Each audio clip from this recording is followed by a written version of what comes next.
Good evening. I now call the Rocklin Unified School District Board of Education regular meeting for Monday, December 14th, 2020 to order. Brenda, will you please call the roll?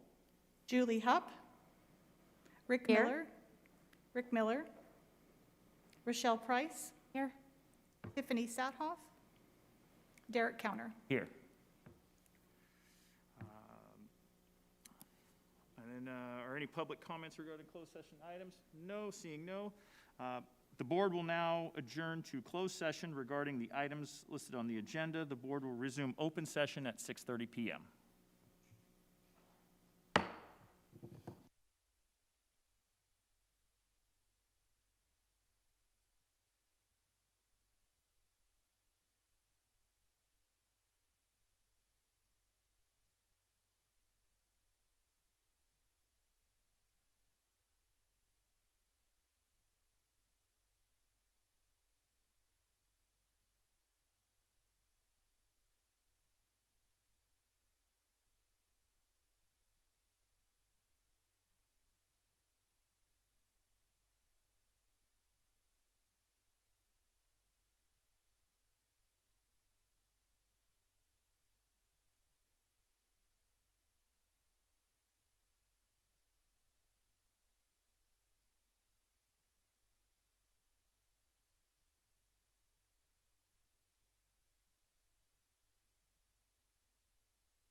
we go.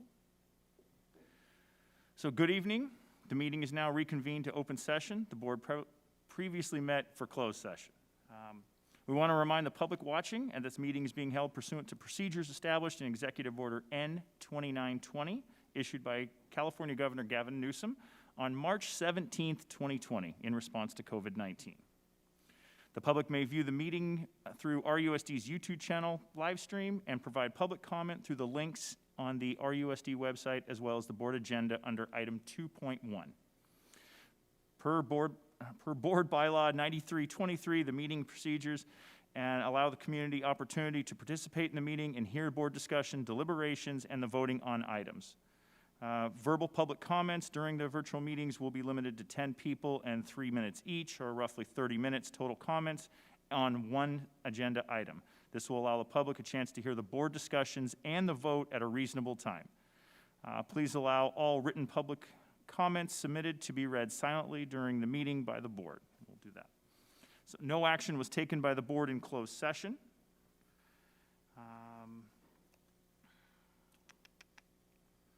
And tonight we have Jordan Schneider from Rocklin High School and with us as our student board member. Jordan, will you please lead us in the Pledge of Allegiance?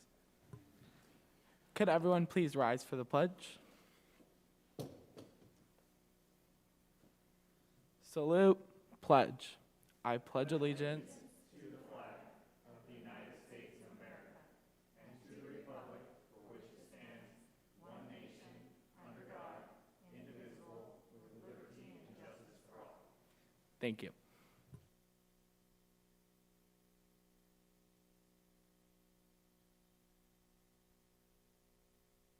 Turn that back on. Moving now to public comment on non-agenda items. This non-agenda item that is included give anyone in attendance the opportunity to ask questions or discuss non-agenda items with the board. The board is not permitted to deliberate or take action upon non-agenda items, but may refer the matter to staff members for a follow-up. A complaint about the specific employee or district shall be made to that employee's immediate supervisor or the principal as required by Administrative Regulation 1312.1. Guidelines for submitting public comment are available under agenda item 2.1. The public may submit verbal public comment via live Zoom or a written public comment. There's a 3-minute limit to the time limit. Written public comments will not be read aloud during the meeting, although the board will pause to read the minutes during the meeting. Chief Capra, do we have any public comment for any non-agenda items at this time? None? Yes, President Counter. Can you all hear me? Yes, we can. Yes, we can. Our first public comment comes from Teresa Landon. Ms. Landon? Yes. Are you able to hear me? Yes, we can. Wonderful. First of all, let me welcome the new board members. We're glad to have you here. Good evening to all of you. I'm just here to comment on specifically that the 9323 new bylaw that was adopted that's limiting the amount of time that the public is able to speak. I think we all can agree that we benefit when we hear from everyone, when we actually hear people's voices at a public meeting. And while I could maybe understand limiting this during times of COVID, I am concerned that this rule seems to be something that has been established permanently. As you two new board members, Ms. Hupp and Ms. Sathoff did not get to vote on this. I am appealing to you and to the rest of the board to reconsider. We are better when we hear everyone's voices.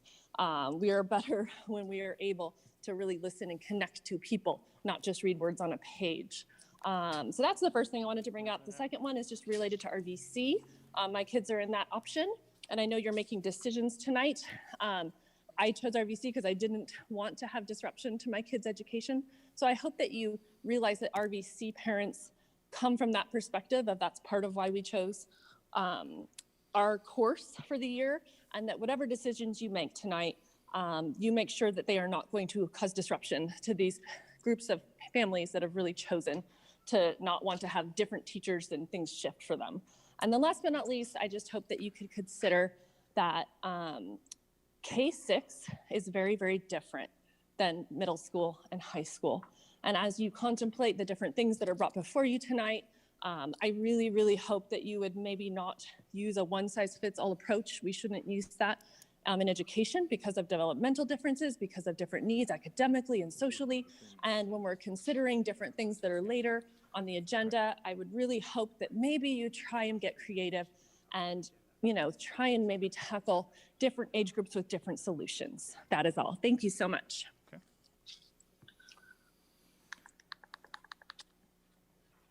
Is there any other public comment for non-agenda items? Yes, President Counter, stand by.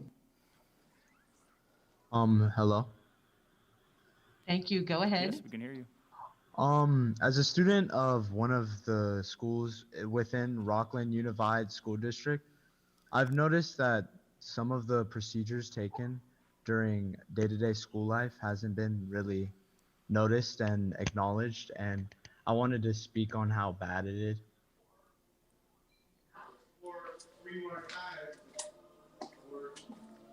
You guys ready? Yeah. Okay. Did my public comment. I get to go have fun, and I participated in civic discussions. You want more hot cocoa? Yeah. All right, thank you. Over here. Mom, we're not rolling out of here. That's no fireworks or not. Oh, no, we're ready. More hot cocoa for me. When I'm gonna put some of the peanut butter stuff in. Yeah. Here, I'll scoop it in. All right, I've got a lot of background noise. I'm not sure if we're still doing public comment at this point. Oh,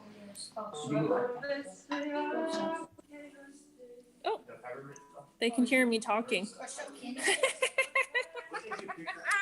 I was like, I participated in a civic discussion and I get to go see Christmas lights. I wonder if people could hear that.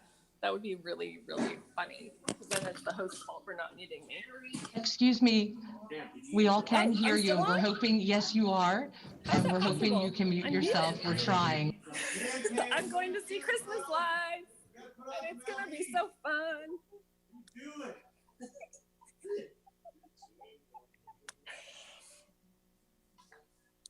I'll hit you in the face.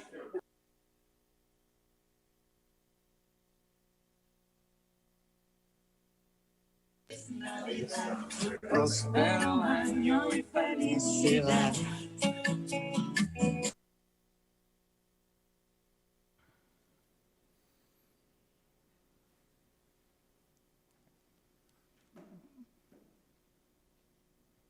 So, thank you very much, Chief Capper. Do we have any additional public comment for non-agenda items?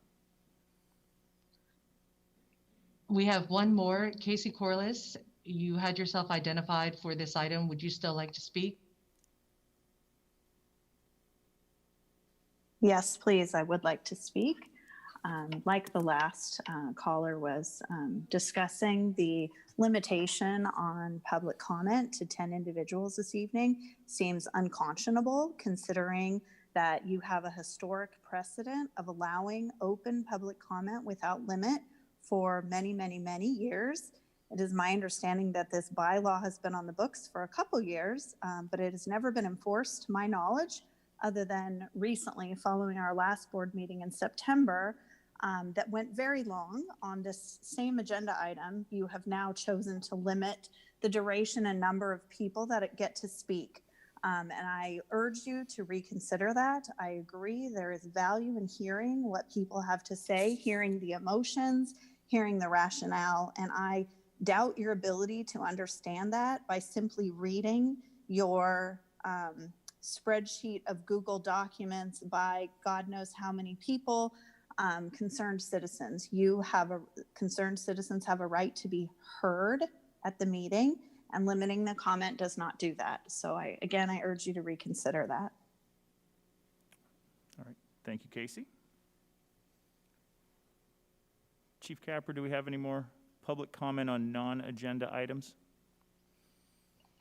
Yes, a few have come in. President Counter, we have Curtis and Megan. Can you hear us, Curtis and Megan Borton? Yes, we were just waiting for the, anyways. First off, on the non-agenda item, again, I would like to also comment on the fact that it seems a little weird that we are now going to limit public comment, the one thing that everybody knows, everybody can hear. Now you've gone to just the things that you want to read, and you can ignore that, as I'm sure some of you will. And nobody else in the public gets to hear from the impassioned people that are willing to call in. So what we've done is we've created silence, and democracy dies in silence. You have made a step forward in killing democracy. Congratulations. This is not exactly what we would call a representative body. If you look at the map of Rocklin and where you guys come from, we should be looking at how to spread out the school board so every aspect of Rocklin is represented, including those of us that live on the southern part of Rocklin that doesn't have any support this year. So, you know, all the people from Antelope Creek will, of course, be sold out the river for Sunset. So once again, this is something that a lot of school boards are looking at, is how we're supposed to have some type of diverse representation when some of our students, or should I say some of our children, are no longer represented. Their best interests are not represented by the members of this board. So that is a pretty sad statement of what you guys have done. So as you have killed democracy tonight, thank you very much. Have a good day. All right, thank you, Curtis and Megan. Chief One Kaplan. more, President. Thank Yes, you. President Counselor, one more. Billy Nasser, you can speak now. Hello. Hello, we can hear you. So I'd like to speak on a non-agenda item through the silencing. I do believe, like my counterparts have said before, on the idea that we should allow the community to come together rather than just 10, but not just that, we should bring more, maybe send out more surveys, allow students, parents, as to quote famous musician, I'd rather have loyalty than love, because love really don't mean jack. I want to see the community come together. Let's work together on this, find a better ourselves. See, it's kind of this idea where like, I stretch my hands for Father himself. I believe that if we sent out surveys, bringing students, teachers, let's bring the community together and not just these 10 people controlling us. Do you feel what I'm saying? Mm-hmm.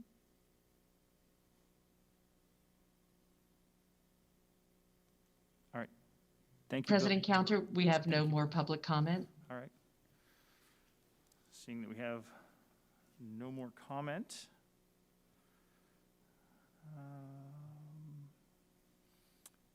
We'll move to 7.1.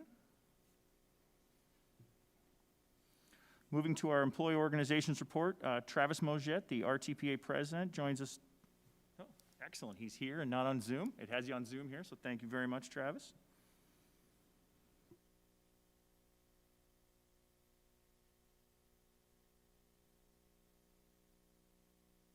Good evening, Board of Trustees. Welcome to our new trustees. Tiffany, it's great to see a familiar face. Julie, finally get to see you face to face, so welcome. President Counter, good luck. Rick, congratulations.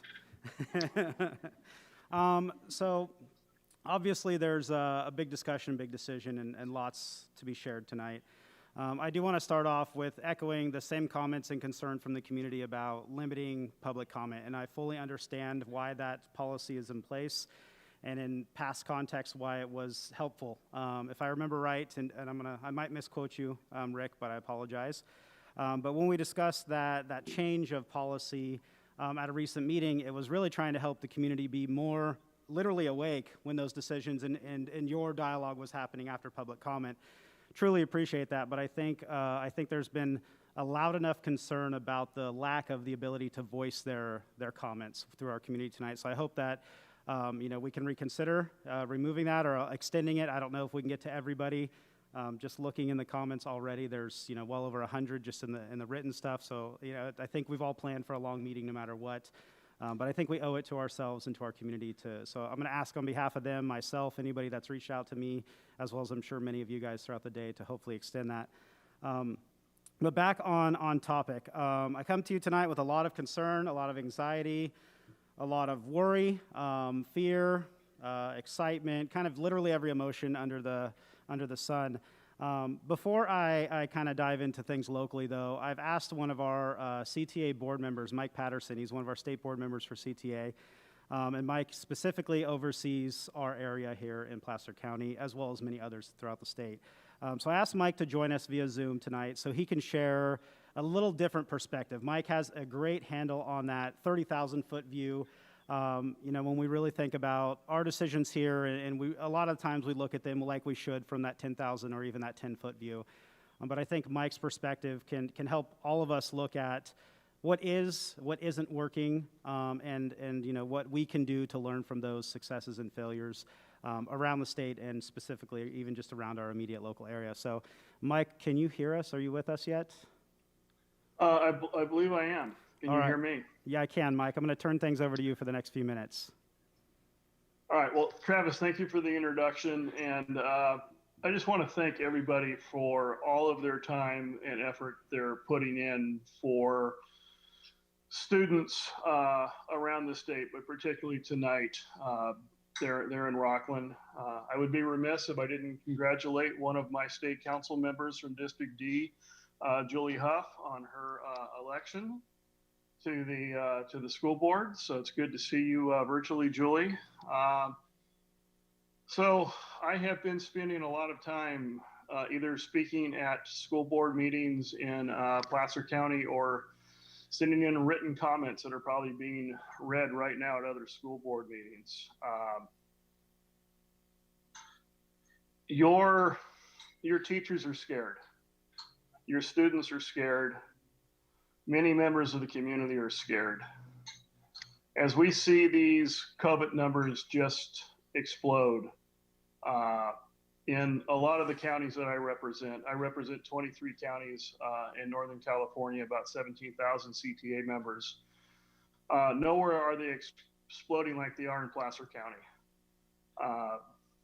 Quintuple purple plus the baseline, it's just an unreal number that I wouldn't have believed even a month ago was possible to see these kind of numbers. But these are the numbers that we're seeing. So I would ask the board to put a pause on any expansion of the number of students that you're going to be having on your campuses or in your classrooms.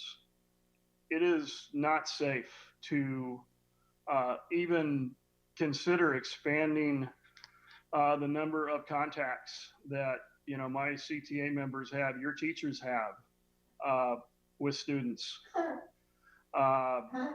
It is just a really, really, really frightening time right now.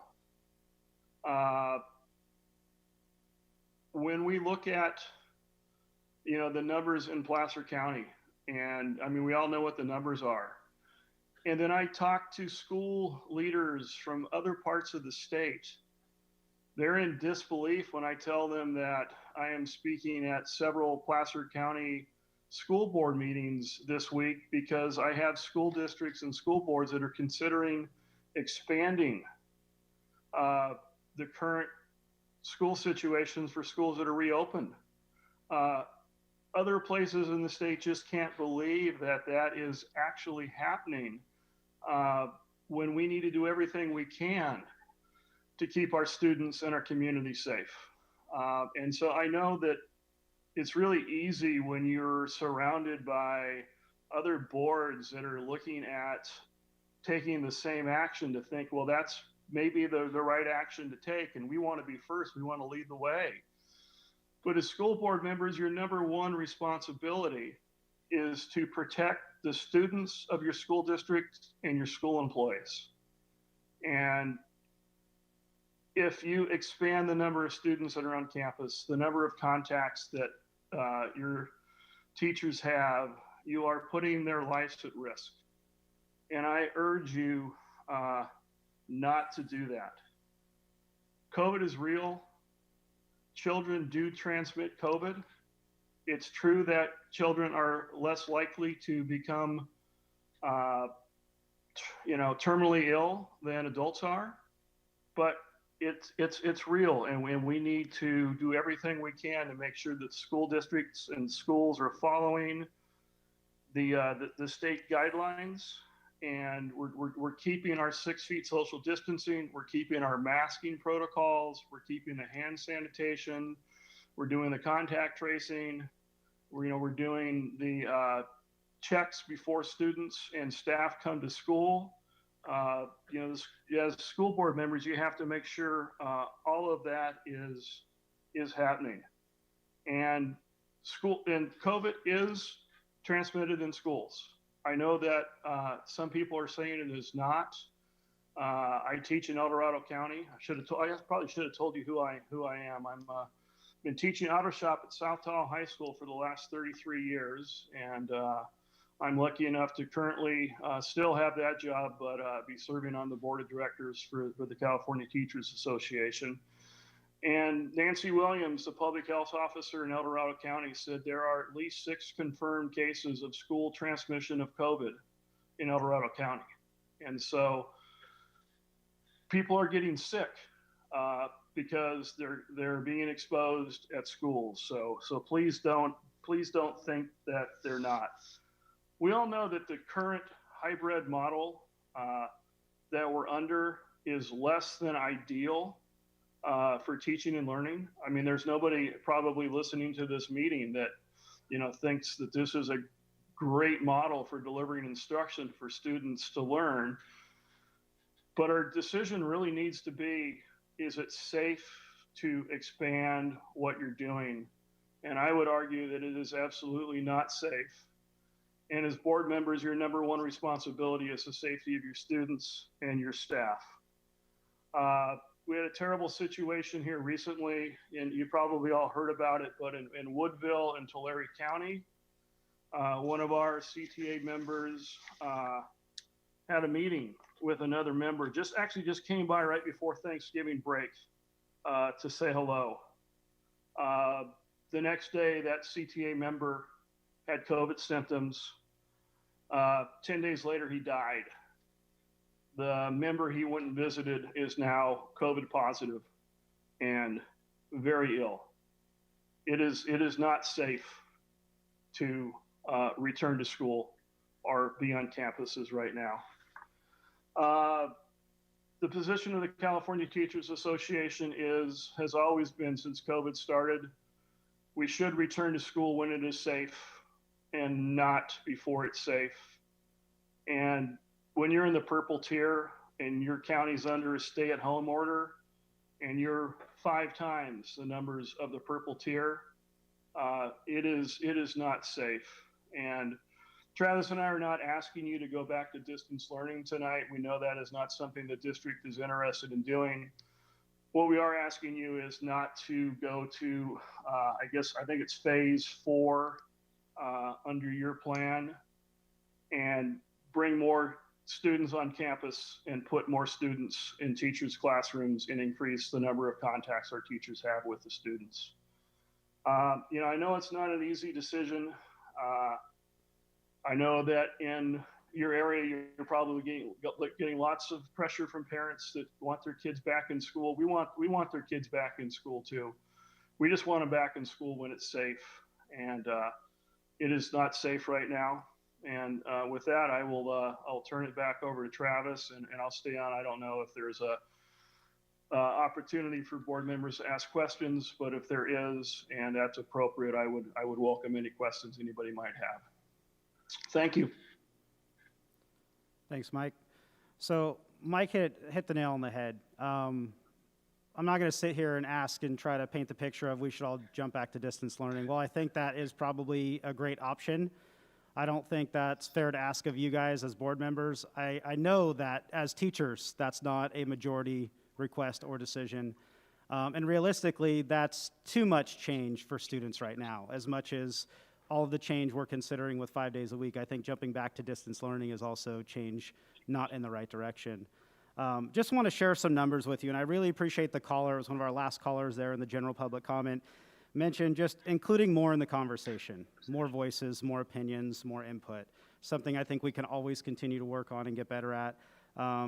Hopefully you guys all saw it. I know your emails are probably inundated lately, but I shared an article with you guys today from one of our student publications, and that was and it was an opinion piece, so you can look at it with a grain of salt. You can take it, we agree with it, disagree with it, either way. But it was a student voice and a student lens that, other than the few times that we get opportunities to hear from our student members on this board, we don't really give enough opportunity to hear from our students, right? Especially in a true, open, honest voice. I sat in that seat as a student many years ago, and whether you're sitting up there with nerves and anxiety or whatever, but there's a lot of eyes on you, right? And I think sometimes 3 students representing every student in the district is probably not the best way we can get some opinions. So surveying students, and again, this is something we've asked and talked about before, but I think that article did a great job in just giving a student's perspective. And I know there's a lot of questions around the article of, is that the only perspective? Probably not, but so far it's the only perspective that was willing to put it on paper and to put it out there for the people and the scrutiny that came with that. Unfortunately, it breaks my heart to see how much of our adult community attacked our students for putting that article out there. It's heartbreaking. Students are entitled to their opinions just like anybody else, and it's just crushing to see so many adults who are supposed to be the examples in our community, for lack of a better word, attacking the students for sharing their opinion because it's one that they did or didn't agree with or whatever their opinion of that opinion was. But to give you some perspective on opinion, I'm not here to represent students. I just think they're a voice that's underrepresented, and that's a big weight I'm going to throw right on your shoulders, Jordan, tonight to share your opinions and thoughts. But as we discussed at many meetings, we do get a lot of input from teachers, and I know you guys get a lot of indirect and direct input from teachers as well. I'm assuming even our new board members, because I have many people ask me, are their emails working yet? How do we get a hold of them? And so I'm assuming by now they've figured out how to get in touch with all of you guys more than maybe you appreciated. But just in a survey we put out with members last week, and again, we didn't ask questions that we don't think, or that we think are unrealistic or irrelevant. We asked about 15 questions of teachers last week in a survey, and they differentiated between grade level. One of our callers already spoke about it's not a one-size-fits-all, right? So our TK6 model may look different than our 7-8, may look different than our 9-12. It's difficult to do that. I think we all are very, very understanding of that, but I think it's a necessity if it's possible to find the best solution. But either way, all of those results gave us some different input, but the one consistent answer where everybody's data aligned almost spot on perfectly is in a few specific questions. One of them is about the topic of tonight. Questions were, do you feel RUSD is ready for full 5 days a week in-person instruction right now? Not 90, 89% of our teachers said no. Okay, we followed up that question because we expected that answer, right? I mean, just like the survey that came out before Thanksgiving, that answer probably would have been very different had we asked this question to teachers before Thanksgiving. The question similar to the district survey of parents right before the Thanksgiving break. I feel like if we sent that survey out now, we'd probably see different results even in that survey. So we gave some follow-ups. One of them, what would you be more likely to support, and for how long would you be more likely to support in those options, right? The options, stay in hybrid, so status quo, back to distance learning just because we wanted everybody to be able to have an opportunity, but also, again, very clear that we didn't want to give anybody false hope because that's not a topic of discussion, at least formally tonight. And then lastly, the 5-day-a-week model, in whatever varying model we come up with. At that point, we hadn't seen or heard of any specific models around 5 days a week, as we've seen in the presentation we'll see later tonight. And of that, 63% of our teachers said stay the course, stay in hybrid. And the follow-up to that, one more, was for how long, right? Because that's the next question. How long do we got to ride this out and hope till things are going to get better? And it was uplifting to hear people be reasonable in that. Stay in it as long as we need to, right? Don't stay in it until the next academic break just because even it makes sense, but stay in it as long as we need to. Get through the surge, get through the, I hate to use the term, but flatten the curve, or all of those things that have kind of become taboo in society, but get through kind of the tough times that we're in right now, and then let's assess what's appropriate. We may find out when we get through it, and I don't want to give any false hope, but maybe when we get through it, we can go full normal again. I don't think we're going to be there, but we don't know, right? We don't know that any more than we know that we may not get through it. And it may be longer than, right now, I think we're all hoping that we get through the holiday season. And, come late January, mid-January, February, whatever it is, things can start to, kind of become a little bit more normal again. So again, just wanted to share some of that data and those statistics with you guys. I know there's a lot of teachers that have already commented. We're going to read through, and we'll probably hear from some as well. But again, I'm not here, like Mike said, to ask for something unreasonable. I think status quo, as much as I am very anti-status quo in most things in life, I think it makes sense right now. And I think status quo is okay when it makes sense. The shift of things right now to just simply shift them, and there's a lot of accusation of, are we shifting them because it was a political promise? Or are we shifting them because it's best for kids? We don't have any models that show one is better than another, right? We've got opinions around things, but opinions are only as good as, the much you agree with them or the data and facts that support them. And Julie, I know you've been part of some of these conversations, but we talked to a lot of area directors and leaders, both in the teacher seat, both in your seats, as well as in seats similar to Roger's. And nobody's got the solution, right? I think we're all willing. Otherwise, and we've talked about that before, we would have wrote that book, sold it, and all retired early and a while ago. So for that reason alone, status quo seems like the best option for Rocklin, because whether Lincoln's doing it, whether Roseville's doing it, Loomis is doing it, whoever, that's not what we're doing because that's not what our kids need, and that's not what we have been doing because that's what was a possibility in our district. So I'm going to kind of cut myself off a little bit because I know there's a lot of comment. There's a whole presentation. I was kind of hoping to go after that, to be honest. So I'm going to ask that I can come back up here after, if their time is appropriate, after we hear from that presentation. But I do, again, officially, I do want to put on record, our TPA is in support and recommending that we stay the course with hybrid until we get to a place where it makes sense logically, realistically, and a big piece of it fiscally, to actually move and make that transition, right? We don't need to transition just for the sake of transition. That's not a viable option. That's not good for kids. That's not good for staff. And I'd like to see what our public has to say about this conversation. Again, I know there's a lot of opinions. Unfortunately, I feel like everybody's on one end or the other, not a lot of people in the middle. And the burden falls on you five to be the person in the middle, I think. That's the challenge or the task at hand. But again, there's a huge cost with this. It's not just opportunity, it's not just education, it's not just people, it's financial as well. And again, the presentation, I think, will go over that, so I'm not going to misspeak and misquote anything. So I'll let Roger and crew go through their things there. But I do ask, again, that we add a little bit of time maybe to some public comment, and then if possible, if I can get back up here once we get an opportunity through our presentation, if there's any questions or pieces that make sense. So I'll kind of mute myself for now. If there's any questions, I'll stick around. Just going through kind of conversations and questions. If anybody has questions, I'll look to the right.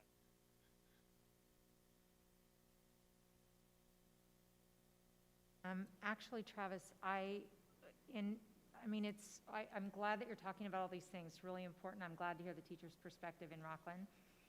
But what is vague and hard to nail down is, what does safe look like? What is the definition of safe? Mike mentioned it and you mentioned it, and we say stay the course until it's safe, but when is that? Is that orange? Is that red? Is that Rocklin numbers? Is that Placer County numbers? Like, what is your definition?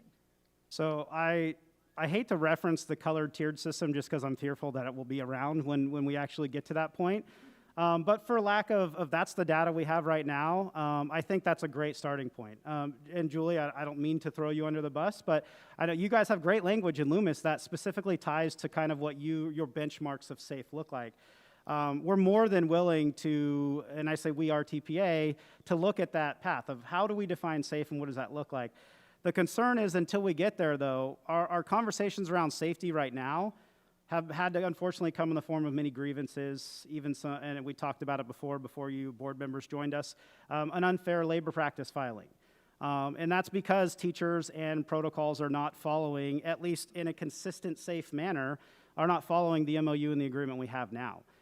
So it's hard to think about what do we land on as far as safe when it feels that the district has chosen to ignore our version of safety to impose theirs.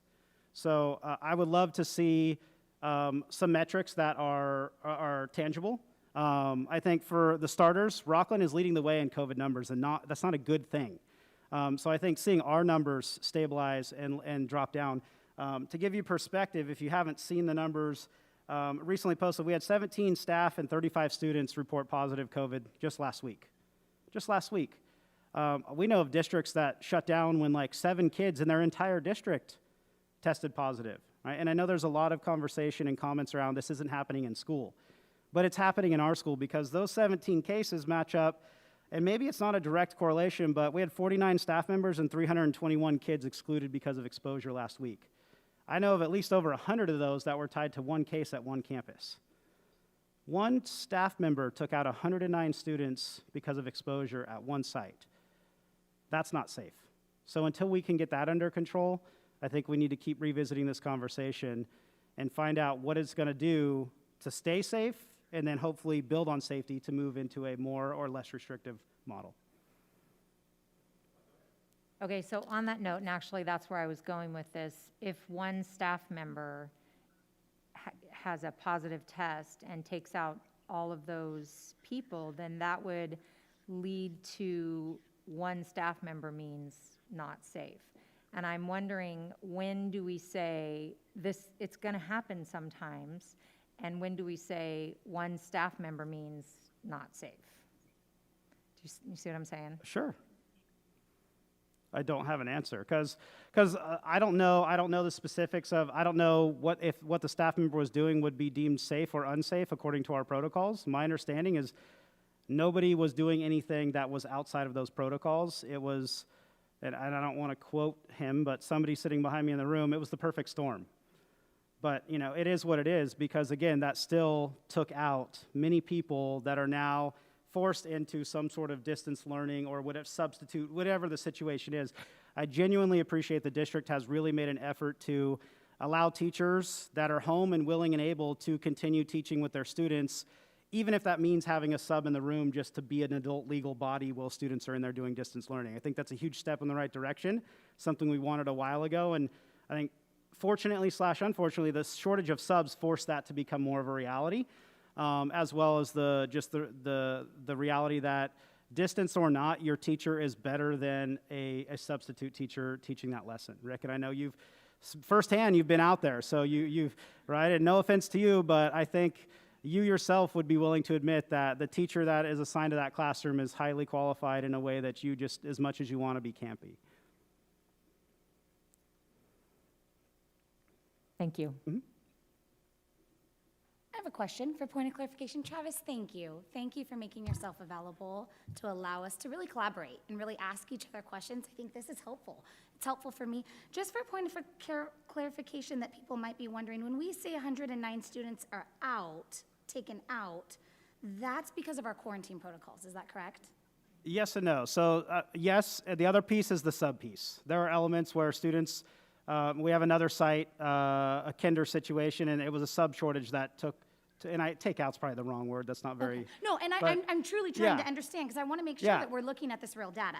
And so one teacher was out, and I think that's a huge concern of something to talk about is quarantining. This is a big issue, but I think they're two separate issues, and actually they get put together at times. And so I'm trying to also get a little definition of safe myself, and so I really want to listen and hear what the concerns are. And so that's why I'm so appreciative that you offered some extra time for us to ask you questions, because I think that just helps us build relationship. So that helps me to understand a little bit. It's really primarily quarantine as far as exposure. Mm-hmm. So really the extra safety protocols we have in place to prevent students from having a mass spread. Is that correct? Okay. And then the sub piece, that's really because if we have teachers out, we're having a little difficulty with those subs. So we need to look at addressing that too. Okay. Correct. Thank you so much. Yep.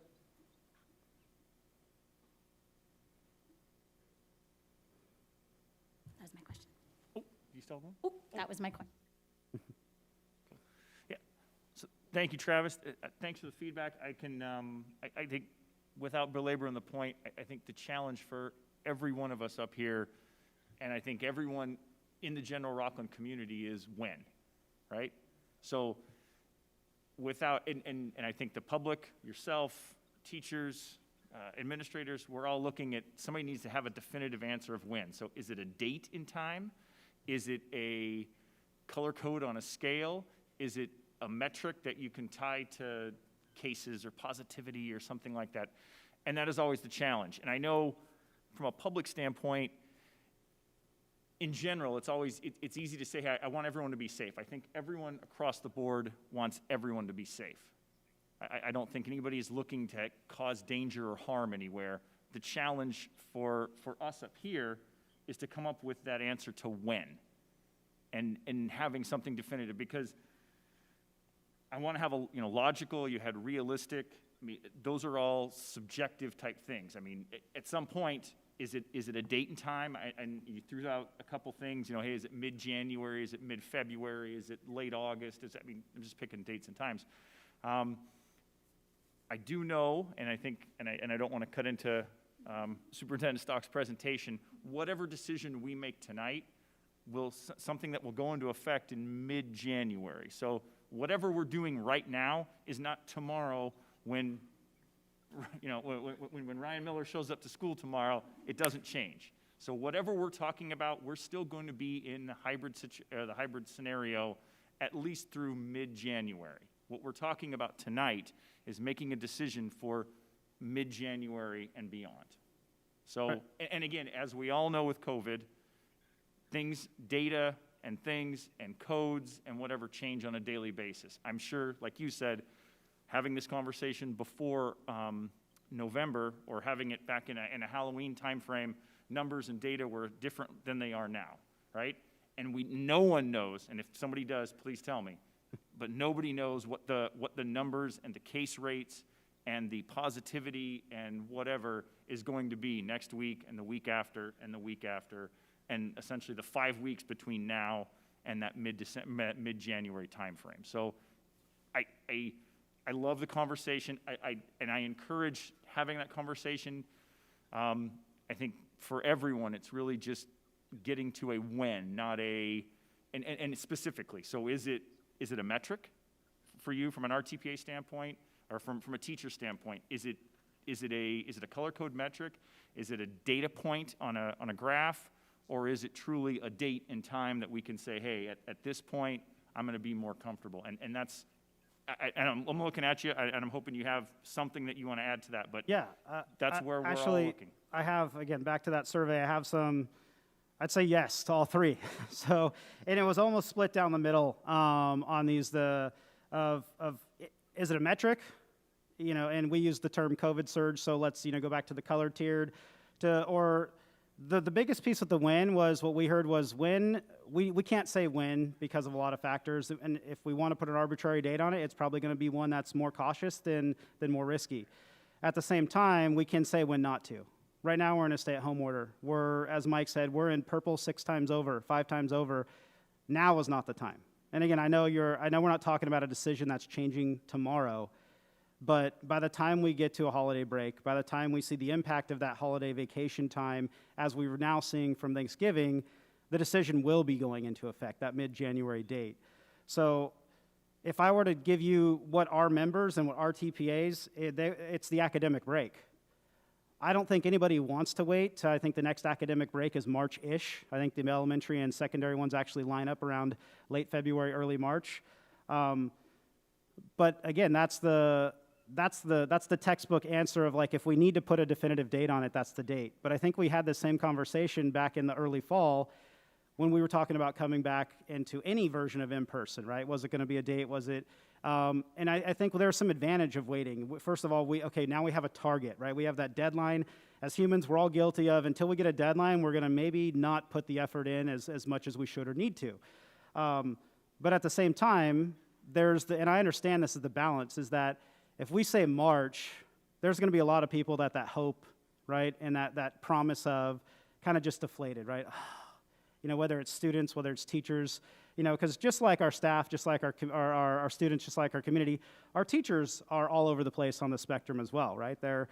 I can tell you right now, my job is 1,000 times easier if things are normal, right? Julie, you're in the classroom. Rick, you've been there at least a little bit, and I don't mean to, if any of you have been in classrooms recently.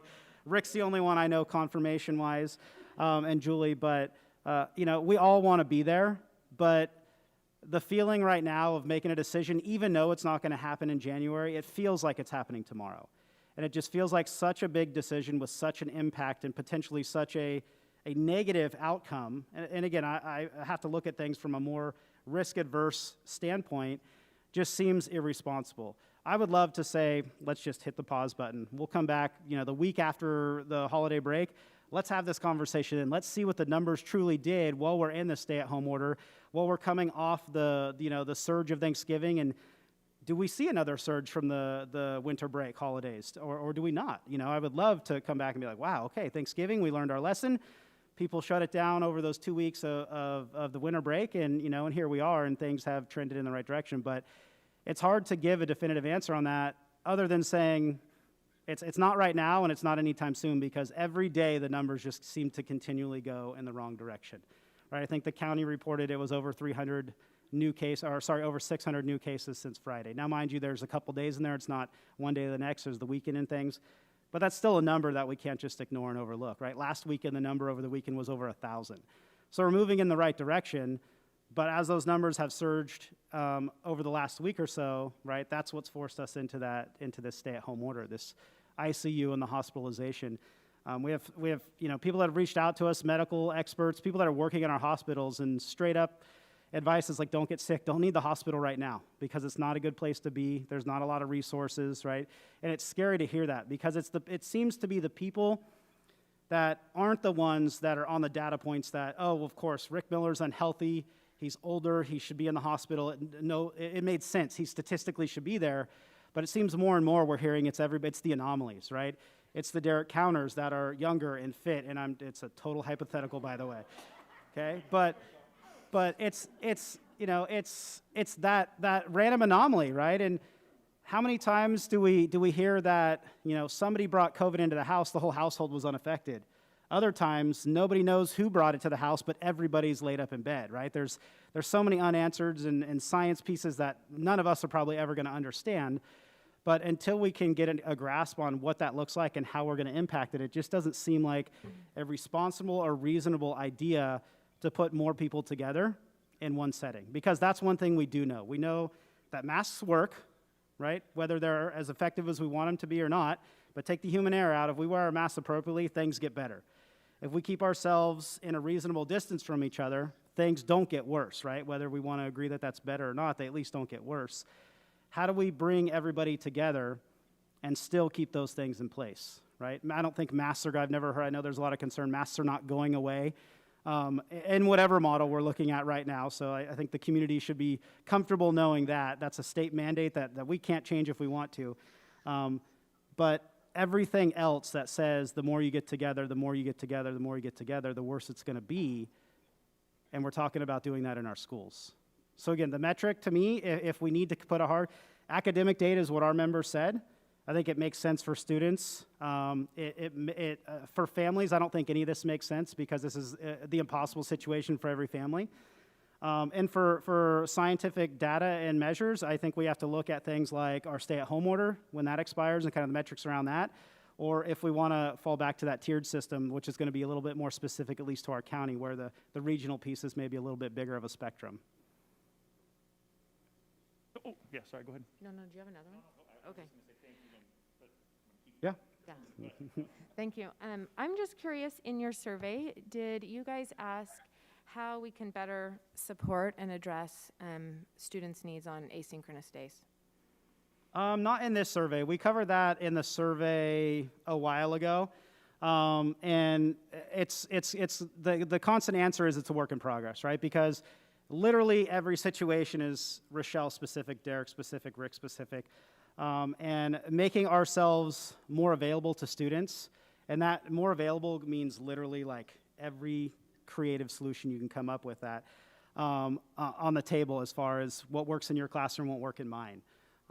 So consistent areas is just time that students get some feedback or intervention or engagement, direct engagement from a teacher, whether it's virtual or in person.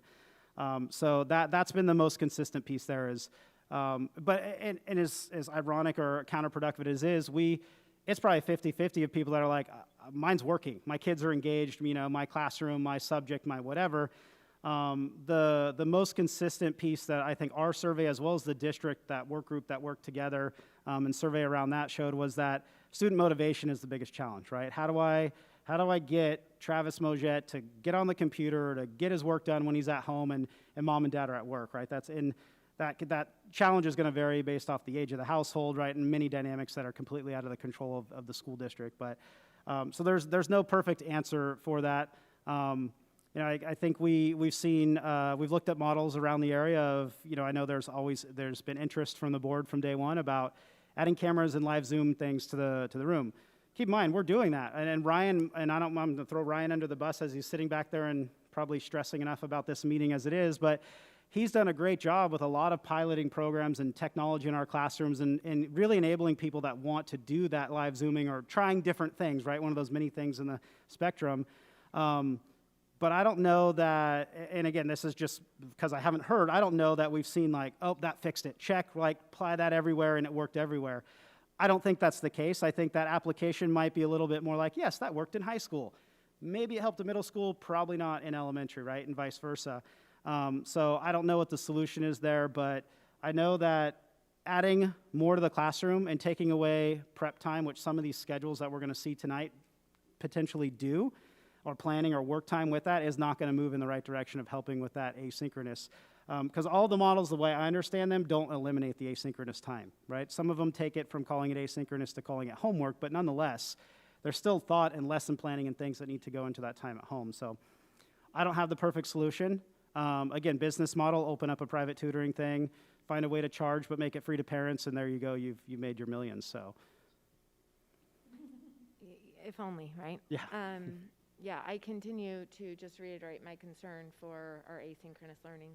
And, I have 3 high school kids, that's 12 teachers, and 2 do something on asynchronous to connect with them. 2 out of 12 is not good ratio. So I am concerned about that, and it is a real concern with staying in the hybrid model.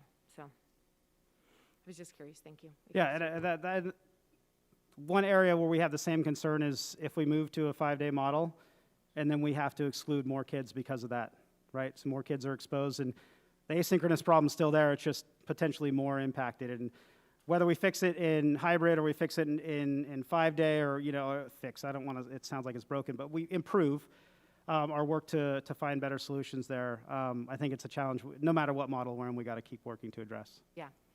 I don't know if you heard today about, as I was driving to my meeting, I got a call that California Department of Public Health moved today to adopt the CDC recommendation of a 7-10-day quarantine instead of 14, which is huge. That will help us. That will help our numbers go down with kids being well and at home. So that's a big, big deal.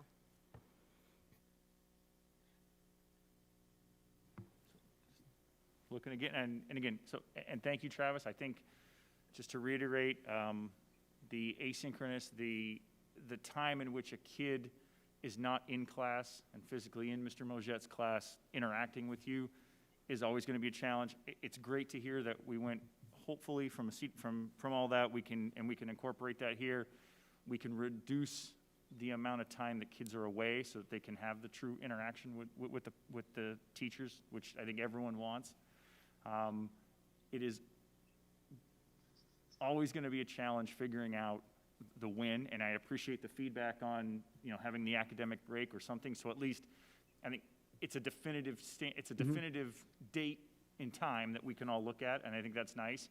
The challenge for us, and I'll speak for all the board members up here and anybody that's ever tried to solve this one, whether at work or whatever, is when, right? What is the trigger that makes you change, or what is it that makes you go from A to B or C to D or whatever it is. And there's always feedback you're going to get. There's always perspectives you're going to hear, and it is a challenge. And it's like you said, if I had the magic date, I can also say that we're all up here for the reason of problem solving and getting to a solution. None of us are up here to kick the can down the road and say, hey, you know what? Right now is not a good time. Let's talk about this in April or May or June. We have realistically, when the school when we go to holiday break and we come back, we have roughly 19 weeks of education time between the end of the school year.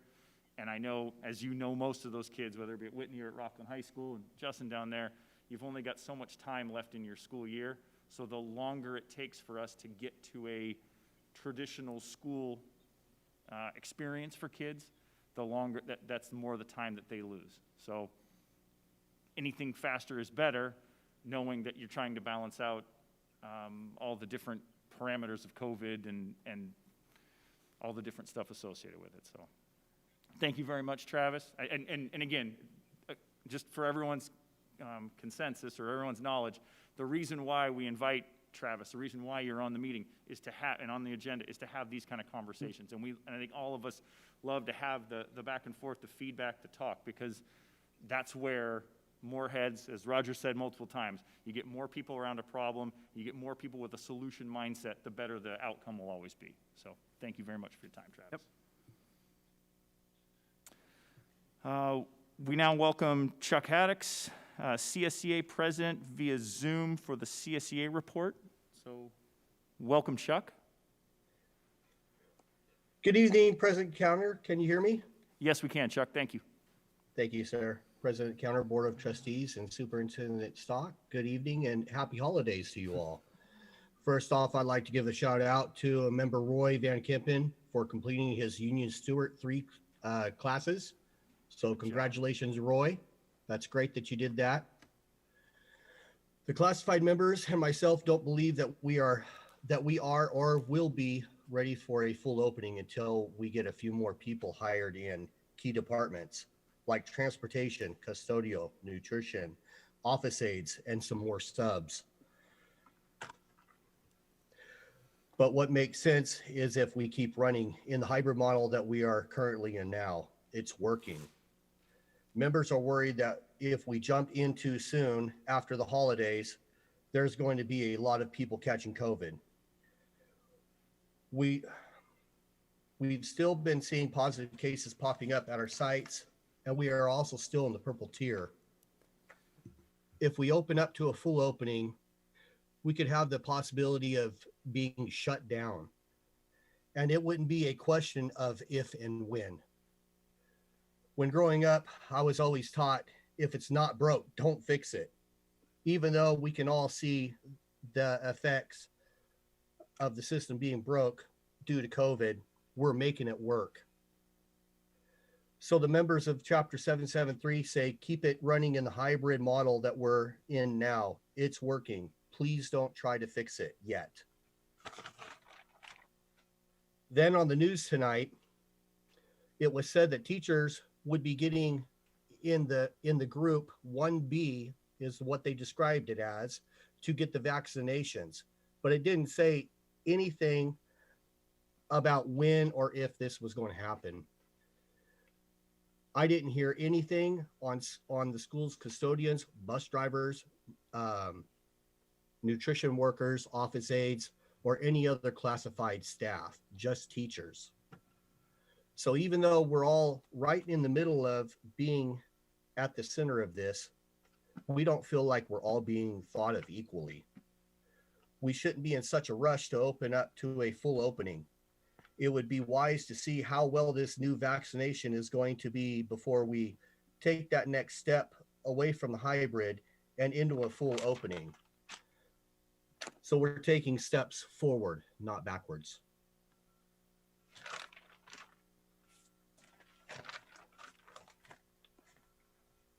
That's all I have. Thank you, Chuck.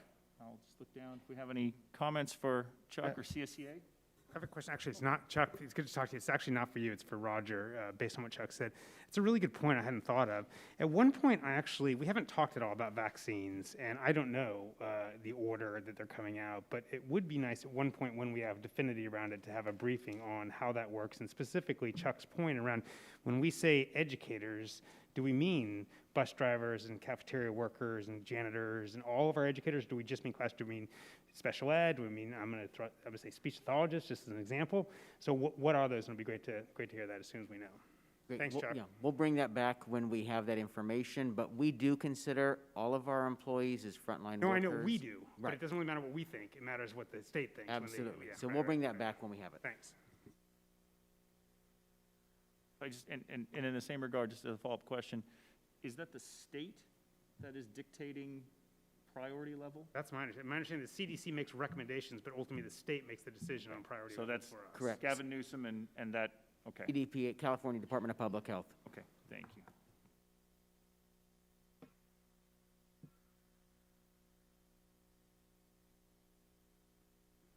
So thank you, Chuck, for your time. I think I'll ask you the same question I asked to Travis, and I understand your feedback that it's not yet, but do you have a perspective of when you would see a change? I think I would have to say the same as Travis. There isn't no if, simply because we don't know. We don't know how this is going to come out. We don't know how the vaccinations are going to play out. We don't even, I mean, they're even talking about the vaccination is only going to be 90% successful. So what about that other 10%?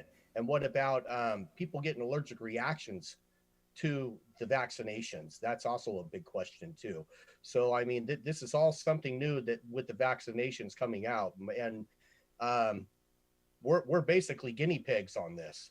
I mean, we don't know how well this is going to work, but if we have to throw a timeline in there, I would say at least until June. I mean, just to play it safe. June, I mean, I hate to see for these kids to go through another graduation where they don't get to go to their dances, or they don't get to go and walk across the stage, you know, or a traditional setting where they graduate. But I mean, we got to think of the safety of these kids and our teachers and our staff members and everybody that's doing the cleaning and everybody that's driving in transportation, driving these kids to and from school, going in and wiping down these classrooms in between sessions. We're barely making it with what we have. And I've even heard of supervisors out driving buses to get kids where they need to go because there wasn't enough staff members to cover the positions. So, I mean, June is a fairly safe month to us to say that, you know, we can definitely look to June as being a date to open, in which we also know that's the end of the school year, in which that gives us 2 or 3 months to go through and clean and get our schools ready for the 2001 school year. So, I mean, it's better off to play it safe than it is to jump in with both feet. All right. Thank you, Chuck. Thank you for perspective. Quick, just one follow-up question for Craig. I understand it, as Chuck was explaining, we have some employment gaps. We have some, we're not totally full. Just ballpark from a CSA perspective, and I know there's different functions and regions. Percentage-wise, how I guess, where are we at? Are we at 80% staffed, 100% staff, 60% staff? Just curious. Well, congratulations, Derek. Good evening, everybody. So just to let you know, we brought on 3 floater custodians a couple weeks back, and you know, they're now going in and hitting the hot spots and vacuuming the floors in the elementary schools. And the fact that the high school custodians are not doing nighttime events and secondary, we're able to maintain the high school cleaning. So as we go through this and as we rolled out this change in our cleaning from September 21st, you know, I think that our team's done a great job getting accustomed to the new protocols and the cleaning protocols that we've rolled out. And as we've had, you know, hot spots throughout the district, we've been able to move staff around, and we've also been able to increase our sub pool on custodians that have helped us get up to our point now. But it's continually working with our team and our staff and moving folks around as a team effort to keep this cleaning up at a high level, to stay on top of it. Thank you, Craig. Thanks. Just trying to follow that up, so thank you. If there's no other comments or questions, we'll go to 8.1. So, Jordan, thank you for being here with us tonight. Will you please share your student representative report? Of course. Thank you for having me. So tonight I will be discussing what campuses throughout our district are doing to keep their students engaged and excited to learn. So at Sierra Elementary, Sierra Elementary is one of many schools offering creative ways to help their students. Some things they are offering for their students include aid time to check in on their at-home days and at-school interventions for students who, when they don't have to cancel due to sub shortage. Their council leadership members are creating weekly broadcasted segments for their school morning announcements. Some things they include in these segments are Spirit Days and recently the Chips for Kids toy drive. They are continuing their traditional holiday read-around in a virtual style. Staff members are recording the read-alouds they would typically have in their classrooms and posting those videos with easy access for the students to sit and listen to. These read-alouds are intended to support their focus on international mindedness by featuring holiday stories from around the world. Rocklin Elementary is continuing to do their pause celebration for their students.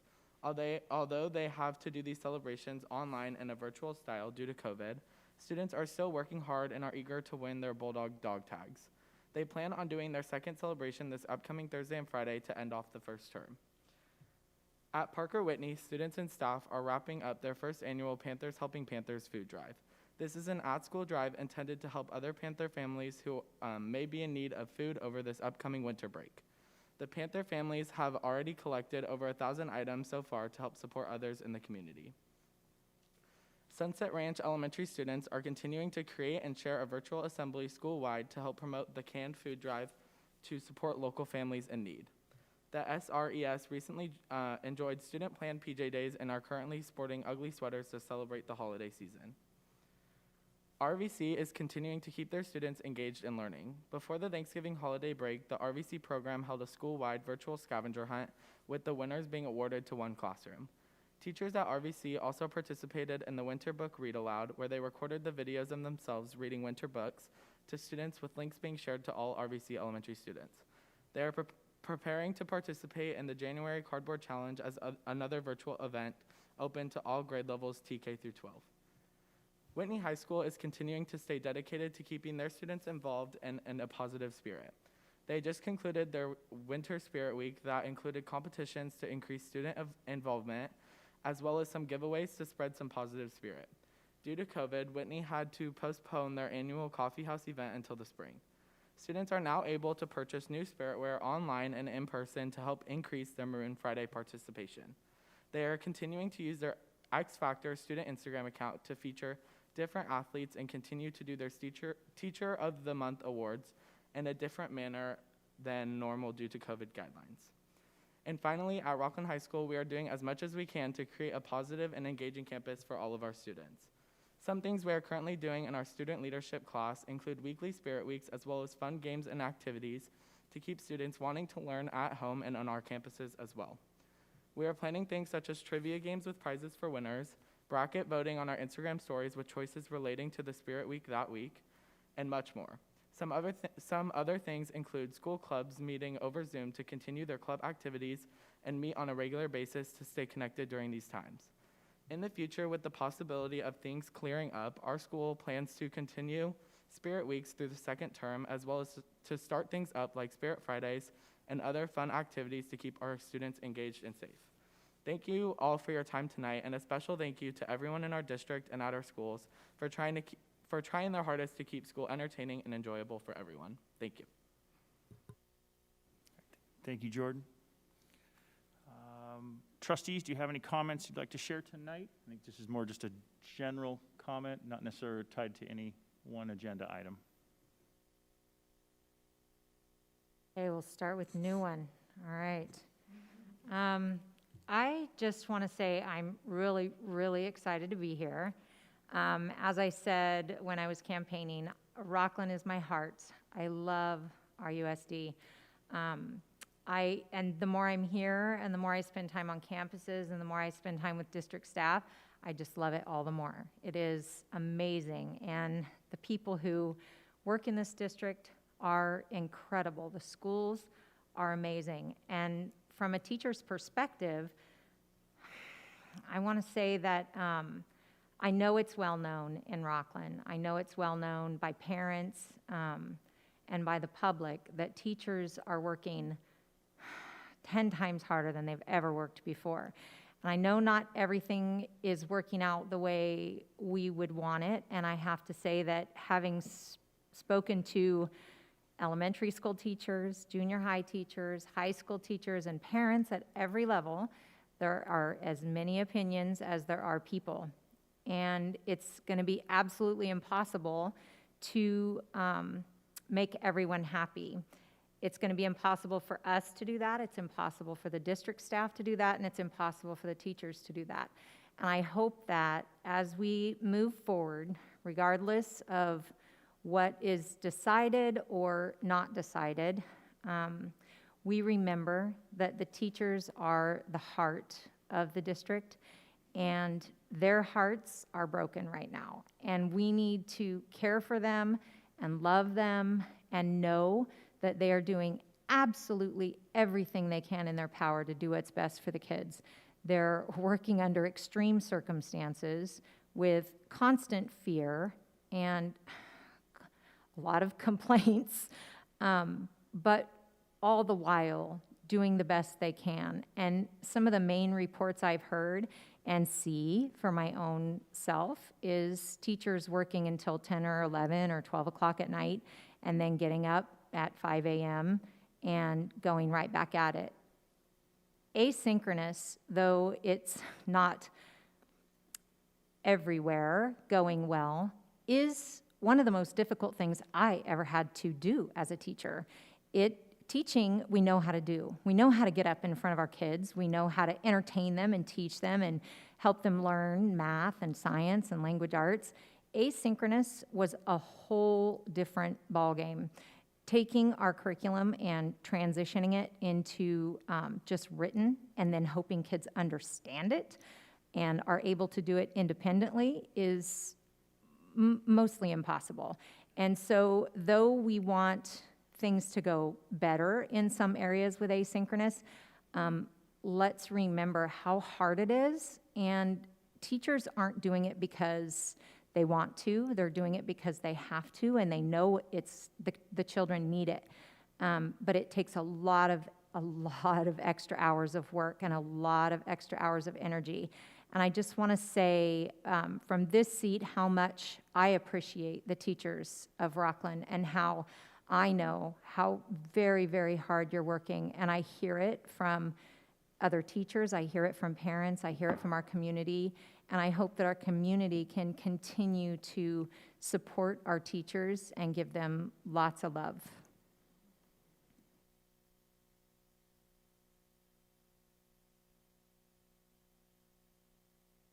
You know, as I've had an opportunity these last couple weeks to get out on campuses and really talk to principals and teachers and students, I have so appreciated getting the chance to hear from students. I think that's important for us as board members.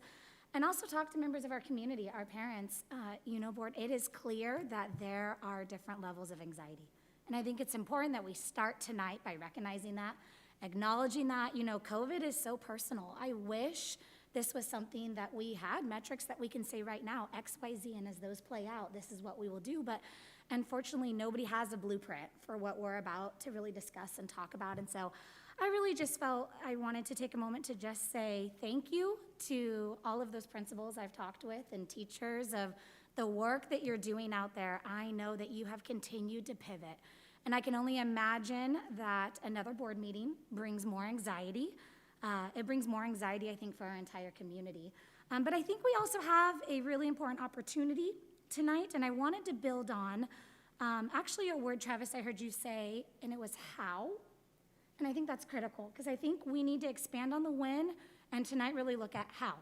If we set arbitrary dates, I get concerned as a board member, and I know we're going to have an opportunity to really talk later. But I'm running quick numbers and I get nervous when I hear, hey, let's wait it out till summer, because I go, we're comparing a 2.5-hour day to a possibly 6-hour, whatever numbers we want to look at. Those numbers multiply really, really quickly. And when I look at them on paper, I have to know at the end of the day, we have a responsibility to provide the best education we can in the safest way possible. And so I just wanted to throw out just a thought, a suggestion that as we move forward tonight, as we hear the presentations tonight, that we really look for opportunities here to identify what do we need to do to make this happen. Let's highlight the concerns, let's have the real conversation, but let's also together look at creatively how can we solve these problems, because I really think we can. I really think we can, with the help of our teachers, with the help of our staff, the professionals in the room, that we can leave tonight going, we have done what we can to solve the problems that have been given to us now, And so I just wanted to open up with that I'm excited. I'm excited for this opportunity. I'm thankful for the opportunity to sit here. I'm thankful to our community. I know many are watching tonight, and I know we have many, many comments. And I want you to know that we are reading them, we are listening, we are hearing, we are taking notes. And my goal is we don't leave tonight until we answer those questions and we come up with a how, because then we can move forward. We had a meeting. I'm getting 3 texts like we can't understand you, so I'll talk a little bit closer and pull my mask so it's at a safe level. But we had a meeting on Friday and not well attended. It was a fast meeting of mainly business, but I just wanted to reiterate a thank you to Rick for leading and doing such an amazing job this last year, which was a really tricky year. And also, we are super excited to have President Counter now as our president, and all of us support that and are just excited. And it's going to be awesome to have a teacher perspective and to have somebody as level-headed as Julie, and also we're excited for Tiffany and her enthusiasm and involvement in the community. It's just going to be great. I'm really excited for this board and to move forward. I also wanted to share that I've read every email that has come. I have not responded to every email that has come, but we read your emails and we appreciate your input, and I appreciate the teachers and the staff that have, and the administration that has called my cell phone and said this is what it's like for me, and I really do empathize with what you have on your plate. I've mentioned it before. I was raised a teacher's daughter, and I understand some of that stress, seeing it firsthand. And the last thing I wanted to say is this week I went to an LCAP student forum that Mrs. Anderson led, and it is always one of my favorite things to attend. I was kind of a fly on the wall, but I loved hearing, and this addresses what, Travis was saying about as we listen to our students, we ask these kids, what helps you feel connected? And hearing their answers and how can we do better? And they know COVID, they live in it, and they understand even what the restrictions are. And they would give good ideas and some solutions, which I loved. And also, what makes you feel safe? Okay, how can we do better? And it was a great meeting to attend. I look forward to attending the ones next month as well. And I just appreciate the time and energy that goes into that, and also the students and staff. And so thank you for what you guys do to make that happen. Thank you, Shell. Real quick, and Julie, I'm just going to, and I can't say it the way you said it, so thank you very much, but to the teachers, to the attendance clerks, the lunch staff, the custodians, the front office staff, the admins, the bus drivers, the counselors, everybody out there in the district that is having to work through COVID, we understand it's not easy. We understand it's a pain. There's no easy button here that you can hit, and I just want to say thank you. Thank you to every one of you guys and gals out there that have put in extra hours, that have pushed the envelope, that have tried to do things different all the time. We understand, and all we can say is thank you. Again, thank you to the parents that have had to figure out how to make all this work. And last but not least, all you guys, all you kids out there that we've either spoken to or talked with, thank you very much for toughing it out. We know that you have lost something, some part of your grade, some part of the class, some event that you've looked forward to, whatever it is. So thank you. We know it's difficult. We're trying to make it better. If any of us in this room, any of us on this board could snap our fingers, and trust me, we would all do it. But it's not easy, but thank you, thank you. And on that, Superintendent Stock, do you have any comments that you'd like to share? Well, I just want to, again, hope that people will be as mindful as has been called out about what they decide to do during the next couple of weeks of break. Really can determine to how quickly we can move forward, we can have students and staff safe on campus. So as we talked about, before the Thanksgiving break, both Chuck and Travis and I sent out a joint message to our colleagues and families, just reminding them that the actions you take during the holidays actually determine what school will be like for us when we come back. So we just want you to relax, we want you to enjoy the time, but do so safely. And we need our employees to take that time, because we need you for the second 6 months of the year, because we're going till June. And I also want to just comment and thank both of our new trustees, Trustee Hupp, Trustee Hadoff, they spent over 20 hours in orientation activities between when the election was confirmed to when they were sworn in, and that included California School Board Association orientation activities and then activities to be briefed on the full operations of the school district. So that's time they took away from their families, from their jobs, and we appreciate them really being so diligent and wanting to be fully up to speed as they have their first meetings where they take those first votes, and we appreciate that. Thank you, Superintendent Stock. We'll go to 9.1, agenda, approve the consent agenda items. Sorry. All matters listed under the consent calendar are to be considered routine and will be enacted by one motion followed by a roll call vote. There will be no separate discussions if items, unless the board trustees, audience, or staff request that specific items are removed from the consent calendar for separate discussion and action. Any agenda items removed will be voted on following a motion to approve the consent calendar. Do any board members wish to remove an item from the consent agenda for a separate discussion or action?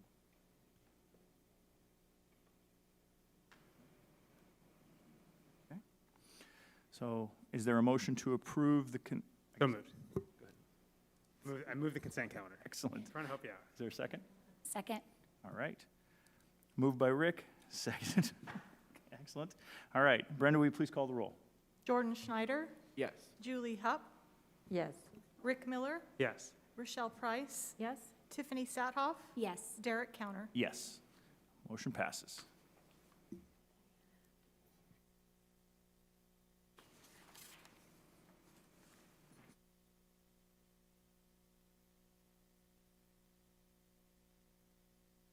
All right. So now moving on to the action items. I think the reason why most of us are listening at home attentively. Superintendent Stock, will you please present action item 10.1 on the 2020-2021 in-person instruction with COVID for the third quarter. President Counter, trustees, I am pleased to be here with Associate Superintendents Bill McDonald and Marty Flowers to present to you some background information and some options as you consider in-person learning for the third quarter of our school year. The board has been very diligent throughout the COVID crisis of wanting to have the latest information, the latest facts, and to consider things in a logical step-by-step process versus making decisions just for a short term or for a long term, because we all know this is an unpredictable time. So that brings us to December 14th, where yet again another decision on in-person learning for the next few months is before the board tonight. So with that, it's important, as we've done throughout this, to remind us of the context, which unprecedented situation, it's a pandemic. We also are in with budget reductions facing us, which makes resources a little bit more scarce. The government guidance and orders is constantly changing, as we heard Trustee Price share with us about an updated and guidance changing just today. And adaptability and flexibility is essential, as we've heard multiple trustees call out this evening, especially our students who have been so amazingly resilient and flexible in all of our colleagues in all of their jobs. And so we appreciate that, and we know that will be required moving forward. The context to which the boards really look to balance decisions has been around our students and our staff, in looking in three key areas, such as the physical safety, the student learning, and that social, emotional, mental health.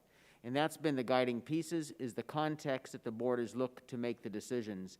And again, we know the board will be using these factors and trying to balance these as they listen to the input and take in the information and then ultimately make decisions. The phased school reopening, the board has adopted an approach of saying we want to be moving forward on a continuum of returning all of our students on campus as soon and as safely as we can. And so just to mark this for the community, we began distance learning August 12th. We began limited student access on the 14th of September and moved to our hybrid model where all students were able to access the campus each week on September 21st.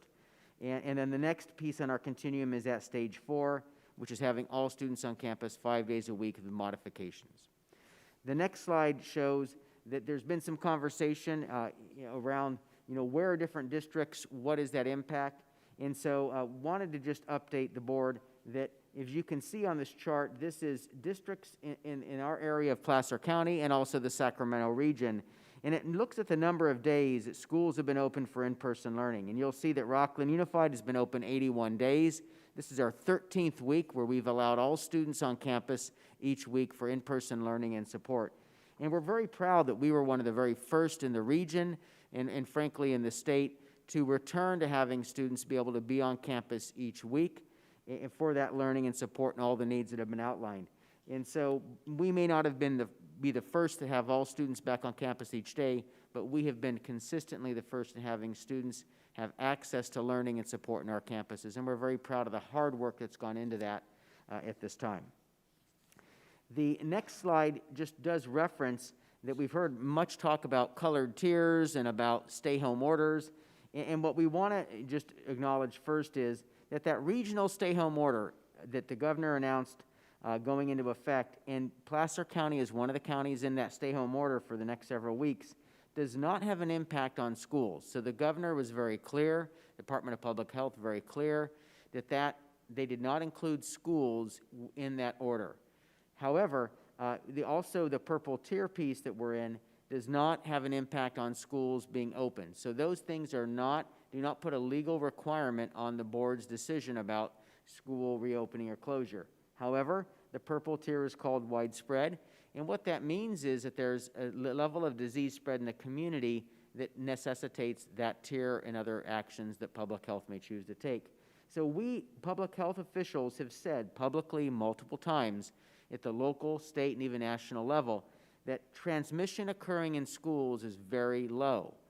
However, because our employees and our students live in the community, we have seen some impact in the last couple of weeks of that community spread and that we've referenced. And one impact of that, for example, is we have more staff excluded. It does make it harder to find substitutes and keep all the operations going to the level we would like. So again, that is not, schools have been consistently said are not where disease is being spread, but the impact in the community we do feel in our operations. And then again, that has been linked to family gatherings and large social gatherings. And I implore again, please be mindful of what you do during the holidays because that impacts what we can do in January when we return. Next, we've consistently been upfront and transparent with our community since we've reopened schools 13 weeks ago by publishing data on our website that's updated each Monday. And so this is the data that was published on our website today. And that is for the week of 12/7. So we've always shown 2 weeks, and as we've talked about, we've had the number of students and staff that have been excluded for symptomatic reasons has actually been fairly stable these last 2 weeks. However, exposure to positive cases, as you can see in the data chart, has increased significantly on the week of December 7th versus the week of November 30th. And when we mention that piece, you can see that there are 49 staff, and that does mean that we have had some challenges with substitutes as we reworked that. And we've managed to keep all of our schools open, and we do that through the creative work and the hard work of our employees. But if you look at the positive case rate, you can see that those numbers are much lower than the wider community, but of course, we hate to see any cases in our schools at all. Then the next slide talks about the 14-day positivity rate that we see by our schools. Again, this is published on our website each Monday, and you can see that for those 2 weeks, the positivity rate, you do see a couple schools that are a little bit higher, and so you can see our high schools, Rocklin, Whitney, that have had different numbers of positivity, still well below the 5% threshold for requiring schools to be closed, which is a 5% threshold of students and staff in a 2-week period being COVID positive. And we've also did have 2 of our elementary schools that had a little bit higher numbers than others over that period as well. But we have not reached the threshold requiring closure, and again, we've been working very hard to move our colleagues around, ask them to help us out additionally. We've had principals substituting in. Clearly, we've had a trustee substituting last week. We've also, in our secondary schools, had colleagues willing to step up on their prep period and take an extra class so the students have that continual learning. and we've done all kinds of things like that as well. The next piece is we are very excited about to update the board on surveillance testing. We've all acknowledged from the very beginning that more testing is better because it gives us better information about the disease, helps us have better contact tracing, and helps keep us safe. So this is again, we are very appreciative to the Placer County Office of Education and the California Department of Public Health that we are working to partner with them for staff surveillance testing. And when we say staff, we mean all staff, not just teachers, but everyone involved in our district. And so we're hoping to have this pilot up in place in January.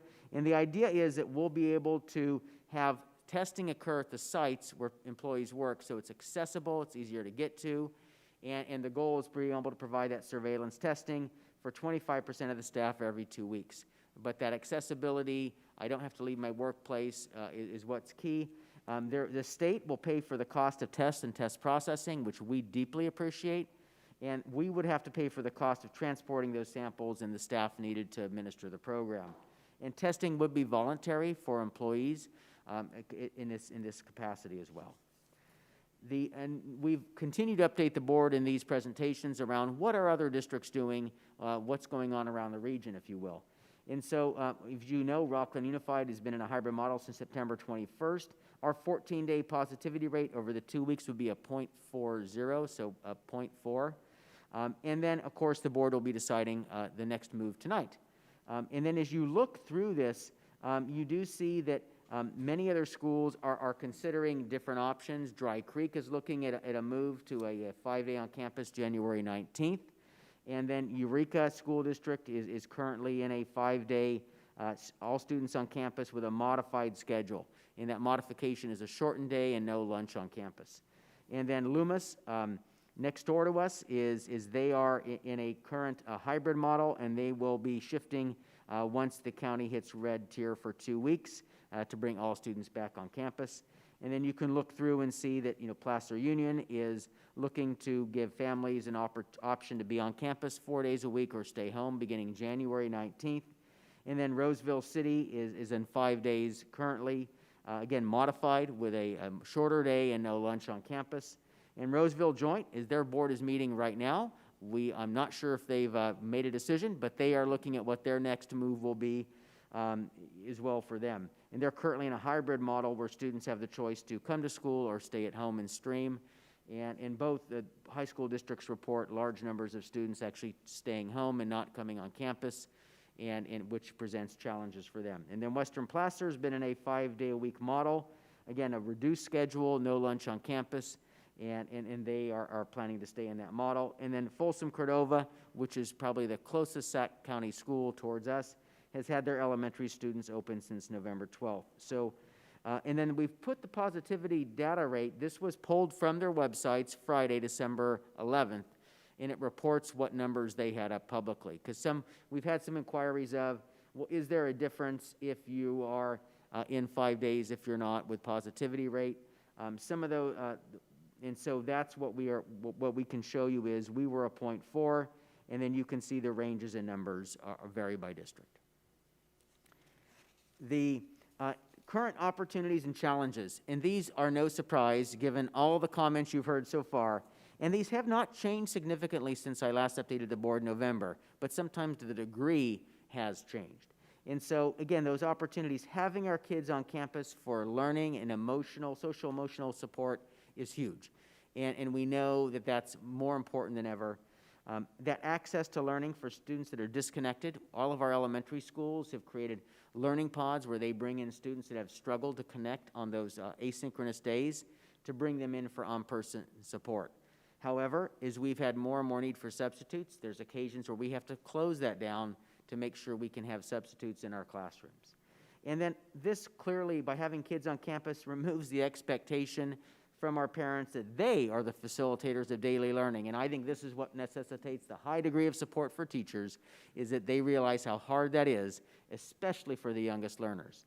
And then also having to get up, grab your backpack, go out the door, go to school, does give some normalcy to students about what it means to go to school. And so we know having students on campus, that is a huge opportunity.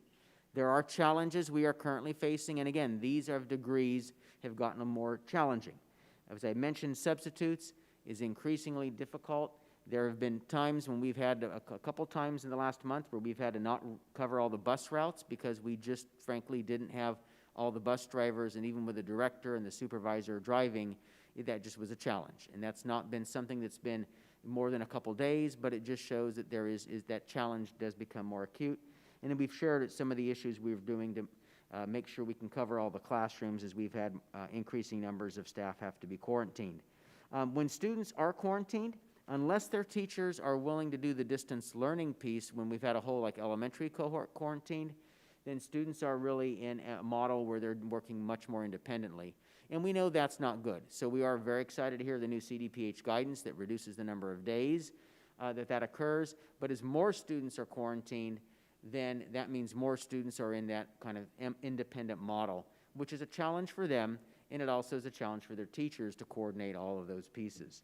And then winter weather, and then asynchronous days, we've heard multiple comments about how that just is not the best model. I think everyone has acknowledged that is not the best preferred model for students. And we know that there's a high degree of variability in, how much connected students are in that. And that's something that we know we want the best for all of our students. In winter weather, of course, if you went outside this weekend, you could see the challenges. It means that what we can't do is have lunch, have other activities outside. We know students that need to go out to recess. They need to run around to get that energy out, and it's harder to do so in the rain. It also means at lunch that when we have outdoor great weather in California, we can be outdoors, and that's a much safer piece. So winter weather does present challenges because things like choir class needs to be outdoors. Hard to do in the rain. So again, we just acknowledge that winter weather does bring its unique challenges, and we've seen that go on. And then I'll remind the board that as we talk about our plans, just the context that we've used since March. These orders and regulations are revised, and we will revise our plans. The additional actions will be modified as necessary during implementation. So like we've said, we'll be modifying our quarantine number of days based on CDPH guidance as we study that and get the word out this week. And then no plan is final. It will always continue to evolve.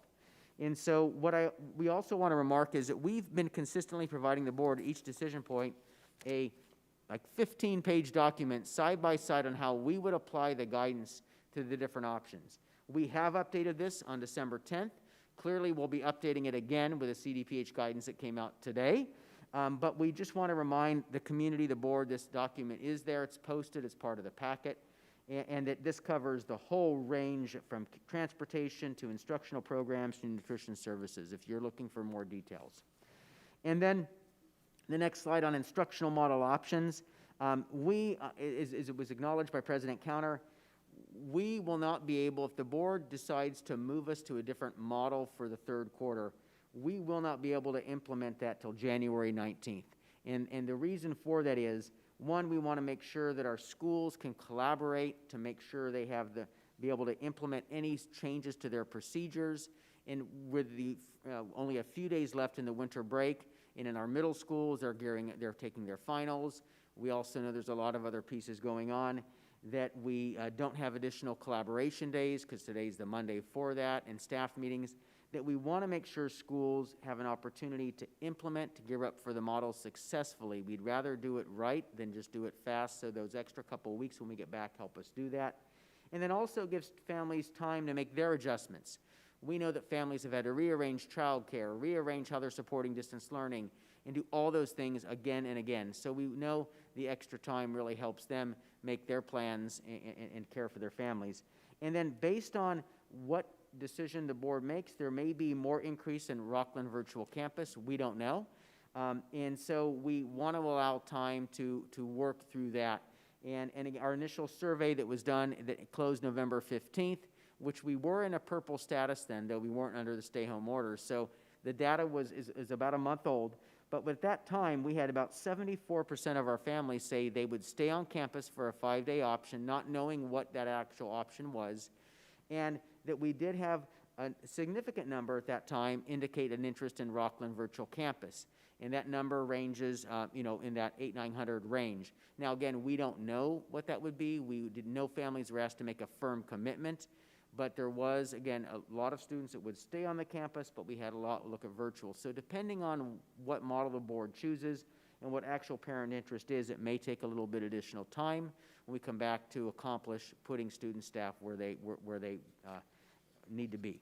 And then the next part of this presentation, I'm inviting Associate Superintendents Bill McDonald and Marty Flowers to share with the board the different models. At the last meeting, the board asked us to come back with options for what 5-day on students for campus could look like.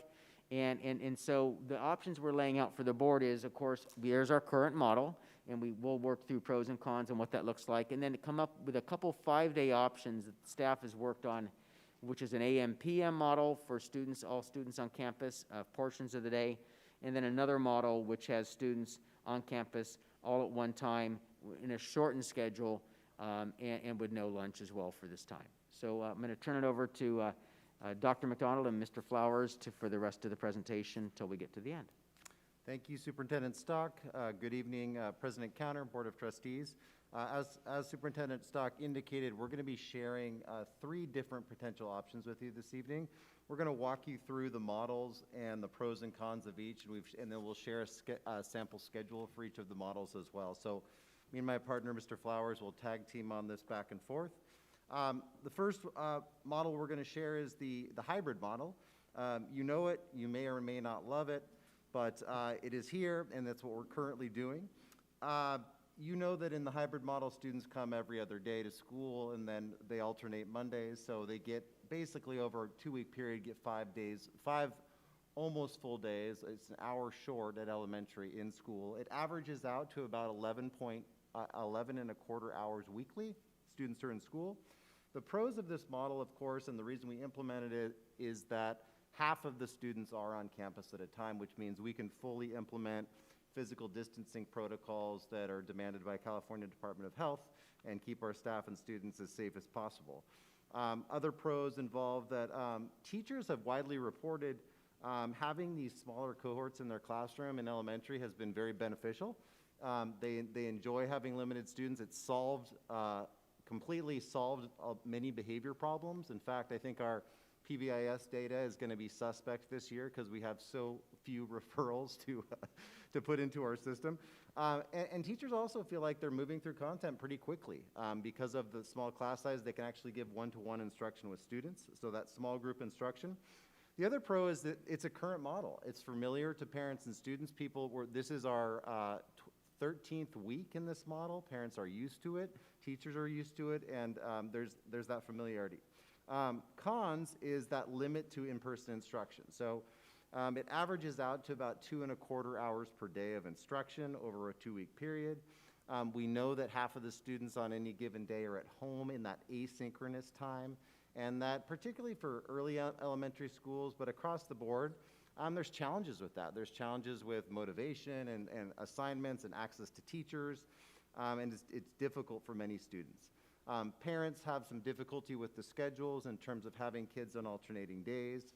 And then another issue that I didn't put into the PowerPoint that I wanted to highlight is there is a social emotional piece for students. We know, I think we can universally agree that students feel better being back at school. When we came back in a hybrid model from distance learning, we heard that universally. And students being at school with friends and teachers is helpful. So when they're at home, they feel isolated. And there's lots of things that are happening because of that anxiety and other pieces that kids bring back to school. So having kids out of school one day is challenging. At the secondary level, first off, I want to say welcome to our new trustees. I'm not going to repeat everything Dr. McDonald said because there's a lot of similarities. However, understand that elementary school and secondary schools, there are some differences as well. We've talked at length about the asynchronous part, and that's as I go out to schools and I visit with teachers and I listen to what they have to say, it is a struggle.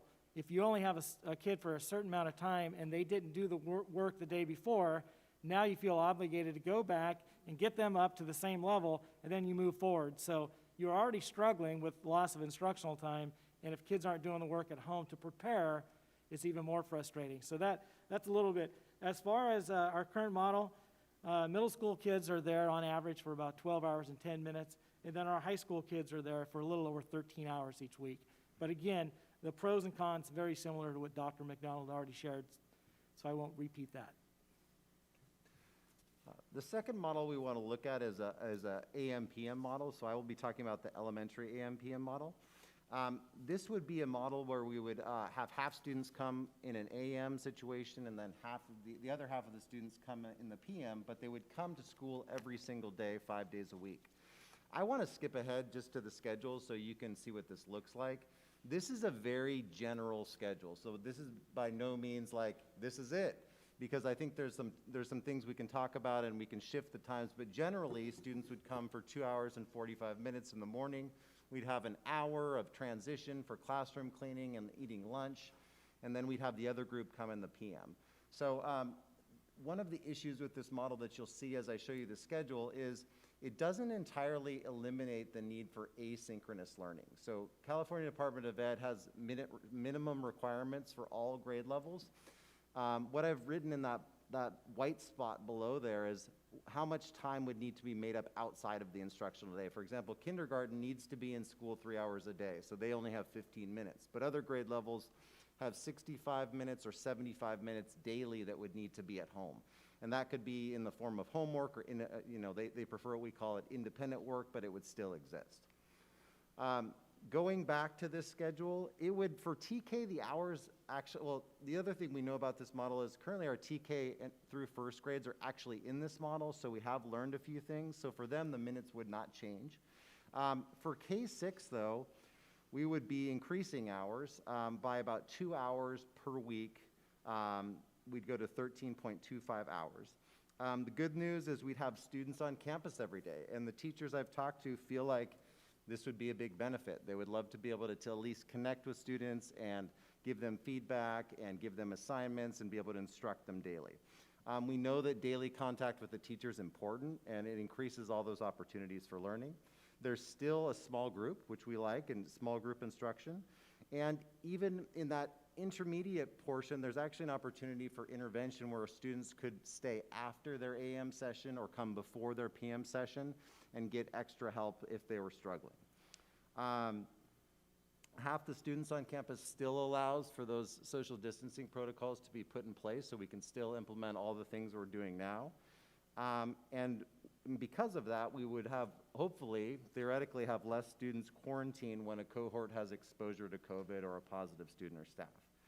Some of the cons, and this is one I'll talk about a little bit and I feel is really important, is for all these things, there's an opportunity cost. So making a shift to a new instructional model, this would be our third shift this school year, takes a toll on our staff. And we've heard today how taxed people are and tired they are, and they're working their tails off out there. So shifting to a new model will take a toll on staff, and that affects our ability to improve our models and also to do intervention and other pieces and reach out to students. So that's an important one. Challenges with parent schedule preferences. Again, parents are familiar with the model and changing is hard for them too, which is why we're talking about January 17th. There's challenges with cleaning and sanitizing all rooms. One of the reasons we didn't do an AM/PM model from the outset in elementary like Dry Creek did is because we looked at cleaning the classrooms, K6 classrooms on a daily basis was not feasible without hiring a bunch of new custodial staff. So we think we've largely resolved that issue, and we can have students sit at designated desks and mark them, and to have other staff, classified staff, help with cleaning. But it's still challenging. Transportation also, we'd only be able to transport bus to school in the AM. So all students on the busing route would have to come on the AM schedule, and they could not come in the PM unless we, again, purchased more transportation staff to do a PM run. There's the rescheduling of special education instructional services, which is a pretty big deal in terms of changing service minutes for speech providers or RSP teachers. SDC students would be affected in the sense that their mainstreaming would be affected by having 2 different cohorts coming in throughout the day. So there's quite a bit of challenge with our special education students. And then, as I've stated previously, there's still asynchronous minutes as part of this model that would be required. So at the secondary level, once again, very similar. Excuse me. You increase your time on campus by about 2 hours in an AM, PM. But in essence, what you're looking at is 2 3-hour blocks. The morning students would come in. Again, the pros here, all students on campus.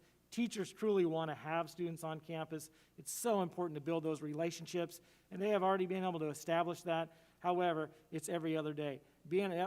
Having an opportunity to look a kid in the eye, you can really tell a lot by that. What are they saying there, especially with mask on? You could, as teachers, build better relationships with those students. Having that option of checking in on them on a daily basis would be helpful. Once again, having half the students on campus still allows for that physical distancing, and the smaller classes do continue to mean that if a student is positive, less exposure means less kids going home. On some of the cons, as Dr. McDonald mentioned, another instructional model. At the secondary level, when our middle schools are between 800 and 1,000, and then both high schools are just over 2,000 kids, trying to clean in between is impossible. We simply could not do that. But what we could do is right now we have a limited number of desks in. Over the holidays, we could bring in those second desks, and the morning students could sit in one desk, and the afternoon students could sit in another desk, and those desks could be clean in the evening. Once again, as Dr. McDonald mentioned, the impact on special education is very challenging, requires scheduling of those instructional services and inclusion time. And then it still does require that asynchronous, albeit about an hour for both middle school and high school on those days. The sample schedule you have here is understand our middle schools are a little bit challenging. Excuse me. At our middle schools, we currently have a 7-period schedule. So this is just a sample of what we might be able to do, almost looking at that high school model.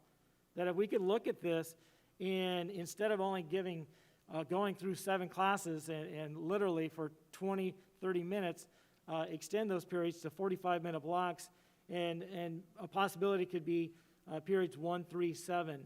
And this is an example of what may take place at Springview. 5th period is that period where your elective teachers and your PE teachers have their prep time, which are guaranteed in contract. This would be an opportunity to continue that intervention, and they might do this every day, because on an even day, instead of adding that extra 8th period, you might go to periods 2, 4, 6, and then return to that 8th period. On Tuesday through Fridays, your core teachers, which make up that academic team, could potentially rotate those students and provide some extra intervention there.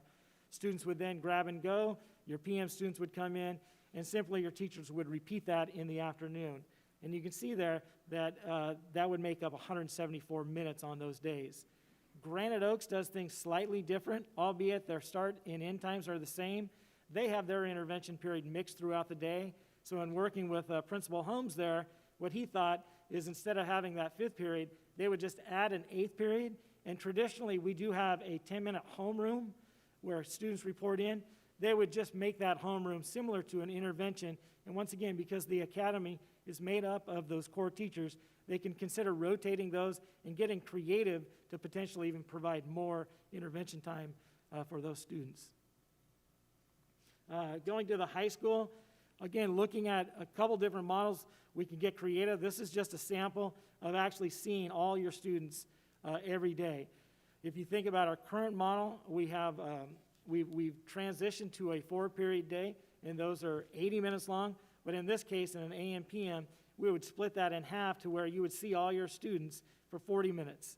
And just in doing some discussion with some of my colleagues, which they would prefer. Would you want to stay on a traditional thing where you had those as blocks, and then maybe they would rotate and you would only go to 2 blocks a day? Is something we'd look at. That's not the sample I included here. But again, once a decision is made, we could work closely with our labor partners to decide what they would prefer and what's in the best interest. On this case, kids would go to every period, every day, 40 minutes. You would have a grab-and-go lunch and then simply repeat. And then teachers would have approximately 30 minutes, as they traditionally do at the end of the day, to take care of some of that business there. But again, we have not spent time working with our teachers yet, but we're open to some ideas as far as getting creative. Once again, as we've mentioned, though, this would require 60 minutes of asynchronous work to meet Senate Bill 98. Thank you. And the third model we're going to talk about today is the early out model, which is essentially our schools on a minimum day or a modified day. So I'm going to go straight to the schedule again. In elementary, in TK6, this would look like students coming at the regular time, all students on campus. And then after 4 hours, which is the requirement from CDE, which would be in an early schedule, 11:50, you would send students home with a grab-and-go lunch. There's the potential there for targeted students to stay for lunch and then for them to, after lunch, to receive intervention in different areas. So that's interesting because there's a couple hours to play with at the end of the day. The other piece there, of course, is teachers could be doing some sort of modified distance learning. They could be working on distance learning for quarantined kids. So again, as Marty said, this is still a vague piece in terms of the afternoon, but it gives us the potential to meet a bunch of different needs. And it's something that we do want to work with RTPA on in terms of what that might look like and how we can best serve students during that time. But the idea behind the model is the benefit is it does eliminate all asynchronous time. We'd be exceeding minutes in TK and first grade and meeting minutes in the rest of the grades. Some of the other pros and cons that are here is, of course, all students on campus every day. You've heard many times tonight that is absolutely, I think we all desire that and we all want that. We just want it to be safe first. Daily contact with the teacher, again, increased opportunities for learning and feedback. Those opportunities for intervention I mentioned. It meets the minimum requirements. It eliminates that lunch period, and the reason we do that is potentially with all students on campus. We haven't seen it in the hybrid model, but with all kids en masse eating, it could be a spreading event, so that's a safety measure. Some of the cons we have is it would not allow for us to implement physical distancing protocols that we've had in place since we reopened in the hybrid model. That could cause additional exposure to COVID positive students and staff, require more quarantining due to larger cohorts, and then some of the challenges you've already heard from Superintendent Stock on this challenge with finding subs. To me, the COVID rates are less scary than this idea that it's becoming increasingly difficult to staff our schools and get subs to cover, qualified subs to cover classrooms. And the other piece of this that's potentially very scary for me is the movement of students to RVC. So as you know, it is the biggest school in the district right now, and at least from an elementary standpoint, moving additional elementary teachers to that model would be very disruptive to our elementary classrooms at this point in the year when students are comfortable and parents are comfortable, and would take a lot of additional effort and cost and crisis. I'll throw in another C there. So that's one of the concerns for me with this model. Once again, very similar at the secondary level, although it does increase our instructional minutes to just over 20 hours per week. It does allow an opportunity for all students on campus to continue to build those relationships and get that daily contact with those teachers. It does meet the Senate Bill 98 minutes, and it does eliminate that lunch. The cons, however, is there's no opportunity for social distancing. Again, thinking about our high schools and having 2,000 kids on campus, any type of exposure or student testing positive would increase the number of students being quarantined. And as Dr. McDonald mentioned, finding substitutes for credentialed teachers. And I believe Trustee Price, you talked a little bit about the anxiety level. In discussing with colleagues out and about, this does increase that anxiety level of our teachers. And then also the potential movement to RVC. If those numbers are relatively low, that might be something we could do, but any large numbers would be challenging. As you know, our second semester begins January 11th, so our high schools are currently developing those schedules, and they're really waiting to see the results of tonight and the impact that the decision may have, because once again, although master schedules are almost done, they're not completely done, and the impact of any movement of students may have an impact on teachers, which then may impact the master schedule, and you understand what I'm trying to say there. So with that, again, a lot of similarities between elementary and secondary. Just quickly, as Dr. McDonald mentioned, very similar to our minimum day schedule now. At a middle school, It's not verbatim what our current schedule is because we took away some of the breaks here, but basically you're looking at getting kids in and out in about 4 hours so they can do a grab-and-go lunch. We can get creative in the afternoon, and that teacher check-in I put in there for if we do have students that are quarantined, maybe they could do a check-in with any quarantine students. And then the rest of the afternoon, until the end of their contract time, they might be able to do some work with those students that are quarantined that need just some additional help. They might be able to zoom in and have some small group work. Again, once a decision is made, we could get more creative and work out the fine details of this. At the high school level, very similar. Teachers would see all students for about 65 minutes. They'd have a grab-and-go lunch. Obviously, by contract, teachers have to eat as well, and then they could do that check-in potentially with any students that are quarantined or need some additional help or intervention. And then that brings us back to the next steps. So obviously, the board will make a decision tonight. We'll communicate that out to our families and to our employees. Again, as we've said it throughout this, we'll continue to collaborate and negotiate with our labor partners, any school opening effects, and as we move forward, and continue to seek that feedback from staff, students, and families. That's been a critical part of helping us learn and improve. And then, of course, we will continue to adjust our reopening and our plans as we learn more and as we address to the new modifications that are required of us. So trustees, at this time, we're happy to really turn it back over to you for questions you may have and for any of us here to assist you in your decisions tonight. Yeah, so just real quick, just so all of us we're on the same page, I'll do a round if you have just general questions about the 3 different options that were presented. We'll go through that. We'll go to public comment, and then we'll come back as a board and we'll deliberate and go through that. So just so that don't get too into one section or the other, because that's the process. So I'll open it up to. Yeah, thank you so much, Superintendent Stock, Bill, Marty. What a wonderful presentation. What we look at, I'm sure, was hours, if not days and days, weeks of work and meetings. So thank you, each of you. Just a couple questions as you were speaking that I had a few thoughts on. Superintendent Stock, could you clarify for us and all listening, do all options presented tonight meet the public health guidelines that have been given to us? Yes, all the presentations given to the board meet the California Department of Public Health guidance. Okay, thank you. One more. I was a little disappointed, as I'm sure some in the community might have been, to not see a 5-day full day option. I recognize there's concerns, there's anxiety. To not have that as an option, I think there's quite a bit of confusion and questioning. Could you give a little bit of clarification to us why that was not included as an option? Right. Yes, of course, the board can make that an option if it chooses to this evening. However, we're disappointed, too, to not be able to offer that as an option because, as we've all said, having all students back on campus full-time is our goal. However, given the winter weather, in not being able to, the real significant change is a shortened schedule that allows us not to serve lunch on campus. The one thing that we've seen is in the current, when we had the fall and the spring and summer weather, not summer, that we could have students eating outdoors. That eating is an unmasked activity, and when we had that happening outdoors and we had it with less students on campus, we did not find that to be a cause of disease spread or quarantining or other activities.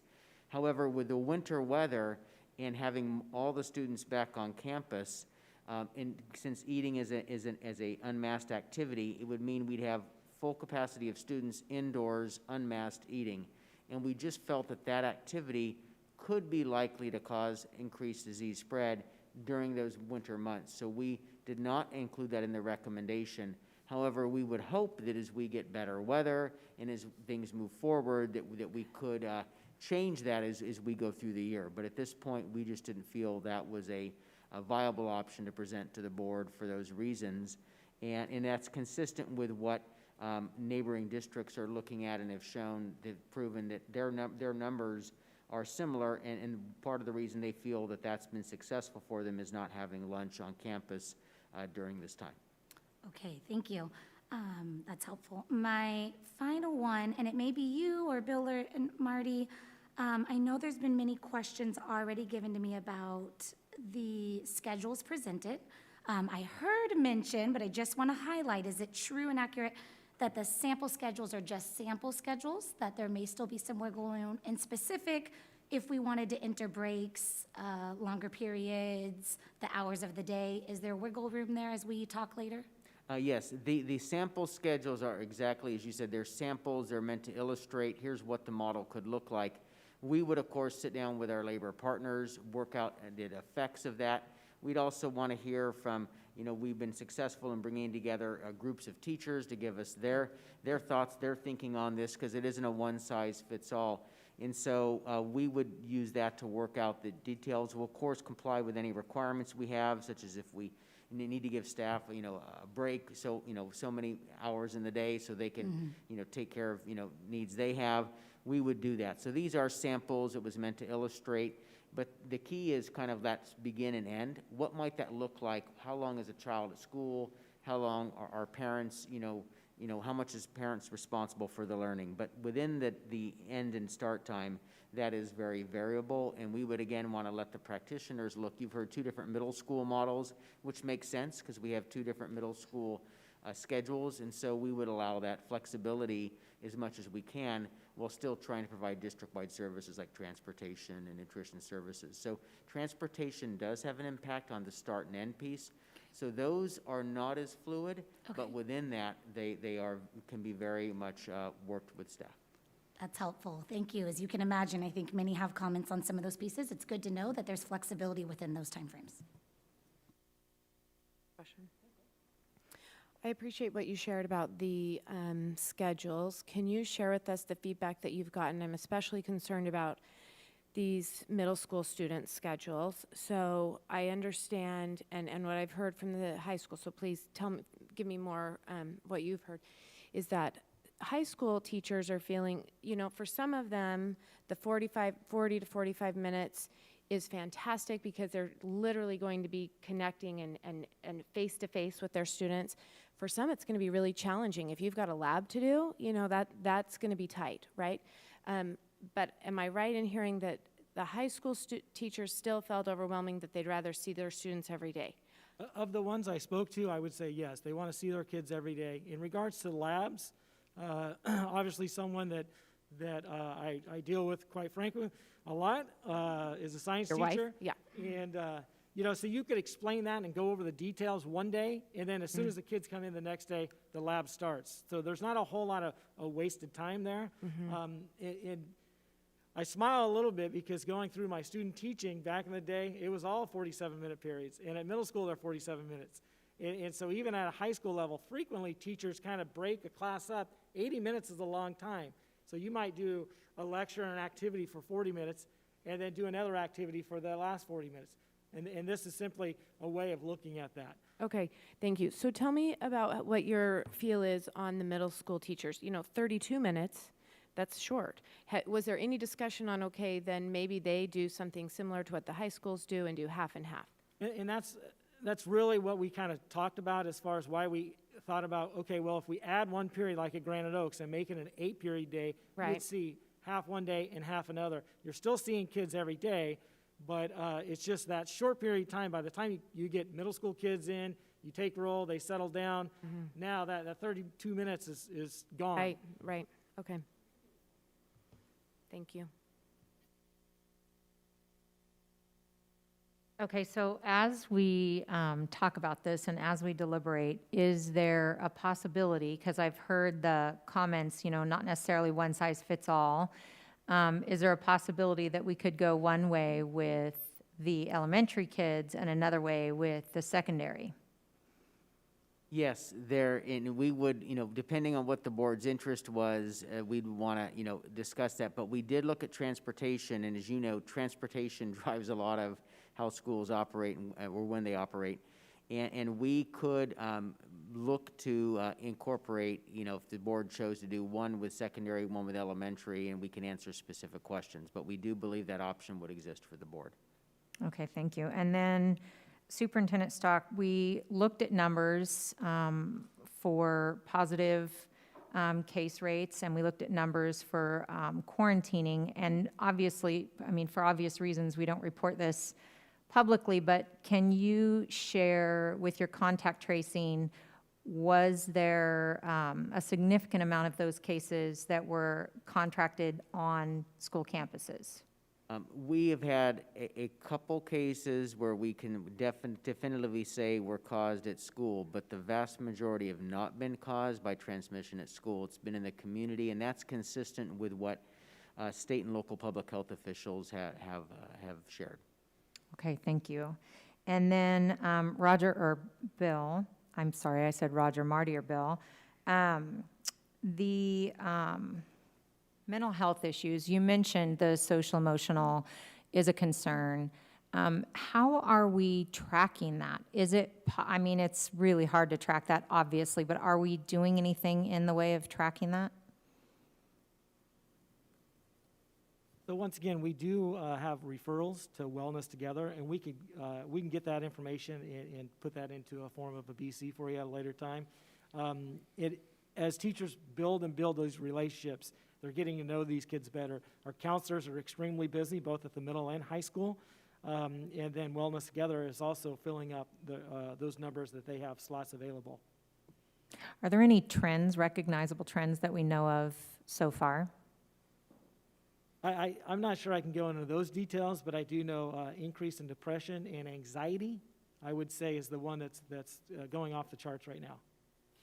Yeah, and talking to elementary principals, it's interesting because I don't think any of us will deny that there's a mental health issue going on here with COVID for everybody, for parents and students.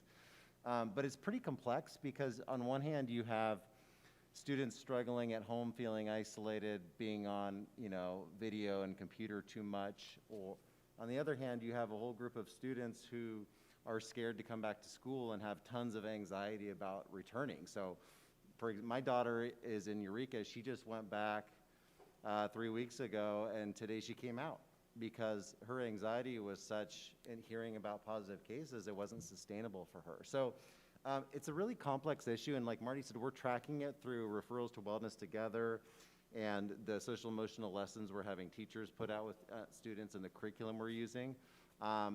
But I think it's a big issue, and it's not an easy one to tackle, and I don't think we'll be able to tackle it until we have everybody back consistently at some point. And again, that's a loaded issue too, so it's a challenge. And I will add that my colleague, Miss Anderson, just whispered to me, the number of students just really worried about what the future holds is increased dramatically. Thank you very much.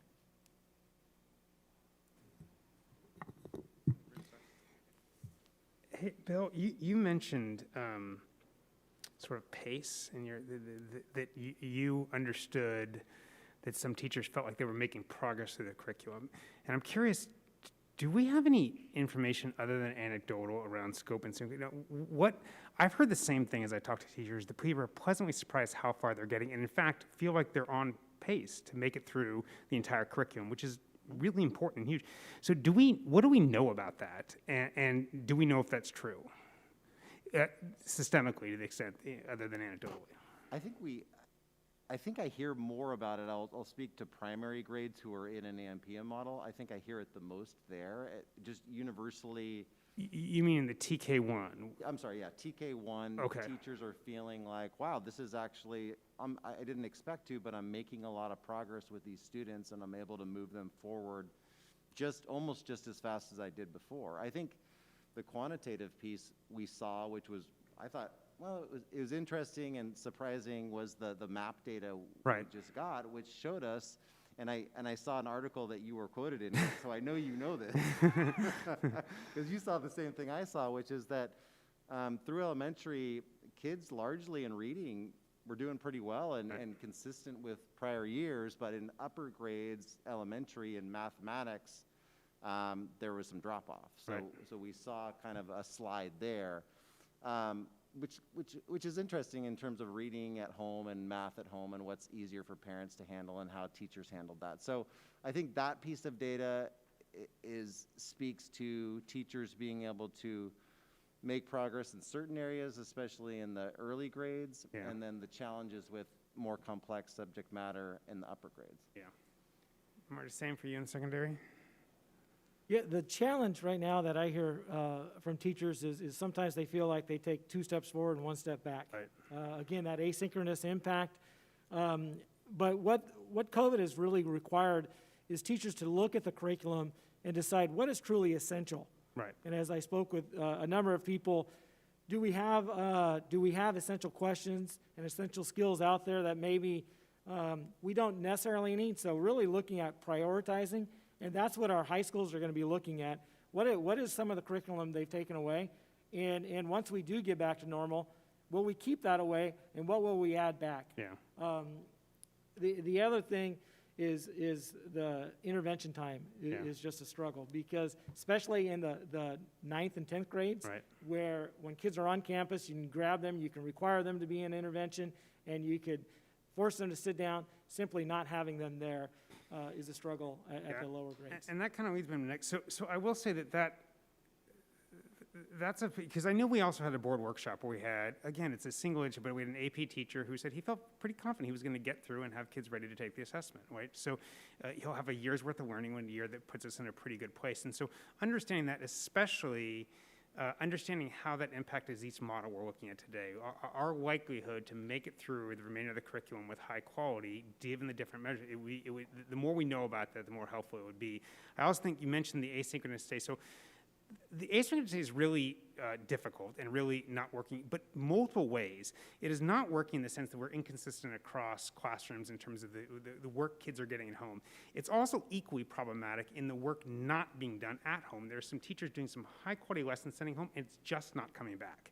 And we're hearing a lot of this disconnection as kids are out there. So understanding how both the entire community sort of comes together and thinks differently about, and whether that is that consistent every day or whether that is a different way of going about it, it's a part we're going to have to sort of collectively think together and figure out how we're all going to, because I think it's not working from both perspectives. Transportation, I know that the B will not be able to get it. In some extreme examples, but unfortunate examples, siblings have been split in cohorts. What would happen then from a transportation perspective if you're a family with split siblings? So our plan for that model is to offer all families that choice. Like if you want transportation, we will put you in the AMPs. And we would keep siblings together. Okay. Okay, and we can sort of say that. We can make that statement. Okay. Mm-hmm. Then the final thing I had is just, you mentioned the quarantine.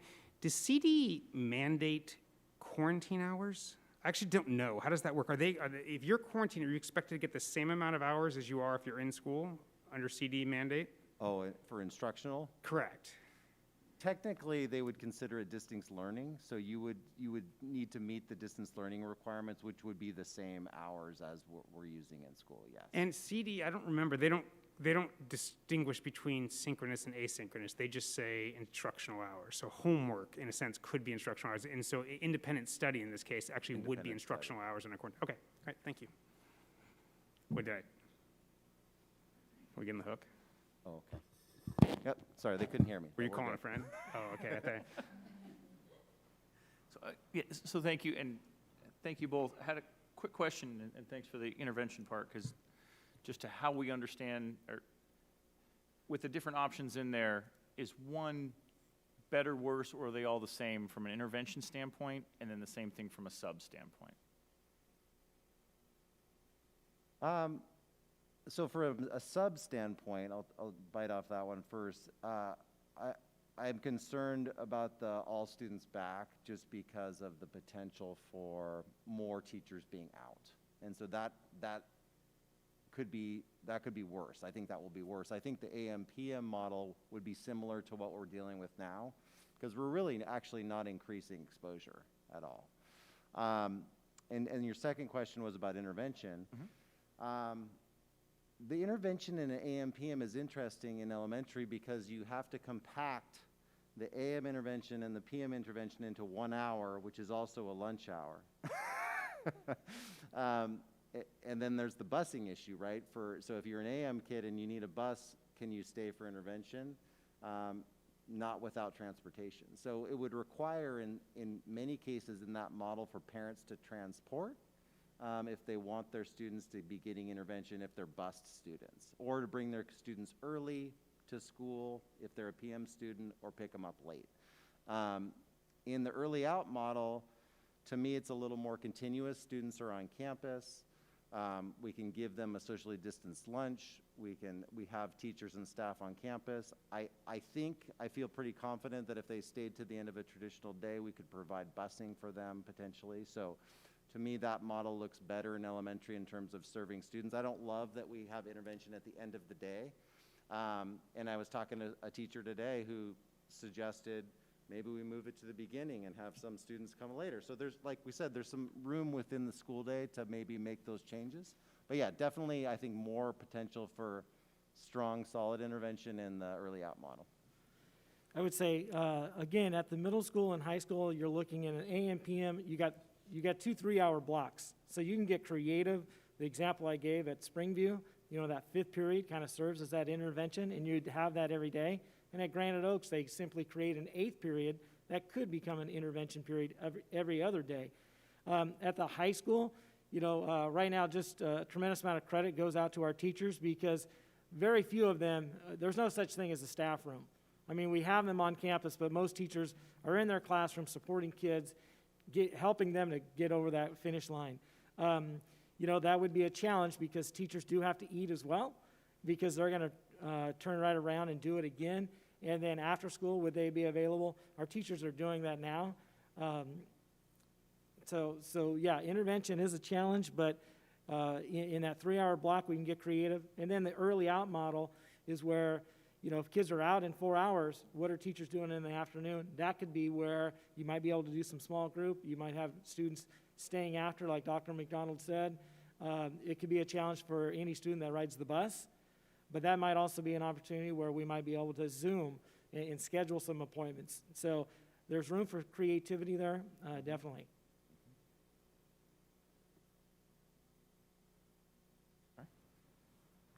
And then, I think we have a slide on it, but just don't want to, and going off of what Rick was having a conversation about, quarantine and what exactly that looks like. I know in conversations I've had with parents and things in the community, there's a little bit of perceived variation that if Johnny's positive, what does it look like if Johnny's negative? How does it all work? So just if we could walk through what it looks like. I know, and thank you, Rochelle, and I know that the 7 to 10 CDC changed it and we're changing on the fly, but at least if we have something of what it looks like now, knowing that tomorrow probably changes or at some point does. Yeah, so Dr. McDonald oversees health services, and he has a slide that he can walk you through.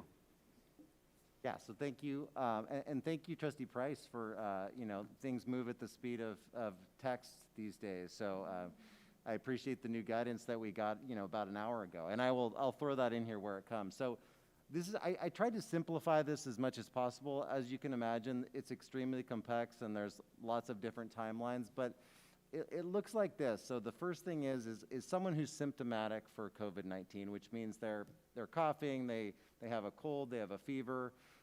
Those individuals would go or remain at home in isolation. A test is recommended, so we can't. It's a voluntary thing. We can't mandate it. So what happens then if the test is negative? People can return to school 72 hours after symptoms are gone.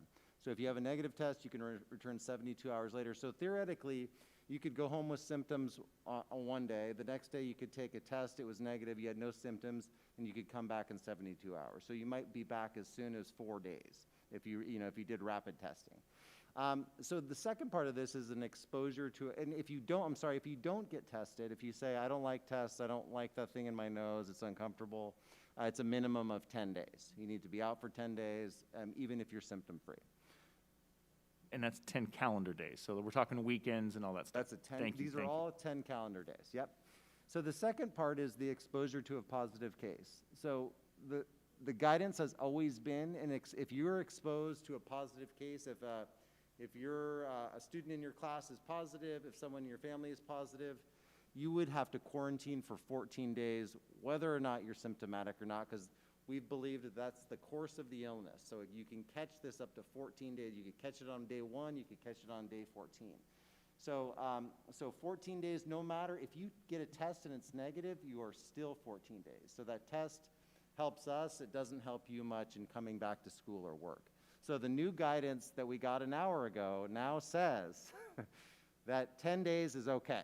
So if you're exposed to a positive case, 10 days is enough time, because after that, only 1% of people develop COVID. If you're an emergency provider, you can do 7, but you have to have special protective gear that you wear and other pieces. So that's the exposure piece. And the last part is if you're a positive test for COVID. So if you're a positive test for COVID, you need to go home for a minimum of 10 days, which is the course of the disease. If you're symptom-free at that point, you can return to work. If you still have, so you have to be fever-free and symptom-free for 24 hours after the 10 days, and you can come back. I hope that wasn't as simple as I hoped it was, but it's there. And if you have questions, I'm happy to answer. Yeah, so thank you. And then I guess just to clarify, so as a parent, and I know it, and I'm sure the answer is it depends, so I apologize in advance, but when is day 1? Day 1 is when you're, if you're, for which scenario? I guess, so if you're symptomatic, it's the day you develop symptoms. And if you're in exposure, it's when we mark that that person who is positive was symptomatic. So we go to that day and then back 48 hours, if that makes sense. So when we get a positive test, we'll go back to when they were last in school, symptomatic, and then back 48 hours. Thank you, thank you. And it may seem simple, and I know, but from a parent standpoint, and it's very confusing as far as what the dates are, and I think most parents in the community just want to know, hey, Johnny was identified on this. I want to be able to count 10 days out, 7 days out, and have that. So thank you very much. No, I understand. It's not clear, but we are happy to help if people have questions, and that we have that great COVID hotline, and we're happy to answer any questions parents have.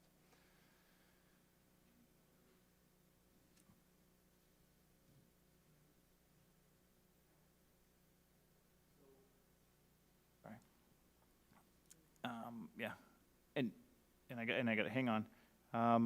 We're going to go to a round of. We went through that. We're going to go through the public comment. I think we have like 10, 12 people or so. So we'll go through the public comments. We'll go through public comments regarding this, and then before we take once we get through that 30, 40 minutes, et cetera, or whatever those. Travis, I'll call on you. You'll kind of be my final, after all the public comment, and then we'll take a quick 10-minute break, maybe 15-minute breaks, all depending. I know we have somewhere in the neighborhood of 100 public comments, and then we'll come back, and then we'll start the deliberation. So, Chief Capra. President Counter, we have just 10 people who have indicated they want to speak. First up is Jessica Rosick. Jessica, can you hear us? Yes, can you hear me? Yes, we can, Jessica. Fantastic, thank you. I appreciate all of your efforts in this, and I wanted to let you know that I spent a great deal of time researching data and sourcing information for the purpose of providing a basis for a sound and reasoned argument in support of returning our children back to 5 days a week of in-person instruction. From the questions of the board members tonight, I feel encouraged that reason and science will prevail. However, as I listen to our union representative statements, I question the motivations of the unions. As I see it, they are merely bullies holding our children's education hostage.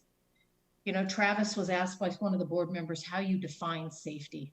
His answer, quote, "We have to wait to hear what safe is, and we don't know until we get there." I think I've heard something like that before. I believe it was, you have to pass the bill in order to read it. You can't run a business like that. You can't run a school district like that. Our children need to be back in school. The unions continue to collect checks, literally phoning it in, while nearly every facet of the economy is returned back to customer-facing work, including grocery and retail workers, airline pilots, flight attendants, daycare providers, nurses, and doctors.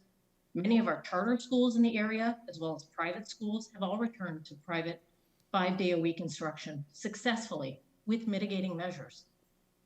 In contrast, I hear from the union representatives that many of the district's terrified teachers are out there worried about going back into classroom full time. However, I've seen posts of pictures on social media of their trips to the pumpkin patch and are out grocery and holiday shopping.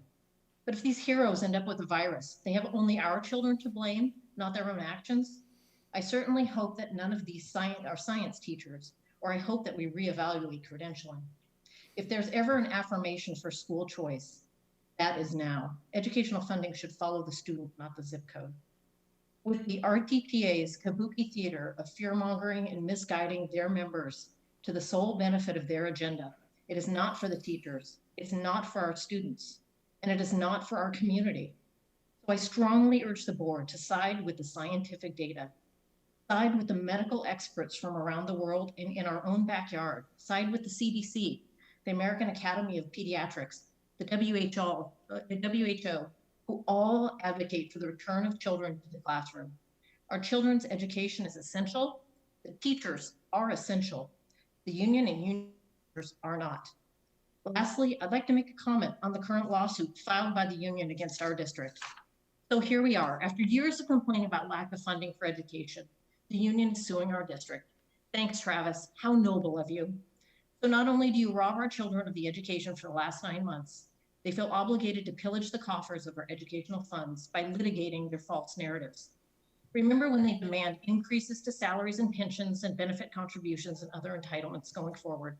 Let's remind them of what the fiscal costs of this malfeasance are to taxpayers, our community, and our children.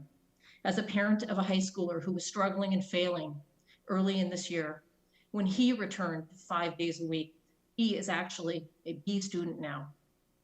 I urge all of you to consider the impact of what this is doing to our children. And reasoned science shows that children are not vectors. Thank you for your time this evening. I appreciate it, and I appreciate all of your inquiry into this matter. Thank you, Jessica. Chief Capra? Sylvia Bond is up next. Sylvia, can you hear us? I can. Can you hear me? Yes, Sylvia, we can. Perfect. Thank you. So tonight you will hear and read many reasons as to why moving to a 5-day schedule this year is a bad idea. I'm not going to waste time repeating those specific details. I would just ask you to strongly consider what has been said and let the students, staff, and parents stay on the schedule and routine that they have already adjusted to at school and at work. Let them go into the next quarter with confidence in knowing what to expect and how to manage their time and finish this year strong. Instead, I would like to take some time to look at your posted numbers. Looking at the weekly COVID exposures from 11/30 and 12/7, the number of symptomatic cases went from 2.6% to 2.2. The number of exposures to positive cases increased from 1.6 to 3.3. The number of positive cases increased from 0.34 to 0.46. I bring these numbers up because I noticed that the district also posted positive COVID cases per school for the last 14 days. I believe this was done because the reopening of school guides on page 15 states that the school closures would only happen if at least 5% of the total number of students and staff are infected. We have heard this many times, and we can see that the numbers on that post is lower than 5% per school as of 12/6. However, this is only part of that sentence in the reopening guide. The whole sentence explains that individual school closures can happen, quote, when there are multiple cases in multiple cohorts at a school, or when at least 5% of the total number of students and staff are infected or potentially infected in a 14-day period. So while these percentages for the last 14 days are helpful, they only show positive COVID cases and should also include potentially infected within that same 14 days. So the percentages should also include exposure to positive cases as well as the symptomatic percentages. If we take a look at the district as a whole and add these percentages for that 14-day period, the sum of symptomatic cases equals 4.8%, exposures to positive cases, 4.9%, positive cases goes up to 0.8%. Then we would need to add all these together as stated in the reopening guide, and that would equal 10.5%. Granted, this is district-wide, but if you look closely at the individual school percentages, it's very possible that an individual school could reach that 5% and could be closed down. If they are not at that point yet, could they be? Absolutely. Do you have a plan for that? Are you really going to ask teachers to revamp the curriculum yet again? Or are you going to just let those who will be quarantined do whatever they can with no help? Do you have a plan for subs and staff? You do not. You are not prepared to return to school 5 days this school year when quarantine numbers will increase. We should keep the consistent hybrid schedule for now and minimize the risk of having everyone home and a return to distance learning, or go ahead and go to 5 days and watch this happen. If you really want more bodies at school, you need to look at these numbers and see that adding more bodies at once will only increase these percentages and schools will start to shut down. President Counter keeps asking, Sylvia, what is the definitive? if you can please, thank you. I'm sorry? If you can please wrap it up. We've got 3 minutes. I I'm will. trying to This get is- as many people as possible in. Absolutely. I know the first one went a little over. This is my conclusion. President Counter, you keep asking what is the definitive answer of when. The when should be after a year, at the earliest, of successful adapting with minimal changes for the kids' sake. Wait and prepare to move to a 5-day schedule until next school year. The longer it takes, the more prepared you will be in finding the how to implement this successfully. Thank you. Thank you, Sylvia. Chief Capra. Next up is Ethan Pellegrini. Ethan, can Hello, can you guys hear me? Yes, we can, Ethan. Hello, good evening, board members, Superintendent Stock, faculty, staff, and students. My name, as previously stated, is Ethan Pellegrini, and I am a current senior at Whitney High School. Tonight, I'm here to address the grave, dangerous, and likely deadly decision that you could make.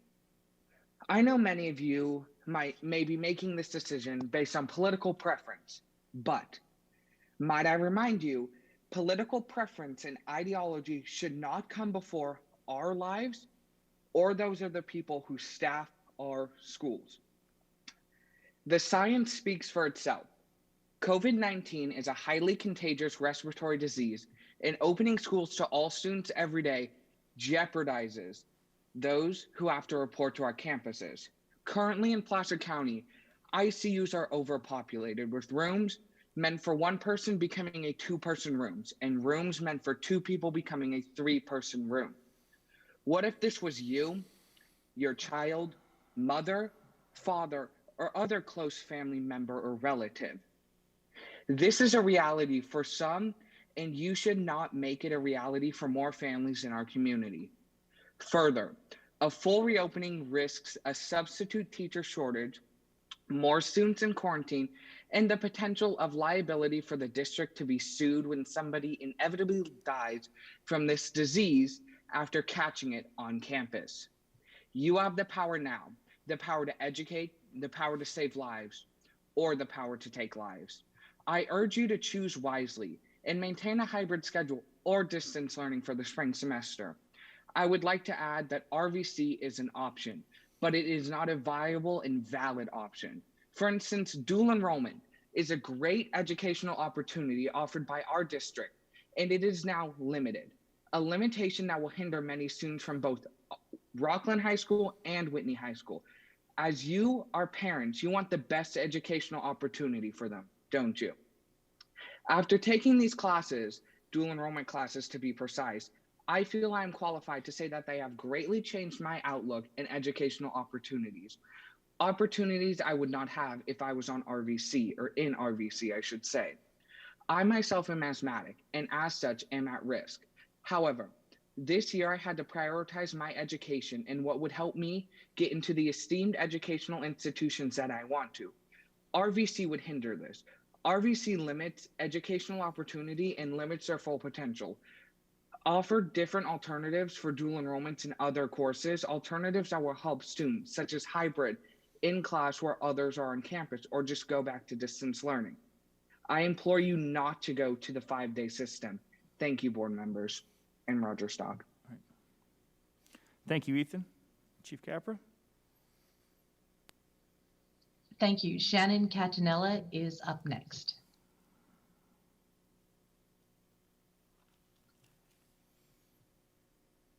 Shannon? Can you hear us? Yes, we can. It's Shannon and Ken. Just a couple brief things. We talked last time, and It was a longer response. This one's fairly short. Hearing everyone speak tonight was very helpful to hear the proposals and ideas thrown out by the groups. One thing I felt was especially missing were medical experts. So in future sessions, it would be very helpful for all of us if you could bring in people that do this for a living, that we don't rely on just people on the board or someone from the teachers union. That's not their job. And we really need to listen to people that live this every day. Secondarily, I'd recommend we take a breath. We pause, we evaluate what's happening. If the numbers and cases and spread go down, then we can revisit this idea of the 5-day concept. But we're starting to see what this is doing, what it's heading toward, and if it continues, the answer will be clear.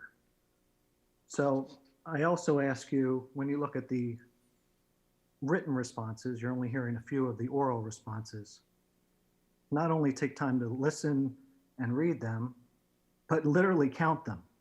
It's about a 5-to-1 ratio in case no one counted, or they're not sharing it with the rest of the people on this call. 5-to-1 say we should not be having this conversation. 5-to-1 say stay the course, see how this goes, then reevaluate.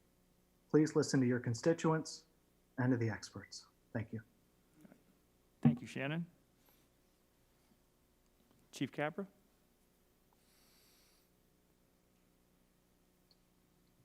Madeline Opey is up next. Madeline, you're next. Can you hear us? Yes, hi, good evening. Can you hear me? Yes, we can, Madeline. Yes, hi. I have a daughter, an only child. Emma is a 5th grader at Rock Creek, and she is actually doing really well in spite of the fact that she is an only child, adjusting to the hybrid model. At first, I was very concerned about taking her because I have asthma and some other conditions that I was afraid of, but in any case, we're happy that we made the choice to do hybrid. She is learning, she is thriving. And as much as we would like to go back to a full-time schedule, right now is just absolutely the worst time. I don't know if the board members are aware of the actual numbers, but our cases in this in Placer County went from 25 cases per day on average in October to 74 cases per average in November. And as of today, we're at 209 cases a day. That's more than quadruple. And while I was watching and listening to the board, I actually took the time to review the comments because I'm very concerned that the comments will get lost and that you will not read all the comments. And I'm really hopeful that that's not the case. But of all the comments I read, which is a total of 129, there's about 150. I counted 107 people saying that they want to keep the hybrid, 89 parents, 12 students, and 6 teachers.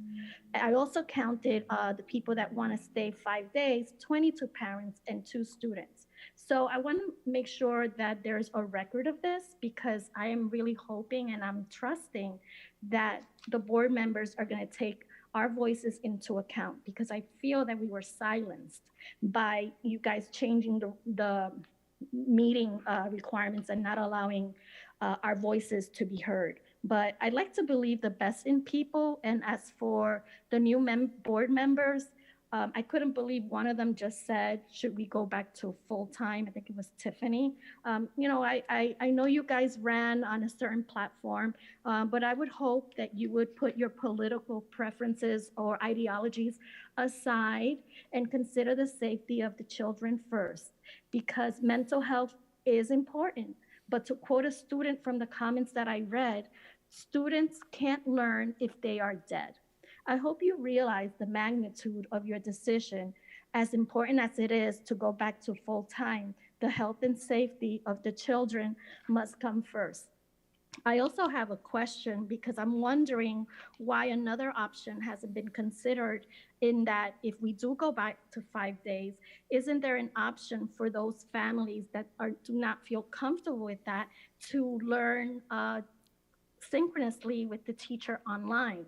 I think that might be a great solution. I don't know if it's something you guys would consider, but with cases the way they are and, everything shutting down, I think that it's just not prudent to open the schools 5 days a week. Thank you. All right. Thank you, Madeline. Chief Capra? Thank you, President Counter. Up next, Kurt Weidman. Kurt, can you hear us? Yes, I can. Can you hear me? Yes, Kurt, we can. Okay, thank you. Just probably respond to previous speakers, but if we were to look at the data in California, there's 9.1 children under the age of 18, and there's been 2 deaths due to COVID. There's over 81,000 kids under the age of 18 in Placer County with 0 deaths due to COVID. So I think we should file the numbers. I think it is completely safe for kids to return. And from what I saw in Placer's numbers, is either over the age of 60 or 65, that accounts for 90% of the COVID deaths in Placer. So I would say most of the staff, to a certain extent, under the age of 60 or 65, they're pretty much completely safe too. So I do want to really give some recognition to the first speaker. I think the teachers union is really doing a disservice to both the students and their members. I know a lot of teachers in my neighborhood, I speak to them all the time. We've got some great teachers, and they want to get back in the classroom.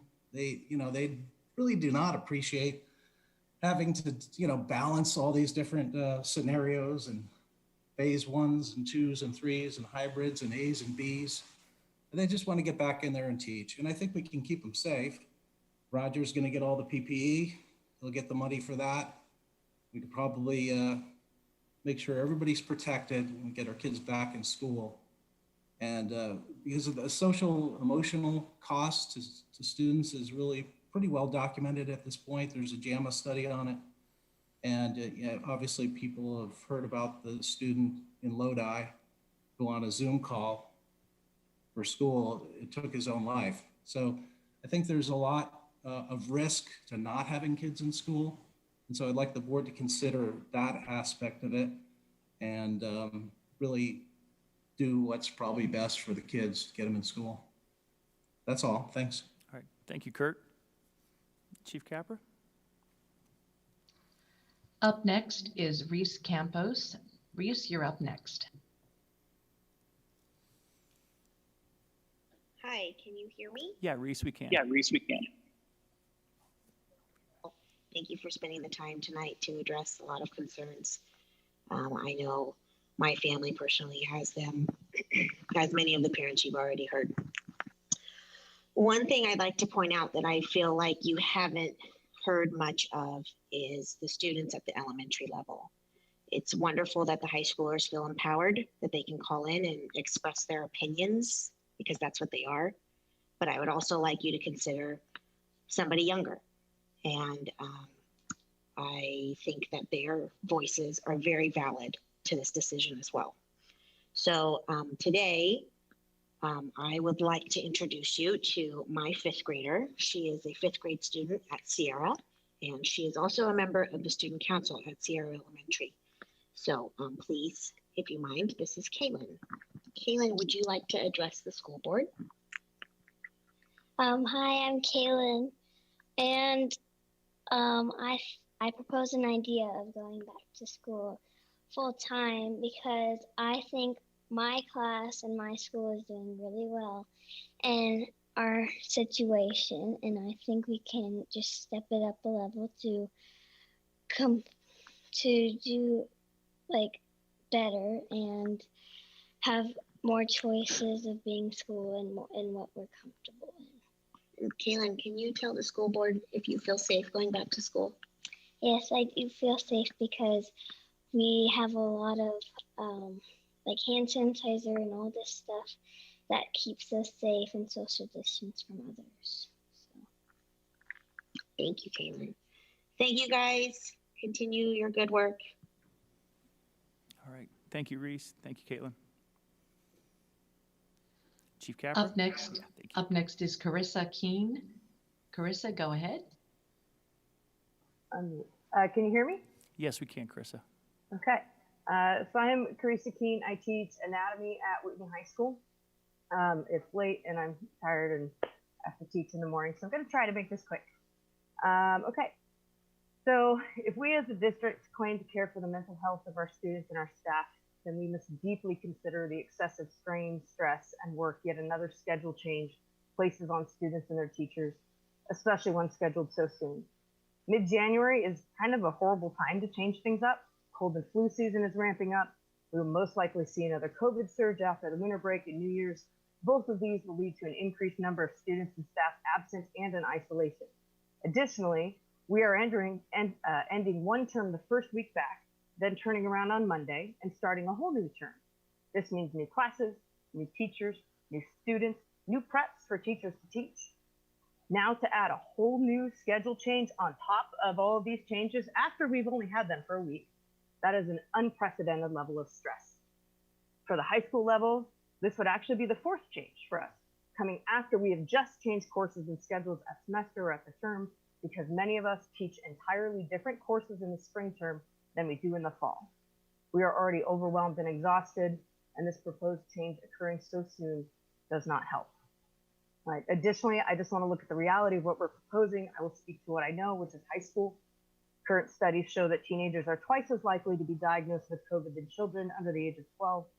While teenagers may be more likely to have mild symptoms, this only increases their risk of spreading it to each other, to their teachers, to their family members who are probably more at risk than they are, and to their communities where they work, play, and party with their friends. Take, for example, the CDC report of a 13-year-old who infected 11 of her family members with COVID during a vacation in June. The role of super spreaders spreading COVID cannot be downplayed. And I know within my classroom, any form of social distancing between students will be impossible with 34 to 36 students in class, right? If we went back to having all kids on campus 5 days a week, literally sitting elbow to elbow. So what's going to happen when one student gets sick? I currently have about 10% of my students out in isolation with social distancing measures in place. I cannot even fathom the number of students that will be missing valuable class time out of class and at home in isolation if we return to having all of them at the height of the pandemic. I know we have a schedule for all classes every day, split in A and B groups. Literally sounds a little bit like the schedule from hell. I'm sorry. It's chaotic, exhausting, and stressful, pushing teachers beyond burnout. It's a wildcat day every day, but I'll skip to a more important thing. This is not a race to become the first school to return to normal. The fate of thousands in this community currently rests in the hands of all of you sitting here tonight. The decision you make will affect the lives, health, and well-being of thousands of students and their families, hundreds of teachers and their families, and the entire community. Because COVID places a large burden on the community and on the already overtaxed healthcare system, on our hospitals, doctors, nurses, healthcare workers as well. These aren't unlimited resources. In Placer, our hospitalizations Carissa, are up to 180 a little bit past people. 3 minutes, if we can. Oh, sorry. We can just wrap it up. Okay. I think I have one sentence. Oh, there's only 7 ICU beds left. That's it. So again, the decisions you make today will affect the lives of thousands of people in this community who are all being served by the same hospitals and the same healthcare system, battling the COVID epidemic and trying to curb its spread. And I think schools are going to be very crucial in helping curb that spread. Okay, thank you. All right, thank you, Carissa. Chief Capra? Up next is Ren B. Ren, go. Yeah, hi everyone. Can you guys hear me okay? Yes, we can, Ren. All right, so I'm going to give you guys a different perspective. Somebody mentioned whether or not there would be any medical professionals who can actually speak to some of this. I actually am a 20-year ICU nurse, currently working in the community, so I see everything in the front lines. So I don't, regardless of how you guys look at the actual numbers from the big national database and whatnot, from a front lines perspective, I'll give you this. In the last 3 weeks, we have quadrupled our numbers in the ICUs and inside hospitals as far as COVID rates. So just that alone in terms of the spread is quite alarming. And it is very, very taxing and challenging to actually take care of these COVID patients, not just by one nurse in the ICU, but multiple. So one of the things I would like to bring to your attention is the fact that this is while we are doing all these mitigating items to try to help facilitate as little possible spread amongst each other. And the biggest concern I have is all of the data that we are looking at that's out in the public does not address specifically whether or not these kids are regularly tested or the staff is regularly tested in the schools. I hear that earlier that you had expressed that we will be doing a testing program of 25% of the staff every 2 weeks. That's not going to be enough to do contact tracings or try to mitigate any kind of risks. We're talking about teenagers. I don't come prepared with these particular speeches like probably some of the others before me, but teenagers, just the other day, I saw that CVS unmasked and they're hanging out with their friends, and we're talking about 10, 15 people right across the street from Rocklin High School. So now we're going to double the amount of these teenagers going to school. And then next thing you know is we have these kids who are probably not going to report themselves as a possible symptomatic case. And then they become carriers where there will be some silent spreaders that's coming around within the community. Again, from an insider's perspective in the hospital, I have 2 high school kids. I actually have 3 kids that went through all of the high schools, all of the local schools within the Rocklin Unified School District.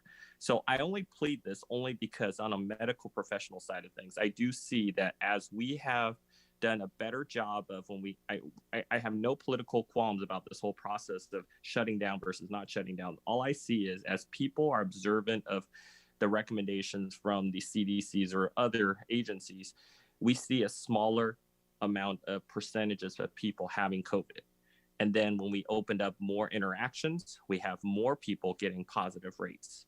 And so this next wave that we saw from Thanksgiving, we have more positive rates. We have over 100, we have over 75 between the 2 different hospitals within this area. And you can see that with those particular numbers, those are alarming numbers that are positive COVID cases affecting the hospitalizations in terms of the ability to take care of other patients within our community. Now we're going to add these non-symptomatic or non-reported kids cases. I don't expect you guys to probably test these guys we're after 3 minutes. If you can wrap it up. No problem. I will wrap this up. So I think there is a time and a place. Finish the vaccine, see how things goes, try it out for the fall. Maybe wait until the spring, but certainly this is not the right time to actually push forward with the 5 days. Thank you so much. All right, thank you, Ren. Chief Capra? Up next is Liz Stevens. Liz Stevens, go.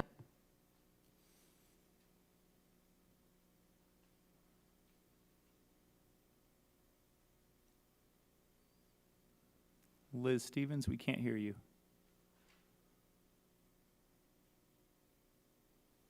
Okay, well, let's go and just. We'll go to our next speaker. Okay. Casey Corliss is up next. Thank you. Can you hear me? Yes, Casey, we can. Okay, thank you. I agree with several of the other Hi, can you callers hear me? that staying in the hybrid model is the right thing for us to do. This is not a perfect situation. COVID is not a perfect situation. I think we can all agree with that. And you guys have made, and our teachers and students have made tremendous efforts to make hybrid successful. It's working. I listened to the speakers explain these new models that are being proposed, and I heard even those speakers expressing concern over 100% of the students on campus. So I trust that even when your own folks are expressing concern about 100% of students on campus, that you will not go that way now. Even splitting into the 5 day a week or 4 or 5 day a week model with the morning and afternoon sessions presents multiple challenges to readjust for these students to readapt, and teachers to readapt what they've learned in hybrid to a whole new model. I think Mrs. Keene, one of your teachers, was talking about that.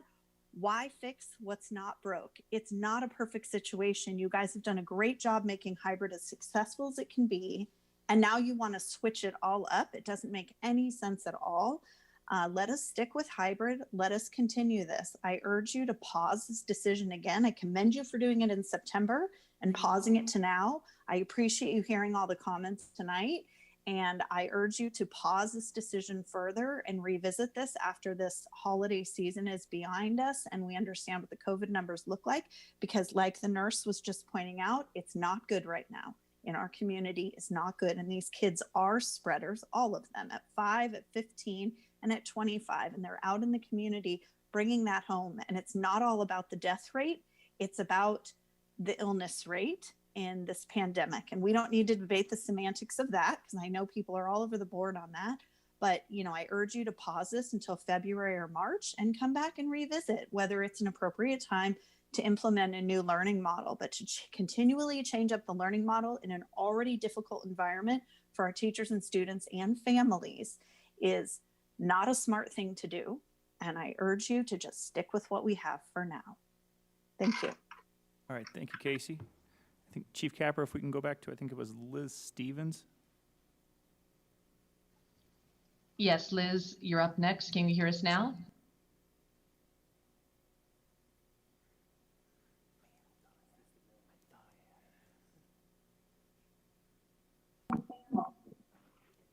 Not a smart thing to do. And I urge you to just stick with what we have for now. Thank you. All right, thank you, Casey. Chief Capper, if we can go back to Liz Stevens. We can hear some background noise. Liz, is that you? Hear me? Yes, Hi. Liz, you're up next. Can you hear us now? Hi, can you hear me? Yes, we can. Hello, can you hear me? Yes, Liz, we can. Can you hear me? Liz, you Hi, have can you hear YouTube me? on. We can hear you. You have YouTube on. Turn that off. Chief Capper, if we can go back to we can hear some background noise. Liz, is that you? Hear me? Yes, Liz, you're up.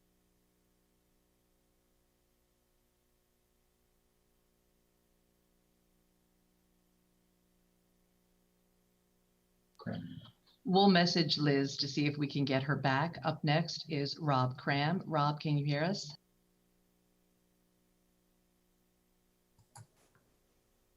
Yes, I can. Can you hear me? Yes, we can. President Counter and the board, thank you for the opportunity to address the board. As all of you may know, I sent in a letter detailing my concerns back in November and recently sent it out as of this afternoon. I just wanted to say the hybrid system is a good system. It's a system that the board can be proud of. It properly mitigates the spread of COVID while allowing our kids to continue to go to school. I don't really have much to add to those thoughts necessarily. I just wanted to give a couple additional thoughts. One thing, when the survey came out this fall, I don't feel it did a very good job of asking parents what they thought of the hybrid system. It just gave the two options of going completely virtual or going back to school full time. So I don't think you're hearing all of those voices addressed as far as what people really think of the hybrid. And then I just wanted to give a couple other thoughts and observations of where we're at to maybe kind of put things in context, or at least how I see them. I work in private industry. I work for a heavy equipment dealer in the Sacramento area. We have 500 plus employees. The bulk of our employees are in their mid-20s, mid-30s. And we've had several outbreaks at multiple locations. And some of those outbreaks have been linked to workers on site. So COVID's definitely a real thing. Anybody can spread it, including school-age kids. And I just think that your guys are just going to be asking for a world of hurt if you open it up at one of the peaks of the surges. So please keep it in mind. We have plenty of time to wait. The light's at the end of the tunnel. The vaccine will be available to the bulk of the population in probably 6 to 8 months. We have time to wait. Let's not make a dumb decision. And then one other thought, I have a friend that works in the nursing or works at one of the local hospitals. And I recently talked to her and she had said that she's seen, the ICUs filling up, and it's not just elderly people. I mean, it's a mix of people, as she said. So that's all I really have to say on it. I just think you guys are moving ahead way too fast. I thought you were moving ahead too quick back in November. And I think looking at it now is just absolutely, for lack of a better term, it's insane. So please just take a thought, take a pause, and let's not make a decision that we're all going to regret. Thank you. All right, thank you, Rob. Chief Capper, we'll try Liz, and then we'll Yes. move along. Thank you. Liz Stevens, you can speak now. Hi, can you hear me this time? Oh, good. I apologize for the error. Hey, look, we don't have a bunch of statistics pulled from the internet. What we do have is the answer to your question, when. And ultimately, if we're not careful, the unfortunate reality is the answer is not, it's really not about the board, the teachers, the faculty, or statistics. Our children want to go back to school. The answer, the question of when, is when will enough be enough? How long are we going to let our kids suffer? This really isn't healthy. You know, our kids aren't doing as well as you all think. Listen to your panelist, Kaylin. You can hear it in her voice. And ultimately, her voice should be bigger than ours. We just wanted to say we want the kids to go back to school. That's our message. So thanks for having us.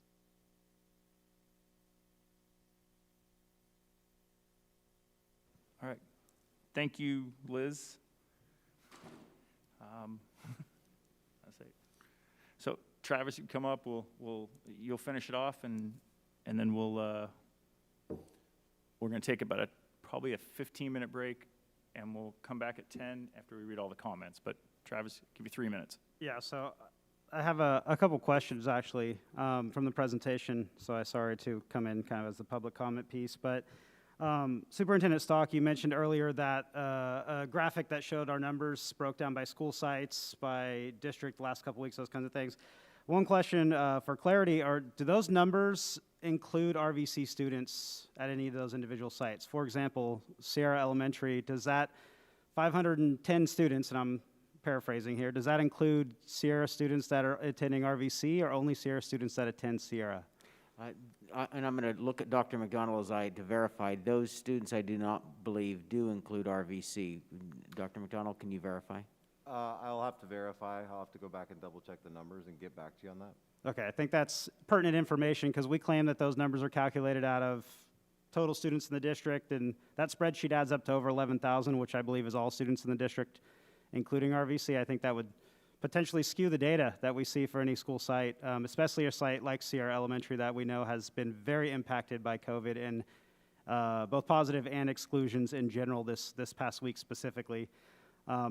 Secondly, I just want to remind everybody, and I appreciate board members for engaging in the conversation earlier, but there was a lot of questions asked of our ed services guys, Bill and Marty behind me, and I mean, all due respect to these guys, they work tremendously. They're out in classrooms as much as they can be. I hear from Marty every day that we talk. I wish I could be in classrooms more. And but there was a lot of, I hear from teachers coming from them. And I have concern when that comment's made because I hear from teachers and our answers and our conversations seem to be contradictory of each other. And I don't think that's Marty and I in disagreement. I'm curious what teachers, and not in a literal specific person way, but a lot of the information that we hear through the communities, I hear from teachers, ed services, I hear from teachers. I literally talk to hundreds of teachers every couple of days. That's literally my job when I'm not teaching in the classroom. And so I just want to take that information that's presented in those I hear from teachers context with a big grain of salt because I have data results I can show and share with you. I try not to do that in a very literal, here's the survey, because that kind of devalues the willingness of our members to take surveys because there's a distrust in some of that I think we've talked about in the past. But I just want to remind you that our TPA represents the teachers in the district. I'm not the union. I'm the unfortunate or fortunate spokesperson for the teachers in the district. Just like you, Derek now. Past hard anyway, but you represent the constituents of the community. This is not a Derek opinion. This is not a Travis opinion. This is us representing that. And I can't help but sit here and honestly fume when I hear people attack. And I don't care about, it's not a me thing. People can, whatever, beat me up all the time. I don't really have emotions. But when you want to degrade teachers and, you know, they just want to be lazy and collect a paycheck, like, I can't stand by and let that comment from our community go. And I hope you board members don't either. So I just want to end on that. Like, that it is unacceptable. Those are the same people that you expect to educate and be responsible for helping raising your children as well as their academic responsibility. It's just uncalled for. So I had to mention that. It's just, I don't hear it enough from, I feel like it's part of your responsibility as the board to defend that as well. And I see you nodding, so I know you're there, but just, it had to be said. That's all. All right, thank you, Travis. So it is now 9:50. If we can take 15 minutes? Yeah, I think we're somewhere in the neighborhood of 250 comments. So if we can take 15 minutes and come back at 10:05. So we're going to take a quick break. We're going to read through as many and as all as public comments as we can, and we'll come back and open up to kind of board deliberation and conversations at 10:05. All right? Yeah, go for it. You know, I know, President Derek, there's been concern from the community, some voice that we won't be reading all of them. I would like to actually propose that we take enough time needed for all 5 of us to read every comment. Okay, just trying to keep on a time frame. Yeah, understand. So we go to 10:10, 20 minutes? Let's ask just that our community's patient as we quickly read through them as fast as we can. Okay. It may be not 15, it may be 20 minutes, you know, just a little flexibility. So we'll plan on 20 minutes. Hopefully we can get done quicker than that. We can come back at 10:10, but I know trying to get to this and that. All right, so thank you. So a quick 20-minute break. All right.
So if we can, if I have, kind of looking for consensus and reading through 176 plus comments. So thank you very much for those folks out there that sent something in and did that. Before we start with deliberation, board deliberation, I want to start with Jordan, because I know I apologize, I cut you off when we did it before. So Jordan, go ahead. So over this past week, I have tasked myself with gaining as much information as I can, and I believe that at the end of the day, the student voice is one of the most important factors in making this decision, and I believe that now is a good time to express those concerns. While not all students' options are going to be the final decision made tonight, it is important to make sure everyone knows the concerns over the options at a student level. The AM/PM schedule is a concern for many different students. This is going to cause many problems for students, whether that means work schedules they have outside of school, family commitments they have, or the stress and anxiety level growing over the thought of this schedule, especially for B-Day students who are going to be coming back at such a late time during the day. There is also a concern that there will not be enough time to gain the amount of knowledge needed to know to pass the class proficiently, as well as a concern that in the 40 minutes given to learn everything, they are not going to be able to gain enough knowledge. Students worry that the ability to seek help during the appropriate intervention times given are not enough and are concerned that there is going to be an overwhelming number of students at these interventions, ruining the amount of help time given. The 5-day-a-week model is a concern for many students as well due to the health risks that come along with it, as well as being so close and near so many students during the school day every day. Students are worried that this option is going to result in another schedule change, resulting in the hybrid model we are currently in, or the possibility of being pushed back to a full online model if COVID cases were to rise. The online learning option is stressing many students who do not feel like learning behind a screen every day is going to benefit their learning. The hybrid model currently raises some concerns for many students as well. Students are concerned that the asynchronous day is not working and that the drive to finish schoolwork is not there for a lot of people and is becoming an overall problem for their learning. I have publicly polled as well as discussed on campus with many students that the hybrid model we are in currently is the safest and most effective model. Students have countlessly shared their concerns for other models and ultimately think that the best option of the district is to continue the hybrid model we are currently in, as well as working to build and better the asynchronous days. Please remember that the student voice is something that is going to help make our decision tonight and ultimately should be one of the main things helping finalize tonight's decision. Students watching this, know that no matter what the decision is tonight, the individuals alongside me at this table are thinking of everyone in our district and are making a decision that they believe is ultimately the best decision for everyone. Whether the decision made tonight is what you believe is the best or not, I urge you to please speak kindly to one another on campus, especially many of those who may disagree with you, and continue to work together as a student body to get through these hard times, as we are all in this together. Thank you. My mask broke. So I won't start it, but I'll just kind of look to the right. How this is going to work. I'd like to just open it up and have deliberation, conversation, what you're thinking.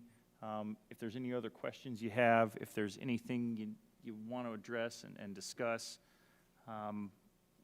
Once we go through a round of that, I'm looking, Rick, and I know you've done this before. We'll need a motion, and then we'll need a second to the motion, and then we'll have discussion, and then that'll come to a vote. So, and then obviously, if there's a motion and we want to make amendments, we can go through that. I will say that if we have multiple amendments, and I'll look to Roger, we might just we might pull everything together and restate it so that we're all clear. I will definitely ask that before we do take a vote is, here's what we're all voting on. You know, I'm approving. If I approve, I mean this. If I vote no, this is what I mean, so that we're all clear. So with that, I'll look to start. Go ahead, Trustee Hupp.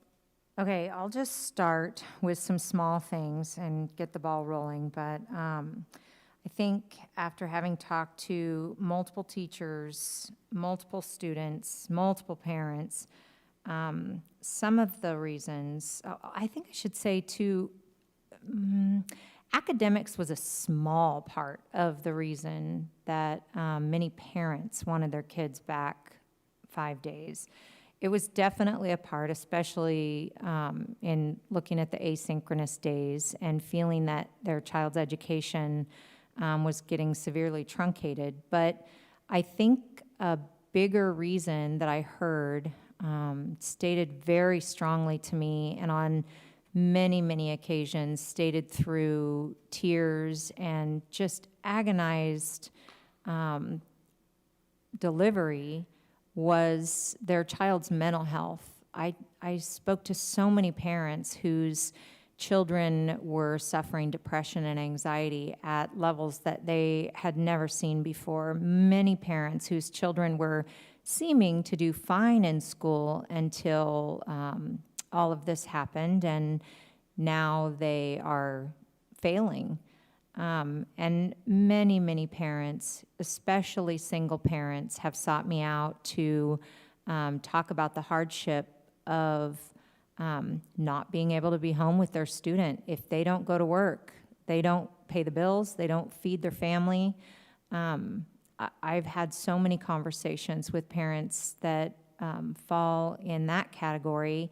And as a teacher, I've seen and spoke to many teachers, especially at the elementary level, who have witnessed children being home alone most of the day on the days that they're not at school.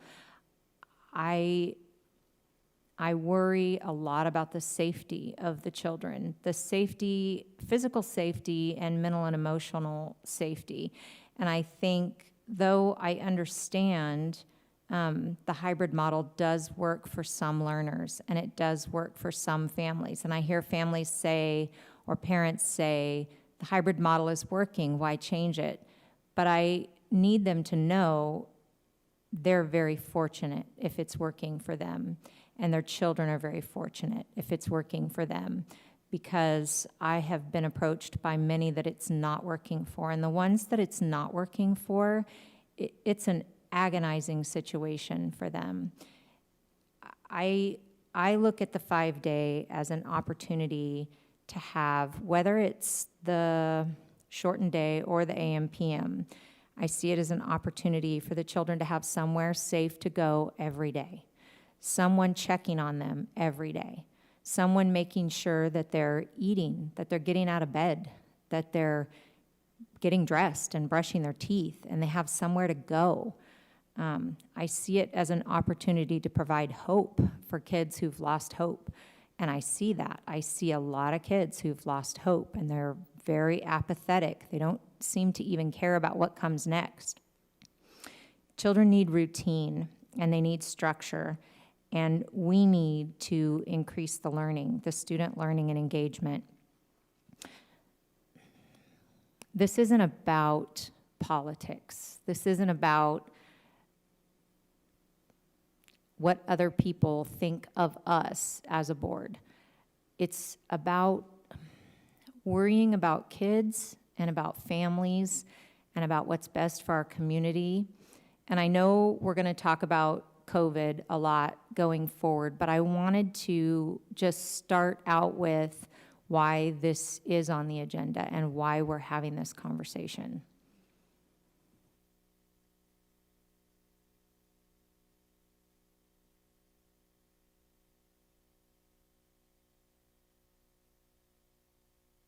Thank you, Julie, for taking the time to bring that up. Like I said earlier, this is a hard one. It's tough because there are so many desires from our community, and here the 5 of us are sitting here really making some huge decisions for our students, our teachers, and center to every conversation I have had. I really feel I could say everybody together wants what's best for our students. I haven't heard anybody that doesn't want what's best for our students, but I think now we're in a situation where we have to look at how do we determine our decisions, what do we weigh, and I think right now we start by we weigh it all, and we kind of lay it out on the table. And so for me, part of the piece I look at, I thank Jordan for the presentation that you gave us, because I think it is so important that we hear students and we hear what they're experiencing every day, because the decisions we make at this table, they affect them and what they do on a Monday, Tuesday, Wednesday, Thursday, Friday. And so I'm sure everybody at this table doesn't take that lightly. I echo a little bit, Julie, of your sentiment because, just the other day, a student did share with me and said, my off days, my asynchronous days, she's caring for her 2 younger siblings. And I don't say that as an attack to anybody. That's nobody's fault, but that's the reality of what some students are experiencing. And I have to believe she's possibly not the only one. But even if she was, I have to look at that and go, what are we offering for our students? And, I have educational concerns and instructional minutes, but I think it's a good place to start and say our schools provide so much for our students. They're the hub of our community. I really believe so. All the nonprofits I talk to, the city leaders I talk to, it's at the schools where our students learn from experts. They're taught, they're trained by professionals. Our teachers are essential. I am so thankful. And so I sit here going, okay, well, how do we make this decision? That our community and comments in the emails has shown that there is some division, and I think we recognize that. And so I think for me, I start out by saying I have a constitutional right, or a constitutional obligation, I should say, to make sure that we are making decisions for our students that are in their best interest. And I think we all agree to that, but that's where I struggle and go, what do we weigh more? Mental health, medical concerns, instructional minutes, and then there's that struggle of what are others doing around us. And in all reality, I know we don't like to have that conversation, but it's true. We do have other districts around us that have made some decisions that have shown how they can do it safely. And so I struggle with that piece of, I think we need to acknowledge that. And so one point I just wanted to bring to the table that for me as I weigh these pieces out is on this presentation, page 10, 5 of our 8 surrounding districts as of January 19th will be 5-day, 4.5, 5-hour days. They have already made the decision and are implementing it January 19th. There's 3 undetermined. And so I think that is something we have to take into consideration, that how can we do this safely? We learn from districts around us that are doing it safely, that are well below that 5% case rate.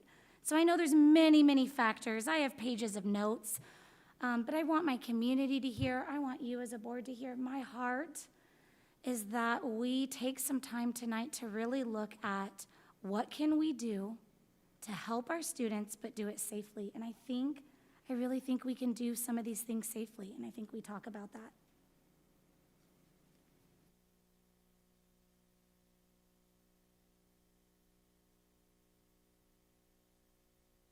This is painful to sit up here, and it's painful to go through this process, this wrestle that we all are feeling individually, and the weight of our community on our shoulders. And so I just want to reiterate that we don't take this situation or this decision lightly. This affects all of us. And there's no perfect solution, otherwise everybody would be doing it. So I'll just share a couple things that have been weighing on my mind. Of course, our children deserve the best education that we can give them right now. And it's like my garage analogy. It's ugly in the process. It really is. Until we get to the end, it's going to be painful. It's going to be a lot of up and down. It's going to be out of our comfort zone. But if learning is our priority, then what are we doing as the adults in the room to make that happen? I believe that for me, part of that, a big part of it means in-person connecting with teachers as often as possible. The daily check-in benefits every kid academically, socially, mentally, and every federal health official, CDC, every expert agrees that kids need to be in school. When I mentioned last week that I was at the LCAP meeting, a student said publicly in a group of his peers, school is the best part of my day. Going to school is the best part of my life. And that is the case. That is the case for some students. And I think we have to remember that. We've asked for months to see an improvement on the asynchronous days, and we don't see it. Let's quit pretending like it is working. We have to stop what isn't working. Our state is requiring kids to be home quarantined for 14 days, but now it's changed to 10. And I have seen this firsthand in my home, having one of my kids exposed, who never had any symptoms, but only had very little interaction with her teacher. So she's at home well for 14 days with not much learning happening. And if we want to talk about what other districts are doing, one of the differences is that they stream. And so I am not, and I've never suggested that we do something that is not possible for teachers. I wouldn't ever expect a teacher, I can't imagine how challenging it would be. I still think it's possible because other people are doing it. And I wouldn't expect that we would talk to Johnny, the whole time we've got our kids in front of us, but if I'm teaching Spanish and I can stream and give my kids the meat of my lecture, the bulk of what is most important, and then we're going to break out into groups. Johnny, just so you know, we're going to have this 20-minute lecture. The last 20 minutes, we're going to be breaking into groups and practicing our verbs or whatever that is. Let's be solvers and really think about what we can do. And I appreciate the money that has been put into allowing teachers to try this, and I'm really grateful for the teachers that, I know this is not easy, but I'm grateful for those of you that are willing to try, and it's benefiting kids. With all that being said, we are in the middle of a worldwide pandemic, and everyone is having a different life experience with it, and I'm not oblivious to the reality of the seriousness of the situation. Kids at school, though, however, are not causing it, but they are being impacted, and we have major challenges, and as you can tell from how detailed these reports are, there's a lot of factors coming into play as we take all of this into account. I feel like I've been wrestling with, as we prioritize learning and in-person daily contact while in the winter months of a pandemic, for me, the best situation for kids is the AM/PM model. I know it's another change. I know it's disruptive to the system. I empathize with teachers and I honor their efforts. I spent all weekend on the phone with parents and teachers and administrators, and I'm worried about that middle school schedule, and I think it's going to be hardest on them. And maybe as we sit and we talk about a K through 6 and a 7 through 12 and how our kids are going to be. I hope that we talk about that. I think that we've got some different needs, and maybe we can address those. But I empathize with parents. None of this is easy. I know we went from distance learning for quarter 1 and hybrid for quarter 2. And as I talk about this, yes, another change. And everybody has work and childcare and transportation, and it isn't easy. But I'm concerned that if we don't have streaming consistently and we double the kids in a classroom, as much as I wish that we could, if we double those kids in a classroom, we really send a lot of kids home quarantined when we have an exposure and they're not having learning. So until we can address that in a way that is going to work for kids that are sitting at home, if that can be part of it, I'm there. I feel like the best solution is making progress towards an all-day, healthy, safe situation for our students. And I wish we were there yesterday, but we're not. But making progress is important. The daily interaction with kids, the increased connection, and the accountability is my priority, as well as being reasonably distanced and still in the same cohort and kids. And that's what I heard when I listened to Mr. Flowers and Dr. McDonald, that those increasing accountability, the advantages, no increased exposure, the small groups, daily check-in, we can still do physical distancing.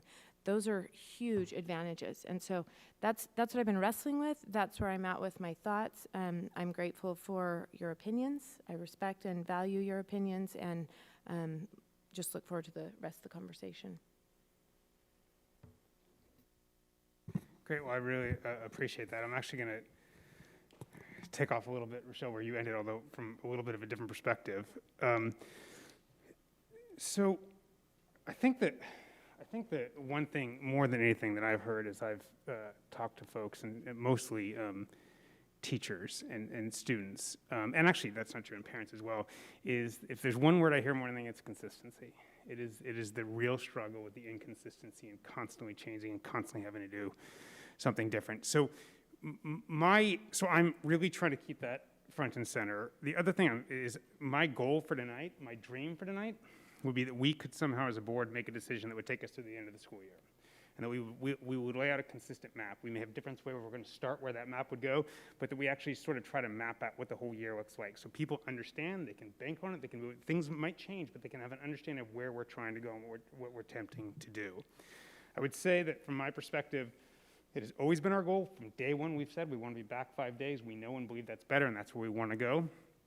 But that safety was a critical consideration in that. I would also add, from my perspective, that Derek and I talk all the time is very data-driven, and that's sort of how I put my foot. We know we have data clearly to show, especially for our most vulnerable students, distance learning did not work well. That hybrid learning actually is better, and we're having better impact. So we know that makes it. And so from day one, as we've had this conversation, I've consistently said, Mike, I have a concern that if we go too far too quickly, we're actually going to put ourselves back into distance learning because we are going to have our kids quarantined, we're going to have our teachers out, we're not going to have subs, we're not actually going to be able to staff our system. In the middle of this massive uptick, it seems more likely than ever that by going too quickly, we're going to end up back where we know, the one thing we know does not work. And then the final thing, as I'm thinking about this, and we'll continue the conversation, is that going back to the data-driven, one is that I'm trying very hard, and I think we all are, not to make the decision by anecdote. We all have a person, but how do we think about it from a systems perspective? And again, my data, what I know to be true is that we have a huge uptick in COVID spread right now in the community, which we know enters our schools. What I also know is I don't know that going to school twice a day for half a day is better academically than going every other day. I don't know that going to school twice a day every day is better socially and emotionally for a child than going 5 days. I don't know. And I don't know because we don't know. There's no data to show that. So we're just sort of guessing and hoping and saying maybe that's true. And from my perspective, the notion of being inconsistent, asking teachers to rethink their own curriculum, rethink the way we do it, asking parents to rethink their transportation that they already have it set up because it might work, doesn't seem like the right move in the middle of this moment in time. So, but I do end that with saying, just speaking obviously only for myself, quite interested in finding a way, a path to where we all go where we want to go, which is 5 days away. So how do we do that? But from my perspective, unless there's data to show me we know this is more effective, it's hard for me to understand why we would take the risk of disrupting. It's not perfect in any way, shape, or form, but generally speaking, the asynchronous day is not great, but we know our map data is showing us, we know we're making it through the curriculum. We know we're making progress. We know kids are back, they are seeing parents, they're seeing adults, they're engaged. It may not be as much want, but it's happening every day. And albeit this frustration, when you talk about people saying we want to go back, we are back in school. There's most districts across the country are not. We are. Our kids are going back to school. So they're there, we're having that connection that we want, and to disrupt it gives us the potential to get a system that we don't know how to implement, it doesn't implement as well, and to push us out by increasing the spread, which we just don't know. So we are managing, and it's to the great credit of all of our folks, of our parents and our teachers, that we are managed through this crisis. We are actually not spreading in our schools. We're actually doing it quite safely. We know it's working in that sense. It's not spreading. So although obviously it's ticking up every day, but it's still manageable, and we're nowhere near the state limit of what would say to shut a school down. So with that, that's sort of what's guiding me as we begin this conversation, is the consistency is critically important to me, and I'm just not seeing why we would go other than just because we want to. Where's the data to show that? I think the data is found in what experts say, that it's best for kids to be in school. So who said, I really mean this. Dr. Fossey. He absolutely did not say that. He said it's better to be in school. He never said, you cannot show me anywhere he said it's better to be 5 days than 2 days. He didn't. He hasn't said that. He just hasn't. CDC has not said that. The state has not said that. Dr. Fauci has not said that. So I totally agree we should be in school, but it just is, no expert has said 5 days, half a day is better than every other day hybrid. No one said that. We don't, the reason is we just don't know that. To be clear, it could be true. We just don't know that. You know, I do think there is a piece of data we can look at. I think you bring up some great important points of how do we know 2 days is better than 5 days or vice versa, 5 days is better than 2 days, because that is a really great point. And I've heard some kind of pros and cons there. I do think we can look at, though, the work our students are completing. I know some of us have asked for non-marks. Well, what are our non-marks? Our non-marks have gone up. Right? And Well, whatever at the the middle reason school is. level, not at the high school level. Right, okay. And so if that's the case, that's a concern. That's a data point that we should look at. And we could get a formal document, so I want to be careful referencing this, but I know I have heard that looking at some of our MAP scores, some of our data, our ELA is looking good for the younger kids, but our math is not. And that has been a struggle already in our district pre-COVID. And now that COVID has hit and that we have lessened the instructional minutes, we are seeing this gap. Many of the teachers I have heard from that those asynchronous days, the days they come back, they're having to repeat what was supposed to be completed on the asynchronous days. I think that is data. That is very real data for us to look at. Sure, and I really appreciate that, Tiffany. It absolutely is data. But again, I'm not at all arguing that hybrid is better than everyone back in school 5 days a week all day. So our data, you're comparing it to what was before COVID. We have COVID. What I'm saying is there's no data to show me that going every other day for half a day, every day for half a day, will immediately make our MAP scores go up, and we're going to close that learning gap. It may, but I don't know that to be true. And I understand that. And that's hard, right? Because we want to make decisions on absolutes, but we really don't have them. We really, exactly. I mean, and I think it's okay to be honest with our community. And that's why there is so many varied viewpoints, is because people are figuring this out as they go. But I do think that there's a valid point that we look at instructional minutes, right? There is a huge difference between 11.25 hours a week and 20 hours a week, plus an additional option of 7.5 hours a week for intervention targeted students. Those are some numbers that multiply really, really quickly. And so my concern is, we can look at different articles and different, there's an article that said by 2021, if schools stay hybrid, that students could lose 5 to 9 months of schooling. Do we take that as truth? I don't know. It's not an absolute.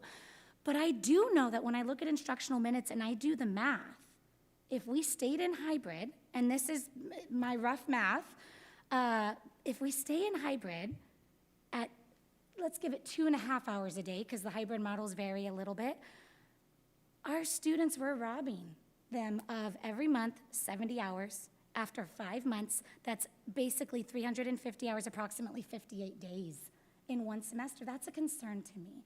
If our asynchronous days are not working, which that is in no result of our teachers. Our teachers are doing a phenomenal job, and I want our teachers to hear that. I want our community to hear that. Asynchronous is new. It is hard. I think every district is trying to figure out how do we do at-home learning. I think we have an opportunity here to discuss how we do at-home learning better for the future. But I just am not willing to wait 5 months. I'm not. It's too many hours when we can have students in a class 20 hours a week with an additional 7.5 intervention, and our basic reason not to right now is social distancing, which is a huge concern, and we need to talk about it. But 5 of our 8 local districts are doing it. That, I think, is a valid point that we need to talk about. How do we do it safely? Let's have that conversation. But I don't know that I'm ready to write that off the table. That is a lot of learning loss, and whether we consider that data or not, instructional minutes loss, that's a concern. Let me just say that I want to open it up to anyone else, but I just do want to say, nor am I actually suggesting that. What I'm saying is, right now, when we're in solid purple, when we have more spread than ever, now is not the moment. And I want to today talk about how we can get that. And I'm also not comfortable if we're saying we're going to stay in high. I don't want to say that until the end of the year. I think as we move down, as the spread slows in our community, I think we absolutely should move. And I want to talk about that and commit to that tonight. But we're not there yet. And we're certainly not there right now, from my perspective. Rick, do you have an idea of what that might look like? Well, so I'm going to put you on the spot a little bit. So here's but I struggle with this a little bit, like this idea of that we don't have a metric. I actually do think we have a metric, and the metric is the colors, right? So, what I love about the colors, here's 5 non-medical experts, right? We are not science, we are not medical experts. The notion that we would decide when it's safe in the community makes no sense. The colors were designed by medical experts who have said, based on the spread, as we move through them, there is less spread in your community and you are safer to do more. So to me, somehow using a metric of spread in the community and as it's safe, and I'm also, Tiffany, I'm also moved by the fact that folks have around here moved 5 days within red, and so that does give me, like, I'm actually more confident than I was before that there's a possibility to do that in a reasonable way. And so I'm open to this, I want to have this conversation. But to me, tying it to medical and science is the way to go forward. I don't disagree with you, but those same medical experts said this doesn't apply to schools because it's not spreading in schools. So the purple is our community. No, it applies to schools. And I agree, but they are saying it's better for kids to be in schools. The same experts who created the colors are saying kids need to be in schools. For sure, but they're also saying if you're not open and it's purple, you should not open. That's what they said, right? So I'm actually not, so given that they've said, and I'm not suggesting we close. I'm not suggesting we stop hybrid. I'm not, right? So I'm not saying we should go back, but I'm saying we shouldn't progress within when this is happening. And as soon as it goes down to red, then we should look at progressing. But right now we shouldn't. So a lot of other districts progressed sooner, and I think it was shocking to our community when we decided to just not even talk about hybrid until now. Like, that was a long time to wait. If we had not done that, we could have went back when we were in red. Right. And we would already be back and would have been back for quite a while. So my concern is if we keep saying next time, we wait, when do we stop waiting? Because these kids need to be in school. I mean, for their own safety, for their growth, for their health, everything. My concern is that we just keep saying, not yet. And we don't, I mean, I agree with you, we need a plan. I'm all about that. That sounds awesome. Right. And that's why I said, well, do you have an idea? I would love to hear it. Yeah, I would love to hear an idea. Not to be coy, but when there's less spread, when we're not in the worst spread in the history of pilot, right? So when the spread goes down, which the medical experts said when we go to red, that's when. Okay, so very clear. So I'm not saying theoretically exactly when we go to red, because then the spread will be down. So red is clear. My problem is when we just say when there's less spread, because but red recognizes yes, from my non-medical expertise, yes, right? Because you have people say, and I kind of called Travis on this earlier, just not in a negative way, but if you say one teacher got it and 130 students are out, does that mean if one teacher gets it, we're not going back? Because if we are saying, and I obviously 100% agree, we don't want anybody to get sick. We don't want one teacher to get sick. We don't want one student to get sick. But if we're using that as our metric, we're never going to be back in school. Like, even when there's a vaccine, as one of the callers said, a vaccine is 90%, right? If we don't have a standardized metric to determine when this is, and we are just saying when it's not so bad or whenever things get better, that is never going to be measurable. All right, I totally agree. Yeah, totally. You know, I think it's good that and I don't know if we need to get data from somewhere, but I know a statement was made that medical experts say to move forward when we're in red. I have not heard or read that anywhere. Everything I have heard and read from our public health and the guidance and the calls I've sat on with public health is that if we are able to mitigate risk by implementing and increasing safety measures, it is perfectly okay and encouraged for our students to return to school. And some have even said that the reason our communities are, in essence, closing down, for lack of better terminology, but closing down is to allow our schools to be open. So our community is making incredible sacrifices for us to have our students in school a maximum amount of minutes as possible. And so I guess I'm with you on let's find the data, but What I'm hearing from our public health, who are our medical experts that give direction to us and they're responsible for the health of our entire community, they are saying, go back. And the districts that are open, I've contacted them. I've spoken with their board members.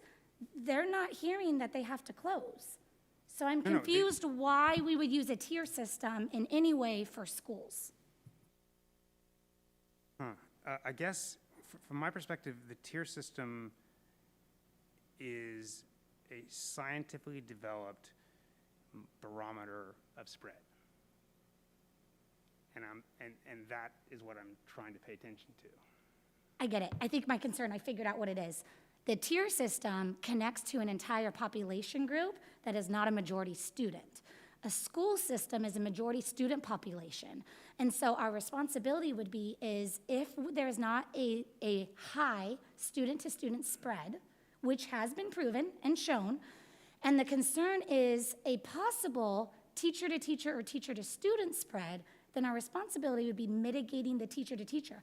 My concern with using the color tiers is they're looking at a larger segment of the population that has many, many more adults in all age brackets, where our schools, that is not the same ratio percentages of student to adult. Does that make sense? It does, but I don't actually think it reflects our data. I don't know if we can put up that slide that shows how much spread we have in our schools, and you look where we were in red, and you look where we were in purple, it's directly, you're seeing significantly more spread, and significantly triple the number of spread in our schools.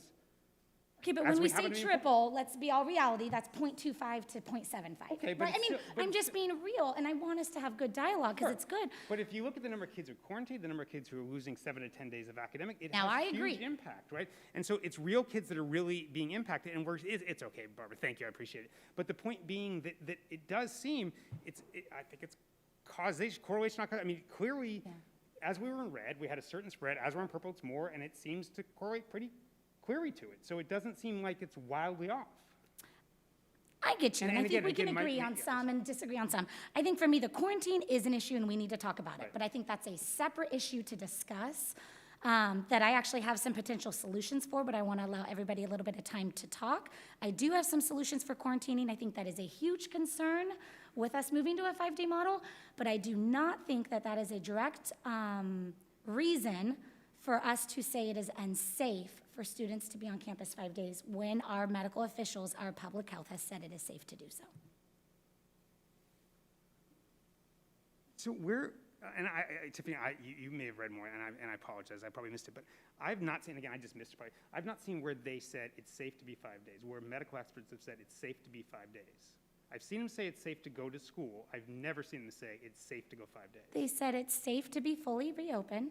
In addition, our local public health officer, I sat on a call where an individual asked, and he said, it is safe as long as we have mitigation strategies in place to have safety for teachers.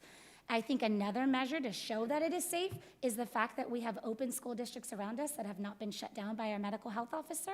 I think that is a measurable piece of data to show us that although that may not be a statement, the fact that our public health has not shut down our other local schools is an indication that it can be done safely. I totally agree. I don't think they're shutting down, but I don't think they're advocating to say, yes, we think you should go. But I have not heard that.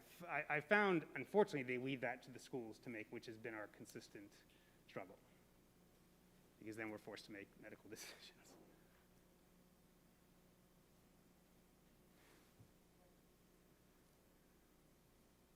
So again, thank you for the comments. Just trying to, I think, summarize. I think there's some conversation, and we need to understand what the asynchronous, what's streaming, how to make a continuous improvement when your son, when Ryan Miller is in school, whether he's sick, he's got COVID, he's got a headache, or he just, something random happens. What we can do to have more educational impact for him or any other student in our district. And I think we all say that. I'd love to, the other thing I would say, and I've said it before, we have, when school returns on January 5th, nothing changes. The week of January 11th, nothing changes. We're talking about a conversation that would potentially change the format, the model that we offer on January 9th or 19th or anything after that if we decide to make that choice. At that point, we have roughly 17 weeks of school. What I don't, and I'll speak for people in the community or parents, I don't think there is a tolerance for let's get around the table, let's figure it out, let's troubleshoot. I know that that has to happen, but if we're going to make anything different, if we're going to change the asynchronous day or the method or allow Ryan Miller to have more interaction with his or her teachers throughout the school day when they're not there, we need to do that quicker than later. And I know from a continuous improvement standpoint, it's okay that on Tuesday we didn't do it right, and Wednesday we got a little better, and on Thursday we got a little better. But it's the inconsistency that is the challenge, because there are some kids that'll tell you, hey, I got it, Rochelle's example, Right. but some other classes don't. So we got to get to raise the lower bar this much so that everyone at least gets something. And maybe, and I think we're all aware that there are some teachers that are going to hit the ball out of the park, and let's use the baseball analogy, and there's some teachers that are going to get a single. But it's okay, because at least we're all doing better. The 19-week, and I know this came up before, when does third quarter stop, and when does fourth quarter start? Superintendent Stock? For middle school, the third quarter stops March 12th, and for high school, March 26th. And for elementary school, their second trimester ends February 26th. So I think just without drawing a line in the sand, but I'll draw a line in the sand. I think we owe it to the community to at least say, by the time we hit the fourth quarter, that we are in a 5-day-a-week model so that kids are getting the biggest impact we can. Now, I get there could be some massive spread. I get that we could be back into purple or hot orange or green, yellow, whatever those are, right? I know that could happen, but I think just as a looking out into the future, talking to the community, I think we owe it to them to say, we got to get your fourth quarter back in line as best we can at the time, right? Again, I don't know if there's going to be an earthquake, God forbid. I don't think there, hopefully anything else happens, but I think just from looking out into the future, we owe it to the community and the kids to at least say, come the fourth quarter, we're back to regular as best possible, no matter the color coding or that. Now, as we said before, and as we were talking, the when conversation comes up. I don't know if there's a model that takes K through 6 differently than 7 through 8 through 9 through 12. I would be comfortable with something. I think if we call that out, if we're going to do something different, I don't know if we have to do multiple votes or if we can spell it out, but I'm okay. We don't have to. It doesn't have to be a one size fits all. If one model works better than that, go ahead. Just a thought on that, because that was something I've been tossing around too, right? Of the needs of our elementary students is very different than our middle school and high school. And so I picked some brains of some of our surrounding districts as well, and we have one that's not a unified district. And I actually got some interesting feedback that I wasn't expecting. I always looked at it as the more tailored we can have our approach be to the student, the better. Although that individual, and again, this is one individual, but they shared that there has been struggle at times with taking that approach because it's not a holistic approach for the entire family, for siblings, for busing, for schedules. And so here the problems we're trying to solve, we could actually line them all up together with solutions that could kind of, for lack of a better word, kill two birds with one stone. But if we make decisions unincorporated or not unified, then we may be solving some situations but actually creating more problems. So I'm not against the idea, but I think we need to have that framework in our mind before we even go there. Because I'll be honest, I got all excited and was writing out these ideas of like, okay, K through 6, this, teachers are saying this. But as I've been out actually talking to people, I'm hearing similar needs, actually. I thought they would be more varied and very different. But I'm hearing social emotional needs for all ages. I'm hearing academic needs for all ages. So I'm not saying I'm against it. I just want to put that point out there because I thought that was a valid point that was made to me, that before you go that route, maybe think about what you would be doing to the families and the siblings and our busing situations if we choose to go that route. Tiffany, just to comment on that, I'm hearing similar things. Like as I said earlier, the more people I talk to, the more ideas there are, the more opinions there are. But I have heard similar to that. Even high school teachers have said to me that it would be better. I mean, just to be specific, I had 3 high school teachers tell me that the AM/PM model would work better for them, which I was surprised because I thought that was more of an elementary model. But I have heard from teachers that that could go across all grade levels. And then again, like I said, there's also teachers who even tonight said that sounds like hell. So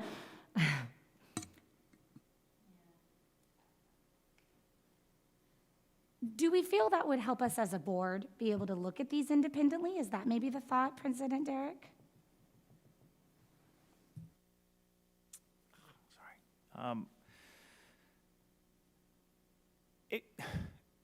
If we can, I guess, scope the conversation, let's at least have a brief talk, and let's just talk elementary for a while. So I know I got high school kids, but if we just looked at it, and Bill will look for some help, if you just looked at an elementary model, K through 6th, in our format, 11 schools, right? That's what we have.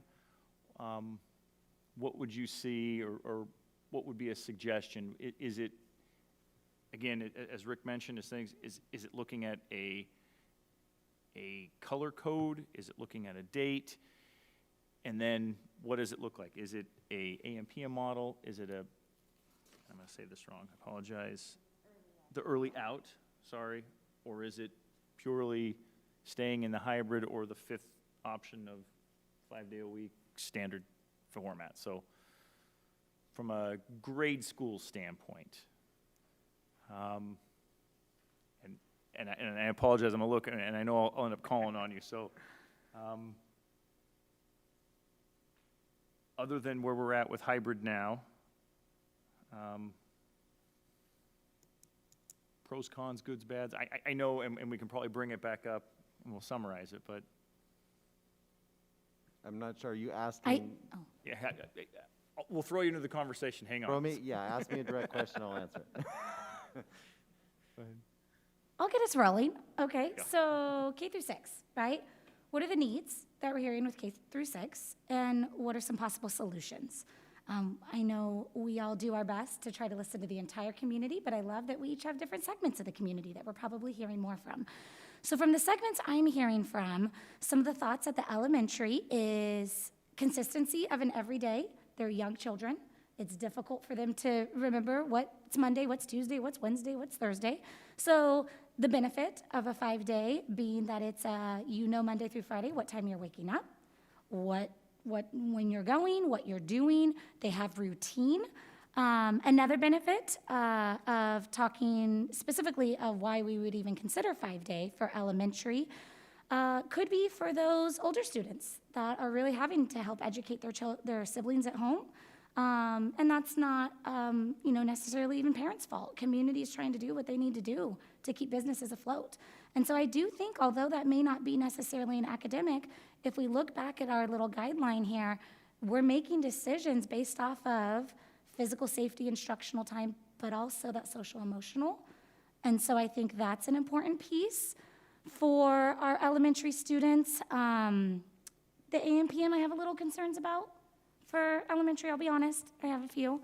And for me, it's centered around the need for still asynchronous time. I don't know that our community is at a place where there's able to be a lot of additional support at home. And so I think the reality of the day is no matter how great we make asynchronous, a young child to do asynchronous on their own, I think it is unrealistic of us to expect them to be able to do, no matter how great we make it on their own. So a model that eliminates asynchronous is very appealing to me. That's why I lean towards the elementary 5-day as close to full time, with the reason being, it has been shown that the spread is half as significant for younger children. Children, the number goes back and forth between age 12 or age 16, right? But all of our elementary students are under that age range. And so I think that is a much more practical, safe approach to start looking at getting K through 6, 5 days a week at the early out model, knowing that they will have consistency. We will eliminate the need for asynchronous time. And we are seeing very, very insignificant amounts of spread, student to student and student to teacher at the elementary level.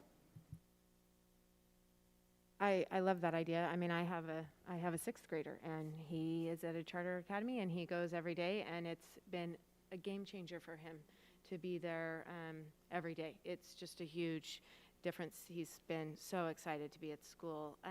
I also am hoping that maybe if one of our big challenges was subs, and maybe if some of these kids are in school, some of the parents that do have their credentials could help us out and be subs. I've heard a couple parents say, hey, you know, that's something I can't do now because my kids are at home, but if my kids are in school, then I can sub.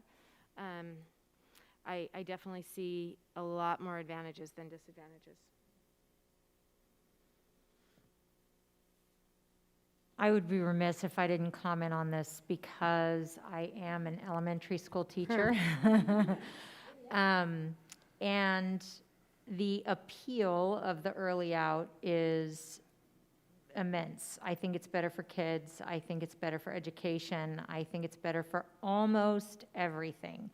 The one thing it's not better for is the fear and anxiety that teachers have around full classrooms, and especially the younger ones that are unmasked, and having that many kids on campus at one time. Obviously there wouldn't be social distancing, and though I get the numbers are really, really low at that age group, I have to say that the fear isn't. So definitely we would need to take into account how it would affect teachers if we were to have full classes. So can you sorry, tell us? can I add one more thing? Yeah. The number of parents and families that might pull out to go to RVC could be also something to think about at that. Yeah, that was one of the things on his list. Can you tell us in these classrooms, if we have like 3rd grade, how many kids would we have in a classroom? 24. Okay, 24. We take out 2 that have already maybe signed up for RVC. We lost about 12% initially. It looks like from the survey that we did in October, we had 800 kids say that if the option was between 5-day or hybrid, 800 of those kids, I think 400 are elementary. So let's say that's another 10%. So we take out another 2 kids. We're now down to 20 kids. If we had 20 kids, can you tell me, do you think we could get a teacher 6 feet away? Yes, I think we could get a teacher 6 feet away. So I walked. You know, Bill, you still can do it, but just, Come it's right- more in 4th, 5th, and 6th grade. So we have class size reduction K through 3, sure. but not 4, 5, 6. Sure. Do you, Bill, get a little bit closer because I don't know if they can hear you with your mask on the to the mic. So do you want to throw out the numbers for 6th grade? So 6th grade would be more closer to 30. The max would be 32. Okay. So do you think we have room for, 26 kids to be in a classroom and a teacher to be? I think Craig's measured it. Craig, do you want to comment on that? Thank you. Yes, you can still get 6 feet apart, putting the teacher's desk in the corner up in the front of the classroom. So my concern about it is not whether it's doable. It's actually, I think I heard a question, can we enforce that? And we wouldn't want to. And I don't know that we can guarantee that teachers will elect to stay in that location. So although we may, our best intentions in terms of preventing spread that way, I don't know how realistic that is in an elementary classroom. I agree. I would say being out on campuses, looking at the elementary and asking to see classrooms, the students that are at the age where they're wearing masks, they are complying. They are wearing them. They aren't complaining.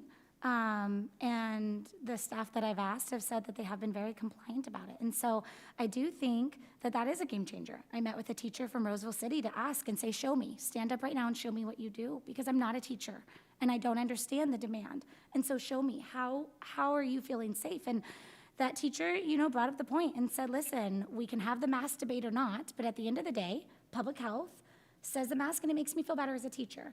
And so I do think that our students, 3rd grade and up, are complying with masks. And so when you have more students in those classrooms, and I'm not a big proponent of the box on the ground around the desk, right? When I went and walked around classrooms, multiple classrooms, and I said, show me your smallest, show me your largest, right? I wanted to see, show me those that use a table, those that use a desk. I could not find a classroom that didn't show where you could have an entire front quarter to third of the classroom where the teacher could span the classroom this way. Now, what that did was it minimized the student-to-student spacing. So you went from 6 feet to 2.5 feet, desk to desk. However, if students have masks on and they're not super spreaders from student to student, you can ensure 6 feet from teacher to student. So without them having to stand at their desk, they were able to span side to side. So just throwing that out there from what I physically saw. How does that feel as a teacher, Julie?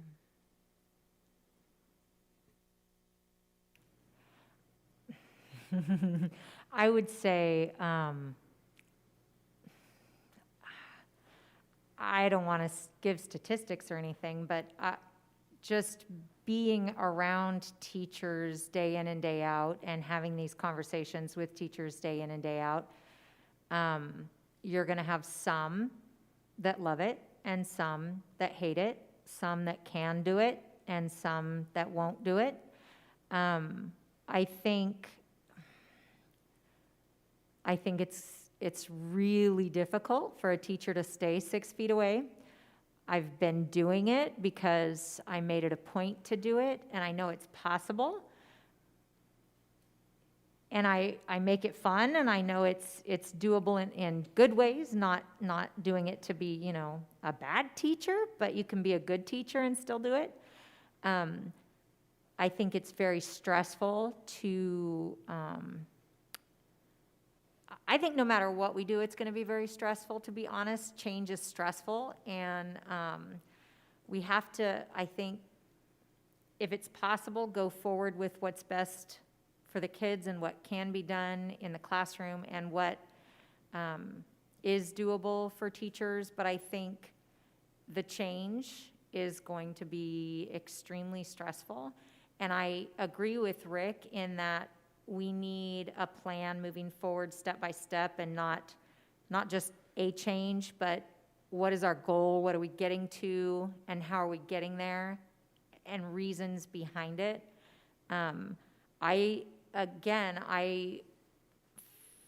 Because I think it's what's best for kids, I think 5 days is extremely important. I think, honestly, teachers, oh man, I can't speak for all teachers. I don't even want to try to do that. I'll get murdered. But many teachers that I have spoken to have expressed the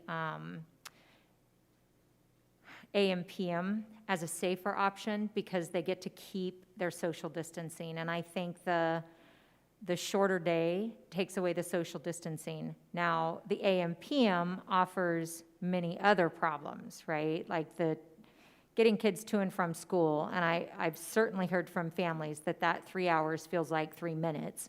They just get home and it's time to go back and pick up their kid again.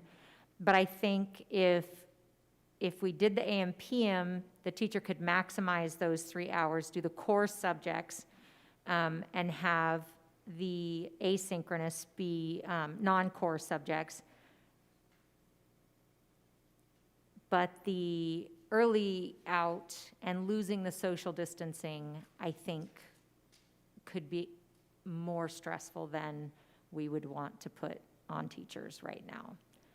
Move forward and do more than we're doing and offer more than we're offering, and have a goal. But I fear that if we go to the early out, there are going to be teachers that will leave. And I would just add a couple things. One is that we don't have to guess what teachers said. We were told 80% said it's not a good idea. We know, like so we know that teachers in our district, our employees, are telling us it's not a good idea. Our employees telling us it's not a good idea. It matters. The other thing that has been my, again, I'll go back and concern again and again, is this notion of of pushing our system to the brink. And what I'll say is that I don't understand. I guess what I'm saying is we may be using a different term of spread in our elementary schools. I know our elementary schools have significant quarantine and COVID impact today. In our elementary schools today. I know that Sierra Elementary was almost shut down this week, our schools, with social distancing, with half the kids on campus. I know Twin Oaks was closed. I know Rocklin has had classes shut down. With social distancing, half the classes. Logic would just argue, you double it, you're gonna have double the number of kids in quarantine. You've said you hate quarantine, and we're saying we want more kids quickly to put in quarantine because it might be better, we don't know. But we're willing to put more kids in quarantine because it might be. I just don't get that. Like, I don't get why that's good for kids and why putting them into a system where we know, and where we may have no subs, we were this close to losing one of our elementary schools. And if we go and put them all together, we're gonna push that. We may lose teachers who may just choose not to be there. But we also may just lose teachers because they will be quarantined, because their spread will go, because I want to be really sure, this is not the moment. I'm not saying we don't do that ever. I'm saying we find the right moment. But the idea when the spread is worse than it's ever been, to say this is when we want all our kids, I think is reckless. And I just personally don't see how that helps all the kids in our system. And with any guarantees other than we think it might be better.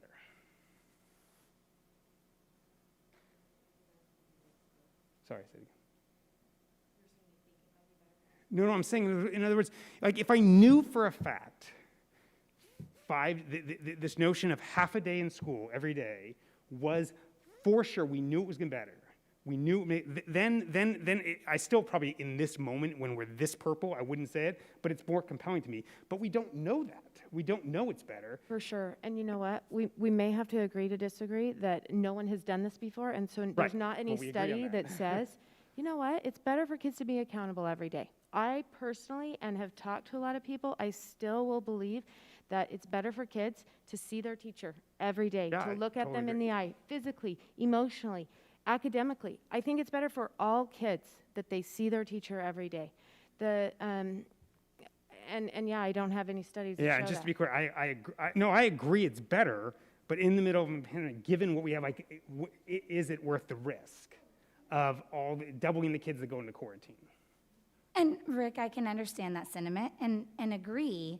And if we're going to make a change, what is going to be the result of it? What is going to be the benefit of it?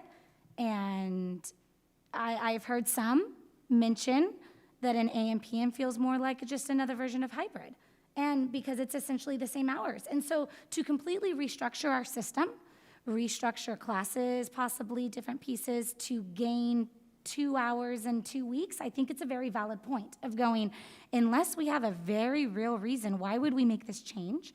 And so I can echo that sentiment. The piece I'm struggling with is this presentation that our numbers doubling and tripling is devastation. I guess I'm looking at the numbers, and I thought the same thing. I thought if we put all students on campus, our numbers are gonna double because there's double the numbers of students, right? I thought the same thing.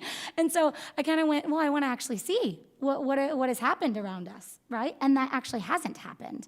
And in some cases, a few classes in some of our neighboring districts, they have been double, but we're talking 0.25. I'm talking quarantine. Oh, quarantine, not positivity case rate. Okay, and I can understand quarantine is an issue, which I have some thoughts about there.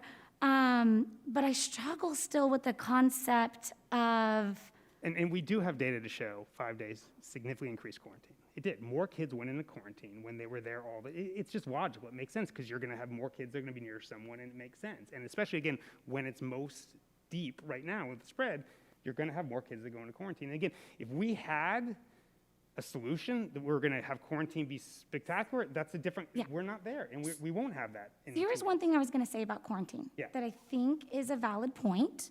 And I'll just throw it out there. To compare a hybrid model to, let's say, the 5-day early out, right? I agree. We may exposure. Kids are closer together. So whether it's COVID or not, symptoms could spread because that's what happens, right? A child has a cough, another gets a cough. So I recognize you will have more students in the room, which means more exposure, more students going home. However, the piece I keep getting hung up on of that being a reason not to do it is that is a potential possibility. Keeping our students in hybrid is a guaranteed possibility. That if you run the math, the hours that we are precluding them from class because they're on an every other day model or a limited instructional hour model, if you compare the 11.25 a week to the 20, so I'm just going to use rough numbers, right? It's about double. I recognize it's not exactly, but I'm using abouts because I'm not a math teacher, so I apologize to all of our math teachers, but it's about double, right? So if we can all agree that the instructional minutes is double because our students aren't all doing asynchronous work. So instructional minutes are double. Wait, I'm sorry, you're saying it's double?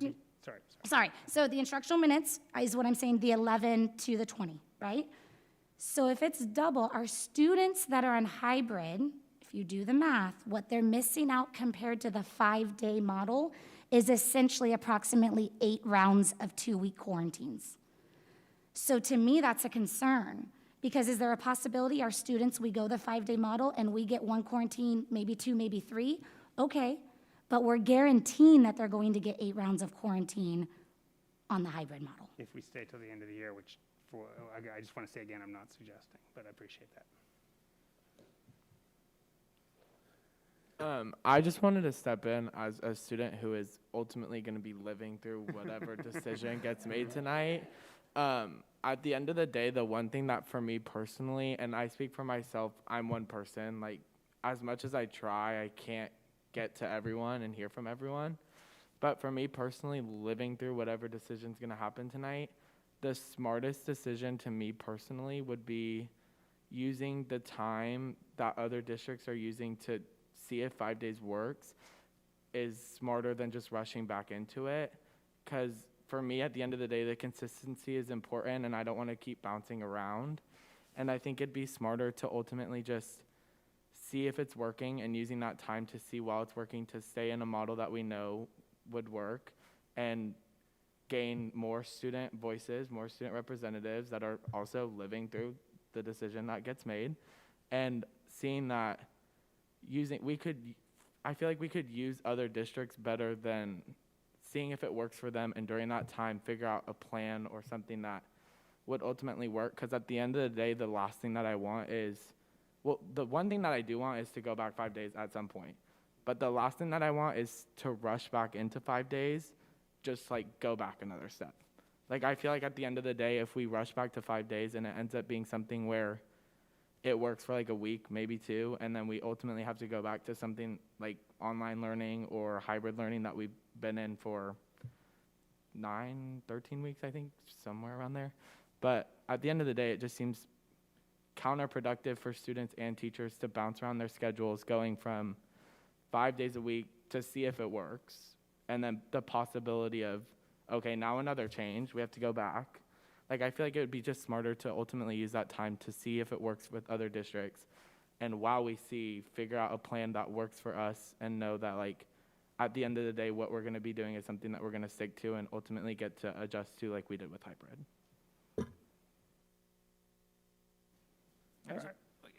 Just real quick, and thank you. I think, and I've said this before to Superintendent Stock, I don't like being the first one through the wall. as all the decisions we've ever had to make, ideally, I'd love to be the third person to the bowl so that you can see how it works for everyone else. I think what we're talking about, any decision that happens, at the bare minimum, it would start January 19th. So that is roughly 5 weeks away from where we're at now. So again, things change. If we want to bump out to anything past that, 25th, and I'm just picking Mondays, you know, February 1st, et cetera, those are days that only extend it. The longer we go, and I get having a metric tied to a color code, having something like that, only logically takes us down the step a little farther. But I just want to remind everyone, like, what we're talking about on December 14th will not get into effect for roughly 5 weeks from now. So things do change.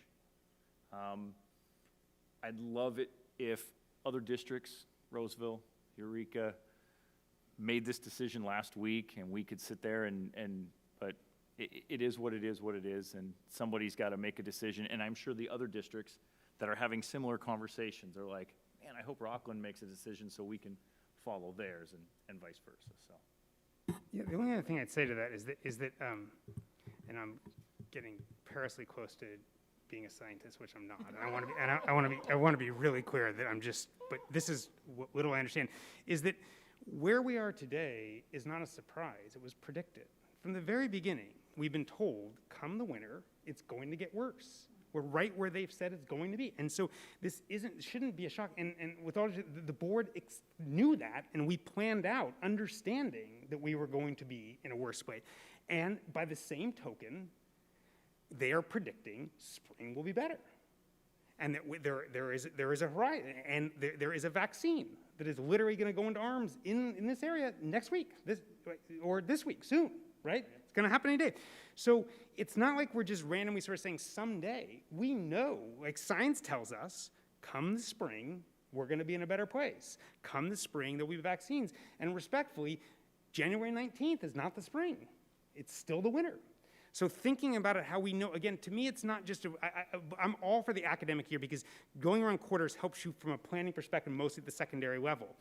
But, and the trimester level some, but it's not as big a deal, I would argue, for the elementary school. So, but it matters, but the notion of, then it's just arbitrary, then it's not based on spread.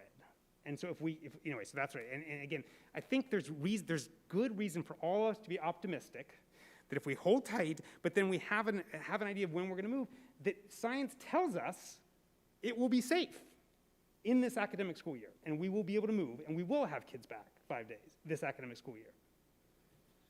so I'll continue with that and just to have the conversation. Logically, we're in purple now. Right.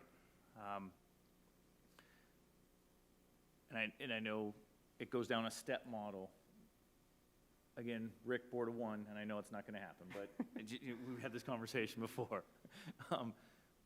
What do you see? Do you see, whether it be an AM/PM model, an early out model, something, do you see that logical, and we'll stay at just grade school, come the red level? Or is it the orange level? Or is it the end-all be-all yellow level? And I'm helping out. I know we've looked at this before. Yeah. It's purple, red, orange, yellow. Yeah, and this is where I've changed. And to Jordan's point, I've been moved by the schools that have gone 5 days around us that have not had red in the red. And so I wouldn't have said this a few months ago, but now I am actually sort of saying I don't believe we should be all in, like completely back to school in the red. But the notion of an early out, or the notion of, what's compelling me about the early out, I will tell you, is it's less disruption. The notion of going from this to early out to full 5 days, the AB is it's more inconsistent for teachers to have to plan. If you have to plan a lesson plan, it's based on the hours you're doing it, trying to figure it out. So that stair step makes sense to me. So the notion of going to something like the early out in red, and then moving down to, I don't remember what's next, and whatever's the orange and then yellow. So orange, and at that point, then you can think about a full day as the spread significantly decreases. That to me seems like a reasonable pathway. Okay. I'm going to ask a few questions. Go back. Hang on. Not yet. No. Go ahead. I'm still not interested in tying to colors when they haven't tied schools to colors. It's a moving goalpost. It's moved a few times. It's not a metric that is meant for schools.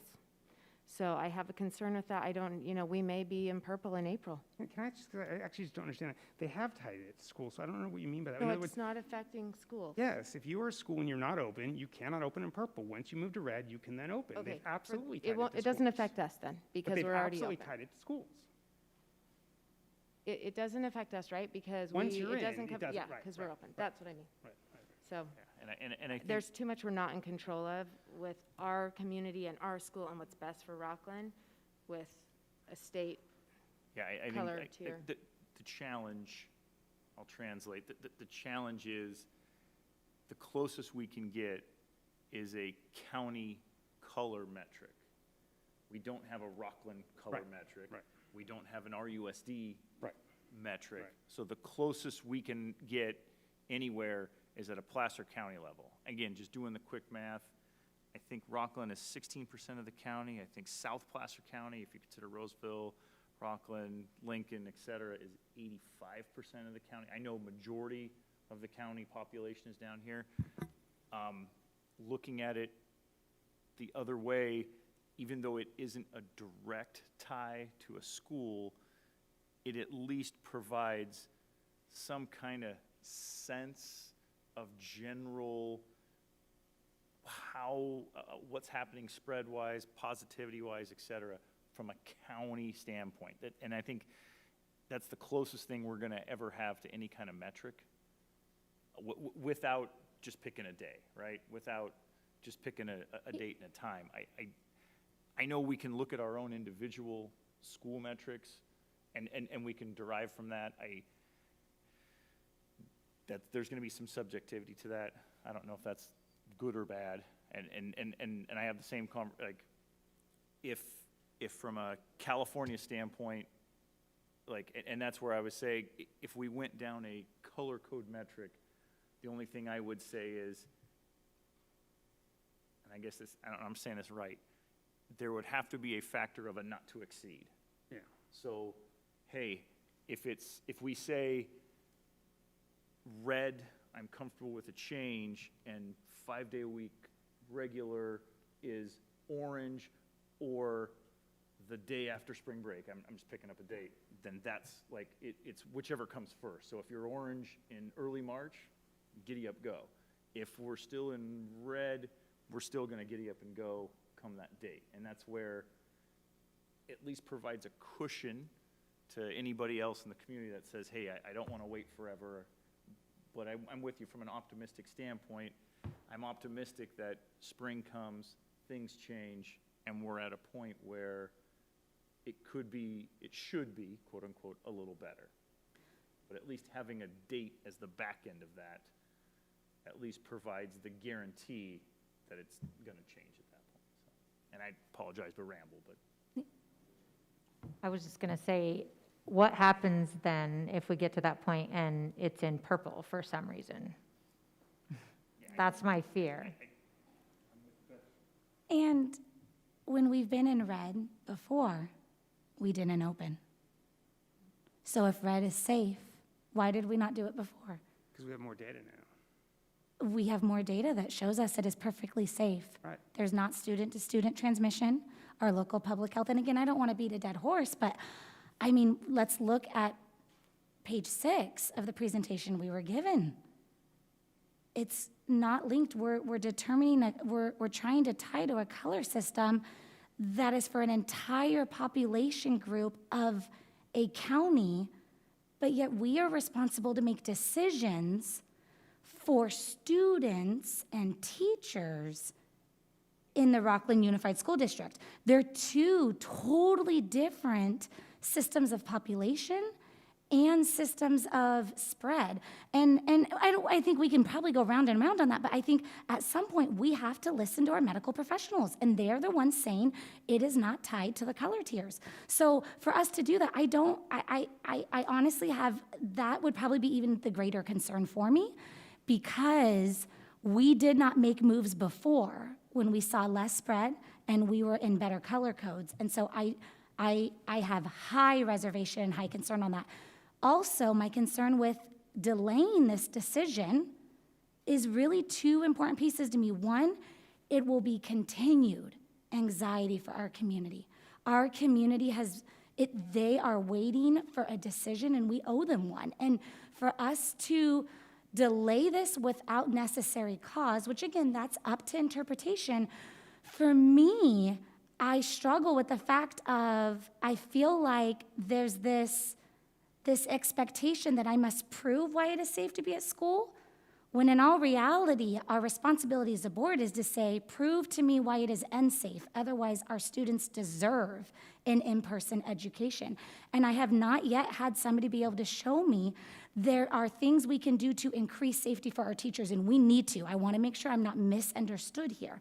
We need to look at that. But when we are saying a color tier system makes our school system unsafe, I honestly can't understand it. And then I get concerned because our TPA in the past has said we need time. We need time to plan. We need time if we're going to make changes. And so if we are saying we are not going to have our students stay in hybrid for the rest of the semester, I think it is unfair of us to expect teachers to do a model January, maybe February, maybe March, and then change everything again in March. If we're going to make a change, I feel like there is substantial data to say it is not unsafe, it's uncomfortable. There are things we need to do better and we need to do different. I will admit that, and we need to talk about them. But if we're going to make a change, making it now gives our teachers 5 weeks, and an early out model gives us a road to an opening that is not completely disruptive for our teachers and disruptive for our students. You expand the day. That is all. So those are my concerns, and I have to just be honest, and I know I'm only one of 5. But I am concerned tying to a tier system that has not proven to help make decisions for Rocklin students and teachers. Sure. Can I just understand, because so this is going to seem combative, but actually I'm actually trying to understand. Is your thinking that the amount of spread in Placer County has no correlation to the amount of spread in our schools? No, that's not my thinking. Thank you for clarifying. Yeah, no, I'm glad. So I can I appreciate answer? I would like to answer that, though, because I want to explain that. I believe that the spread we are seeing, and our professionals have told us, is a mirror of our community. So the spread we see is not in high volumes due to student transmission, it's a mirroring. Right. And so I think there is a relation there, but I do not think it is in the category of unsafe, because they have shown us that 5% is when we shut down. And so if we want to talk quarantine and exposures, that is a different conversation. Quarantine and exposures is not necessarily unsafe. That is, we have a concern with learning and a disruption of schedule and calendaring. So we need to discuss that. If we are talking about safe or unsafe right now, safe would be, or unsafe would be showing me numbers that there is rapid spread in schools that is higher proportionately to our overall community, and we are not seeing that.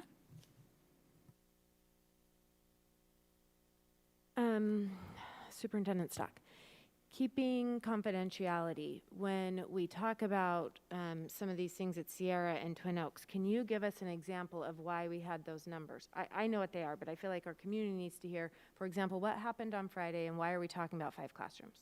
Right. So at Twin Oaks Elementary School, we had a library employee that was positive. And because 5 classes went through that facility, there was determined there was exposure under our protocols. And so 5 classes of the A or B, whichever was in, needed to be quarantined along with their teacher. Because we've struggled to cover all the class substitutes needed in the recent week or so, the decision was made to quarantine both the A and B cohorts because the 5 teachers agreed to continue to teach the students through distance learning. And so that necessitated the 100 plus numbers of students quarantined from the 5 classes because one employee was positive and the 5 classes moved through that facility on a given day. That also quarantined the health clerk at the school because of the 15 minutes, 6 feet rule as well. So that was an example of it. Twin Oaks. At Sierra, we had the week prior Bill, I'm looking at you, I think 5 classes, I think, in that week. Sierra was different individual cases, mostly from the community, but we did also have a situation at Sunset Ranch where we have instructional aid that goes to multiple classrooms in kindergarten and TK. And so the problem with this scenario is we have multiple people who serve in these capacities that visit multiple cohorts, PE teachers, FAPA teachers, library aides, instructional aides. And so you can't close that down, that function down, without kind of shutting the school down. So this could happen, this can happen. Because that person is in rooms for 45, 50 minutes, touching books, handing out books, so whatever that function is, it's definitely, it's a quarantine action. And so like at Sierra, we had, I think, multiple 3 or 5 classrooms within that week. We also had the office staff also out at that time. And so we were able to do some repurposing some assistants to keep the school opening. So we haven't hit a threshold where we've had to close a school, but we've had significant, we're seeing more instances where one individual is causing quarantining for larger numbers of students.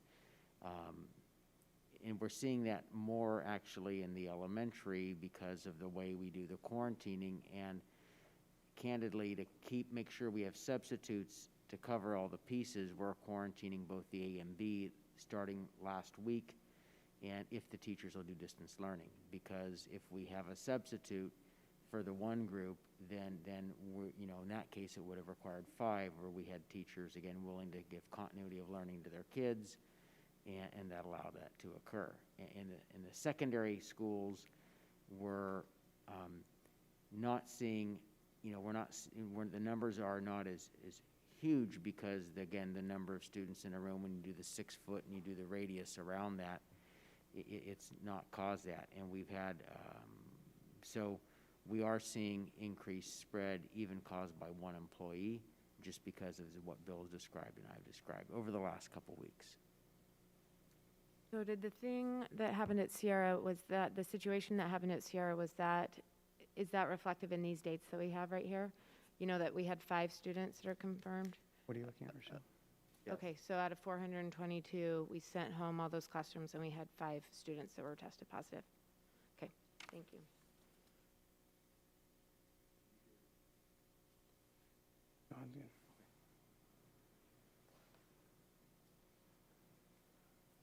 So, and I guess we circled on a little bit, and I want to just chat real quick.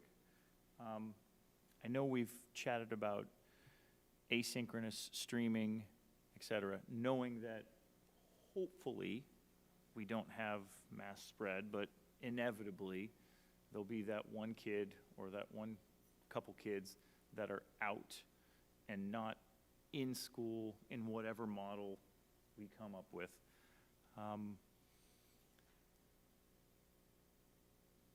When could their respective educational experience be continuously improved from what it is now?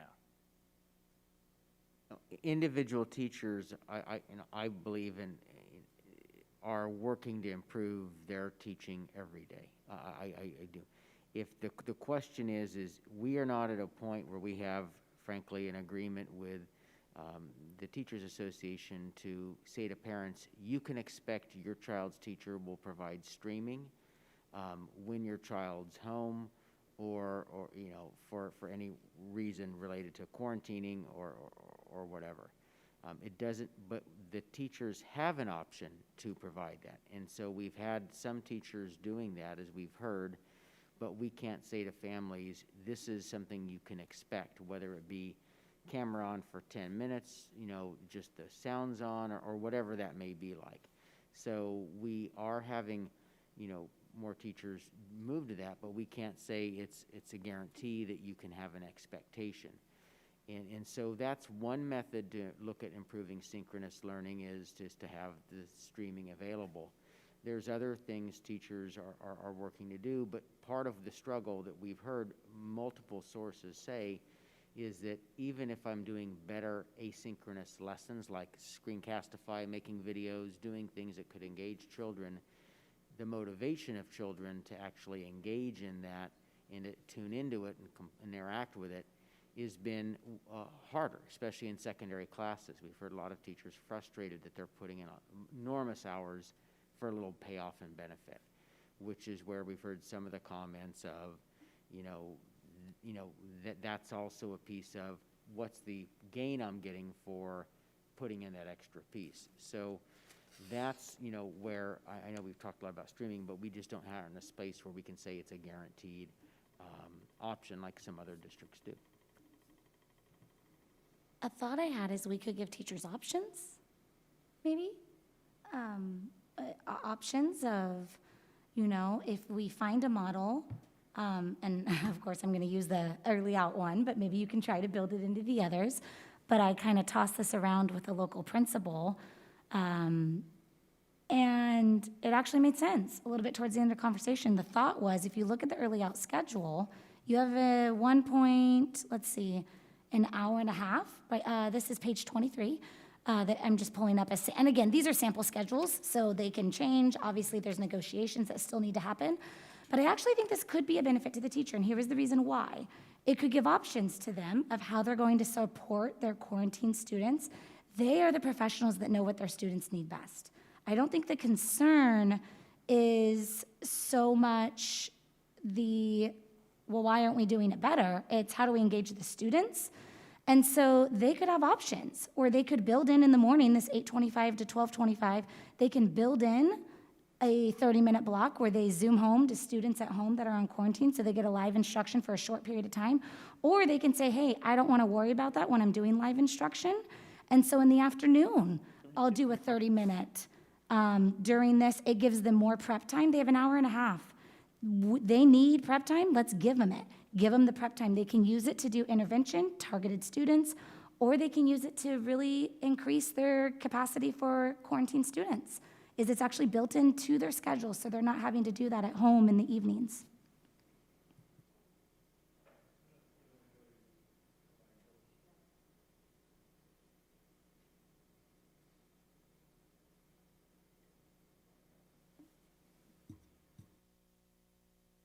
I guess, thank you. I guess, I don't know if we've resolved, I guess we understand there's a gap. We understand that we need to make improvement. We understand that we'd like change, but there's still work to be done before a parent or a child can see that change.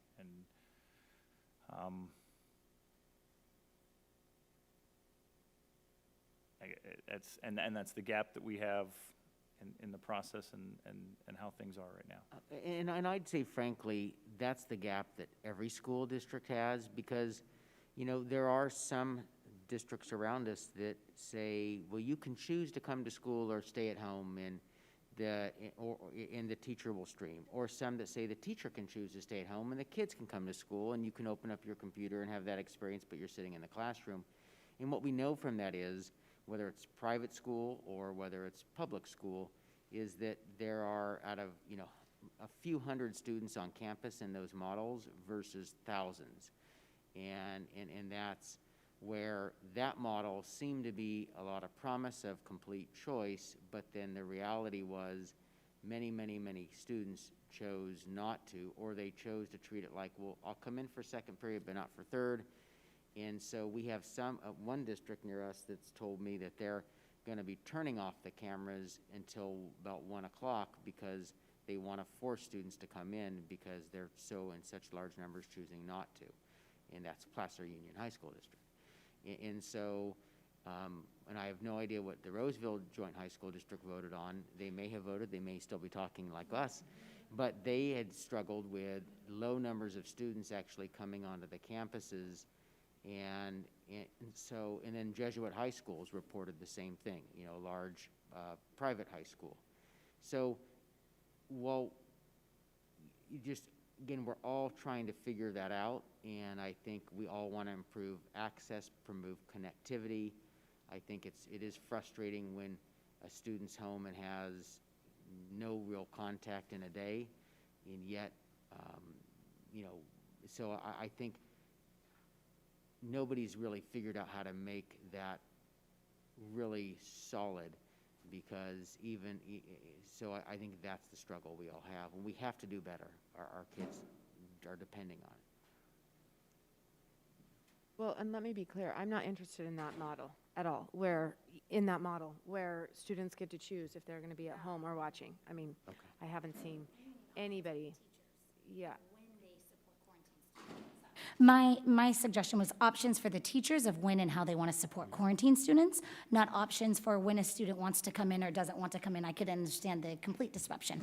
My thought was a model similar to Western Placer, where they have, I think it's 4.5, 5 hour day, where they've built in a lot of their intervention into their day. But we're giving teachers more options of how they want to do their intervention, when they want to do it, and we're giving them an additional hour every day in addition to their VAPA PE time. So that way they have plenty. I don't know if it would be plenty. You could probably tell me more, but it would at least increase the prep. I'm trying to solve the problems that I'm hearing that I heard Travis mention earlier. We have a concern for prep time. We have a concern, some don't want to stream. Okay, so how can we give options? How can we increase safety measures, but get our students in the classroom? And I guess I just struggle with the how is it not safe? But we could go probably round and round on that. And so I know at some point we need to come to a conclusion. I guess for me again, is it the quarantine that we need to solve? Or is it that we truly feel that it is unsafe for students and teachers to be on campus together? I think that's really my question. Tiffany, if I could, I think, I don't actually have something brand new to say, but I think whether or not the children are safe and whether or not the teachers are safe is a difficult thing to say 100%, right? There's no way to say, we're going to do this and everybody's going to be safe. What I can say is that teachers feel ultimately more safe if they have social distancing, if they're able to social distance. I think that's a huge thing right now. It's what I hear the most is whatever you do, just let me keep my social distancing. And if I can keep my social distancing, I can move ahead. And I think there's a lot we can feel about it, and there's a lot we can discuss about it, but I think nothing we feel or nothing we discuss is going to change that teachers want their social distancing, and that is, it's going to be huge for whether or not teachers want to stay in our schools or move to RVC or find a different option based on their feelings of safety in their classrooms. Yeah, just looking at it, understanding,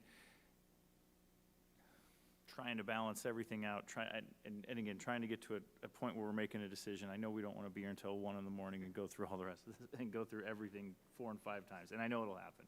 But I guess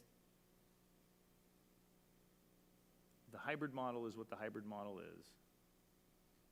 Moving, I guess, having social distance is closer to having an AM PM, or at least it's you're closer to having more social distance in an AM PM model than you are in the early out model, because the early out model puts all the kids there at the same time. So I can foresee that. Hearing that I want to increase the amount of time that the kids have on campus with education, other than TK, at least from an AM/PM standpoint, I can move.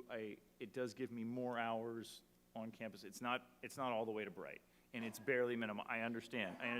I'm trying to play both sides and you know, try to evaluate it.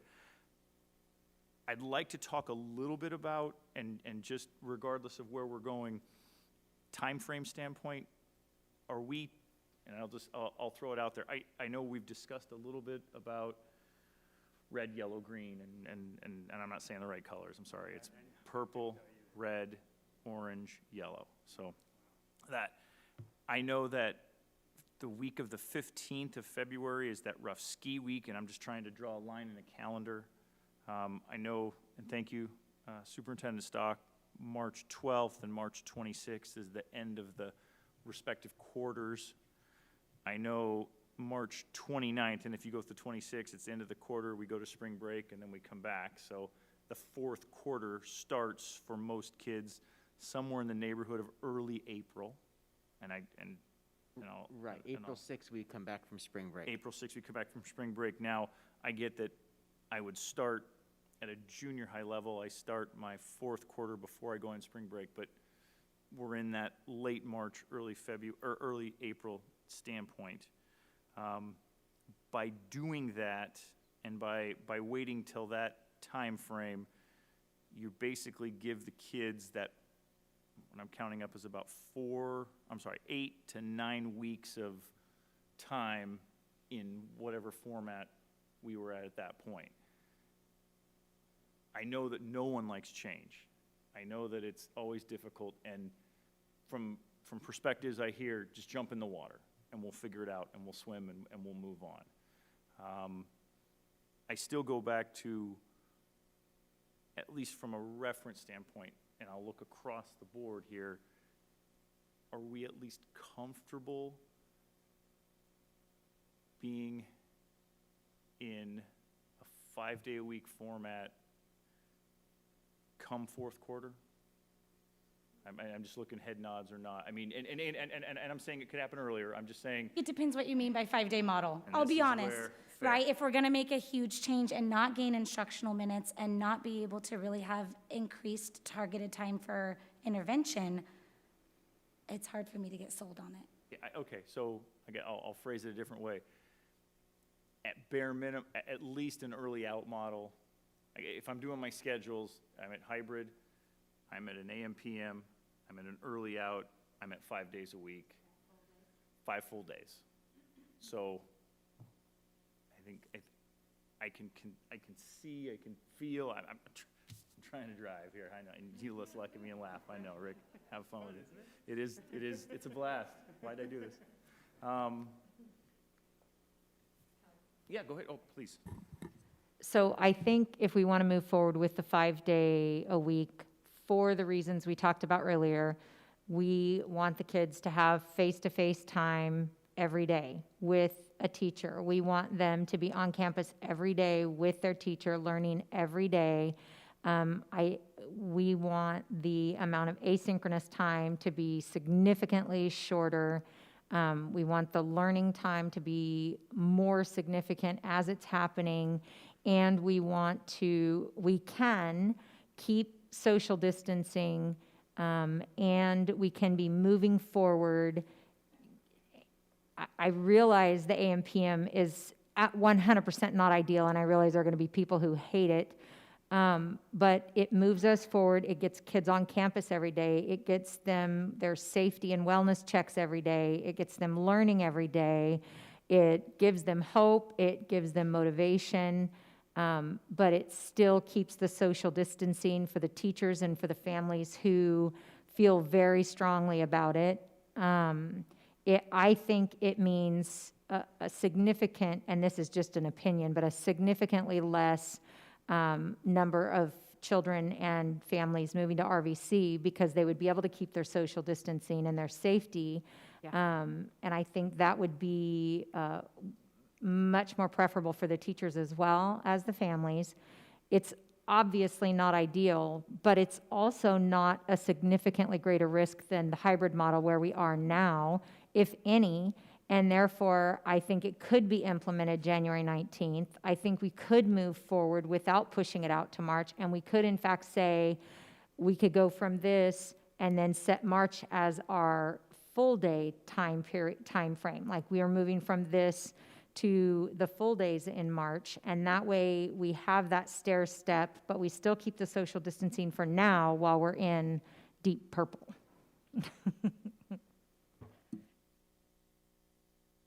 What do we do if January 19th we're not in deep purple?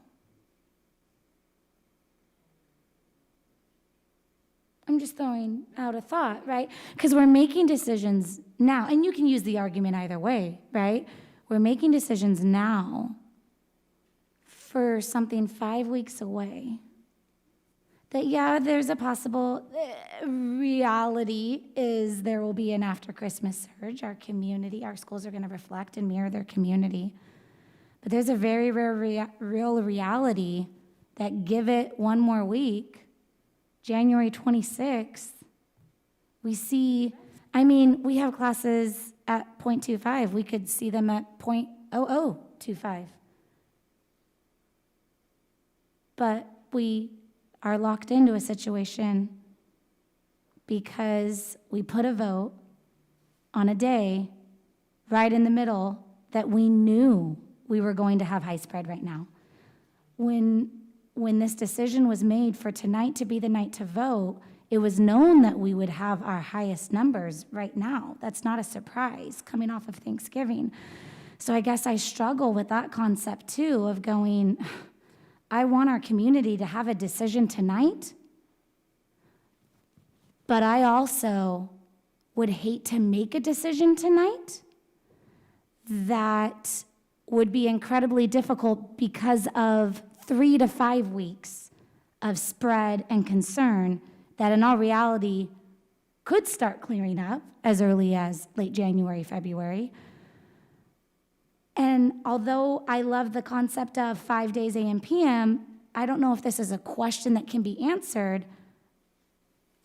From my limited knowledge, it seems very difficult to go from an AM, PM to an early out. I feel like that would be a complete restructuring. Is that accurate or no? It would be a restructuring, and what would need to occur is, of course, we would want to give, typically we've been giving families 2 weeks notice and employees, one, so they can, it'd probably be easier on families to go that way because your child's in school a longer time period than a shorter. So for families, that's typically easier to go that direction. For our staff, they would have, reshuffle of, okay, I'm going to have both classes together. And the reality of the two different cohorts, whether it's AB or AM, PM, is they're still distinct classes because those 12 or 16 kids are a unique group of kids. So they would need that time to consolidate that. So we've been typically doing a 2-week notice, but it would be easier to go more on campus than less on campus typically for families. And then staff, it's getting closer to what they normally do in a normal year. So I would feel that given enough notice within 2 weeks, we could then make the next pivot. And especially if there was, for example, if we knew now that a pivot date is X from here to there, then we would plan with that in mind as well, and families would. The thought I'm thinking is if the AM, PM is a short term, if it's an interim, do we need it? As much as I want a decision tonight, I know it's not one of these, so I don't even know if this is a possibility, but is it better? Possibly. I don't love it, but I'm trying to work with the team and listen to other professionals at this table. Is it better to say, okay, fine, it's not the time. Set some markers right now, and we set a date saying if we're, the color tiers, it's hard for me, guys. We set some sort of marker, okay? And then we, with the hope that maybe first week of February, we're early out. I would hate to shoot down that idea because we're in purple right now that we very really could pull out of in 4 to 5 weeks.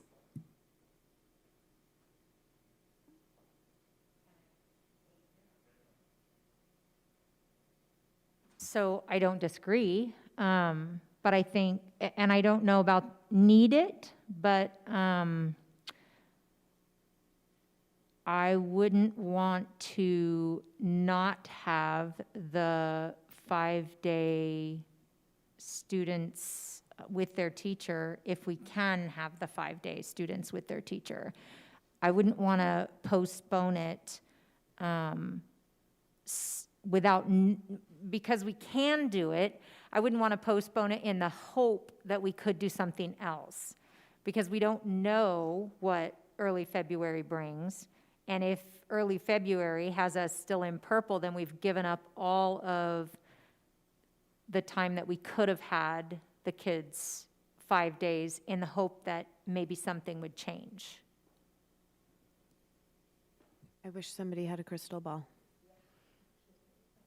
I mean, because I think it's so hard either way on teachers. I mean, and on families. You know, you figure it out once with your work, and then you've got to figure it out again in your childcare. And I'm not saying it's not worth it. I'm not saying it's not super ugly in the middle until we get to where we want it to be.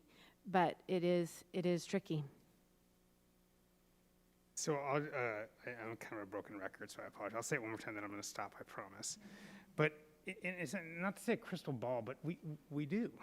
I know, I appreciate the dislike of the colors, but they're not colors. They're a reflection of community spread. And we've acknowledged that the bigger the community spread, the more it gets into our schools, the less safe it is, the more kids are going to get quarantined. So tying it to that says we're going to go back as soon as it's safe. We're going to go back as soon as we know less kids are going to be quarantined. And the second it's there, we're going to do it based on science, not based on arbitrary deadlines. And it's very simple. As the spread comes down, the second the spread comes down, we will go. And you can plan for it because you can watch the spread every day on the spreadsheet. You can watch it go down, and you can watch us go forward. So it is a clear metric the entire community can watch, and it's based on what is most safe based on spread. And I'm done. I won't do it again. Rick, could you propose something to me? Because maybe I don't understand. Could you give me an example of how that would actually work? So, for example, I need to see spread move from this percentage to this percentage, or I need to see, could you give me an example of what you would want to see to be able to say it's now safe? Well, yeah, so I'd want to see go. So in other words, what would happen is that if there's more than 7 cases per 1,000, if it drops from 4.0, I'm sorry, 100,000, if it drops from 4.0 to 7.0, plus if our positivity rate drops from 8% down to 5 to 8%, then we would open. So you're describing the color tiers. Correct. So for you, it's a no deal on it has to be tied to the colors. It has to be tied to science. It has to be tied to the spread in the community. You could say the science argument's not a fair one, right? I mean, it's really not, because our scientists tell us we can't open. It is open. absolutely true. It's the spread in the community. It's tied, not the science, I apologize. It is tied to the spread in the community. So your concern is not spread in schools, it's spread in the community. I believe there is a clear correlation, causation, between spread in the community and spread in our schools. The reason we have more spread today is because we are in deep purple. So if we're in red, for how long till we can go early out? I would say 2 weeks. As soon as we hit 2 weeks within red, we go. So if we're in red for 2 weeks, We go. how much notice are we giving teachers? Weeks. So then it's a 4-week wait. Wait, no, so then it would be a 4-week wait. No, because he wants to be in red for 2 weeks. No. So the second we hit red, The 2-week clock starts. Sorry, help me clarify what I'm trying to say. No, I totally get what you're trying to say. I'm just, it's what we were saying earlier, it's very unpredictable. I mean, we hit red, the 2 weeks starts, 2 days later, we're back in purple. We hit red, 2 weeks starts, a week later, we're back in purple. Because we don't, it's a moving target. Fair, and I guess just from what I've studied with the color metrics, and I'm looking to Roger to help me out because I hope I can say this correctly. The way the state, and I guess the way the county, or whether the state manages it, the way the state updates it, it's every Tuesday, they go through and your color changes based on what your feedback from last week. My understanding is that they updated that process. That's not on one single day of the week, but it's when you when the numbers move, they could declare tomorrow that we are red, and then they could do Wednesday that Sacramento County is red. So it's no longer a single date of the week you move. And my understanding is that you need to be in your current tier 3 weeks before you can move to the next tier, and you can only move one tier at a time. So, so that's where, in essence, if we were to hit, we would show red rates for 3 weeks, then we would move to red, and so, and they report it random days of the week. So my concern with that is if we know there will be a surge, and it depends on what we determine if surge is safe or not, but we know there'll be a post-holiday surge, then in all reality, we will hit purple mid-January if we come out of it. If we don't, we'll probably be in purple for possibly 3 weeks. So if we're moving that out, we're now talking February. And so I'm just, and my question was, do you want to be in red for a certain amount of time? Because they jump around so much. That's my concern. And if we then say, okay, when we hit red, then we will go 5 days, then what happens if 2 weeks later we hit purple? Do we then tell our teachers, never mind, now we're going back? I just... Yeah, no, fair, and you're bringing up a good point. I think the conversation we had is we will always look at it, at least I hope, in my head, we'll always be moving, continuously improving going forward. The backstop for us is the 5% at the school level or multiple schools at that. So that would be anything that would reverse our course. So in my head, and I'll translate what I think Rick was saying, we get to a red tier. To get to red, you have to be in a red level metric, and it's the 4 to 7, 5 to 8, et cetera, for 3 consecutive weeks. And that would, at that point, the next following Monday of being officially red, we could be at, hey, that next Monday, wherever it is on the calendar, that's when we would change our learning model from the current hybrid to whatever we want to go to. Now, you could, and in theory, red means X. Red means, I'm making it up, AM, PM. Red means early out. And then orange means 5 day a week, go back to school, whatever. Again, the same time frame. It would probably take us as a county to be in that spreading situation for 3 consecutive weeks and be able to hit both of the metrics, because I think you can't hit one, you have to hit both. Right. And then that drives that. And we could, from what Rick's saying, I think we could get to that point where as long as the community's working, the county's working, things like that, you can foresee it going. Once you hit the color code, it would be the next Monday in a calendar that would start. The only thing that would make us go in reverse would be a 5% at a school or multiple schools at 5% that would. 25%. And the only thing I'd add is from 5 day early out to 5 day full bell schedule, no dances and rallies, is not. That could even be something that could be adjusted maybe with a week's notice, because you're already there 5 days, all kids on campus. You're adding the hour and you're adding the lunch back in, so it's not as significant as like from AM, PM to the other, or things, because for families it's an hour difference. So that point it may be where, okay, a week's notice, we know that's where we're headed, or the board decides at this point we're going to move there. So I think that's a smaller jump than the other models you're contemplating that you have. Yeah, I could only imagine as a teacher, that could be incredibly difficult to January 19th start an AM/PM model, and then it could be weeks later for them. I'm just thinking, as a high school teacher, and I know we said we were talking elementary, but we've gone all over the board now, right? I hope that's okay. I just to move from an AM PM to the, oh man, like we're talking about fatigue and planning. I can't wrap my mind around that, what that would feel like as a parent. I couldn't imagine a teacher. So that would be my concern there. And then my only other is if we wouldn't go back, if it was for 5%, and we would keep moving forward, then why aren't we moving forward now?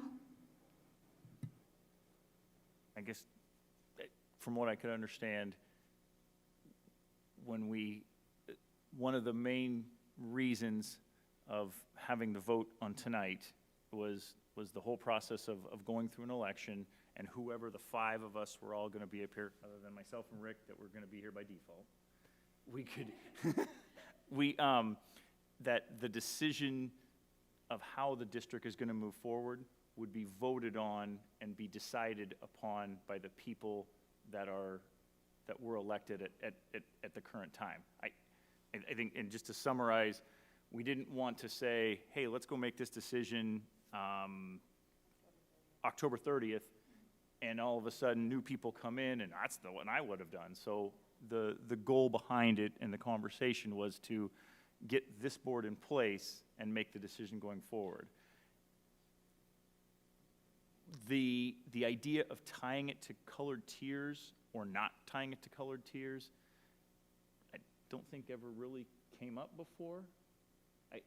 I can remember sitting in a corner and Eric and I going back and forth about what is the metric that you want to tie to, and I don't think we had colored tiers. I think we had these tiers when we were talking about that. So It changed. I'm trying to summarize. I think, I don't see that, let's see here. I think so moving from an early out to a 5-day-a-week model isn't that big of a change. Going from a hybrid to an early out is a change, but having it tie towards some kind of a consensus of spread in the community,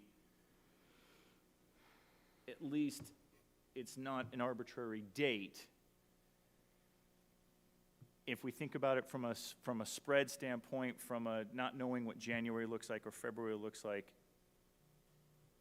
if we went down if we went down the path of I'm where I'm at right now and I'm at hybrid, moving towards a early out model at a red level, and I'll just summarize it, and then going from an early out model to a 5-day model, the difference between that, just from what I'm hearing, is it's essentially hybrid in purple, early out in red, and a 5-day-a-week as close as we can in an orange, and tying, and again, just trying to summarize it, tying that to the following day of the county metric changing. Now, I understand it's not the greatest. We are tying Rocklin to multiple cities in the county. And it's and I could say, what if Lincoln blows up but it's not us? I hear you. Side note, Yeah, go ahead. I don't know if it matters, but I did just hear, I haven't been able to watch it, so I hesitate to say, but I've heard confirmation that instead of 5 of 8, we now have 6 of 8 schools that have decided to go 5-day early out. Roseville Joint just voted on an early out.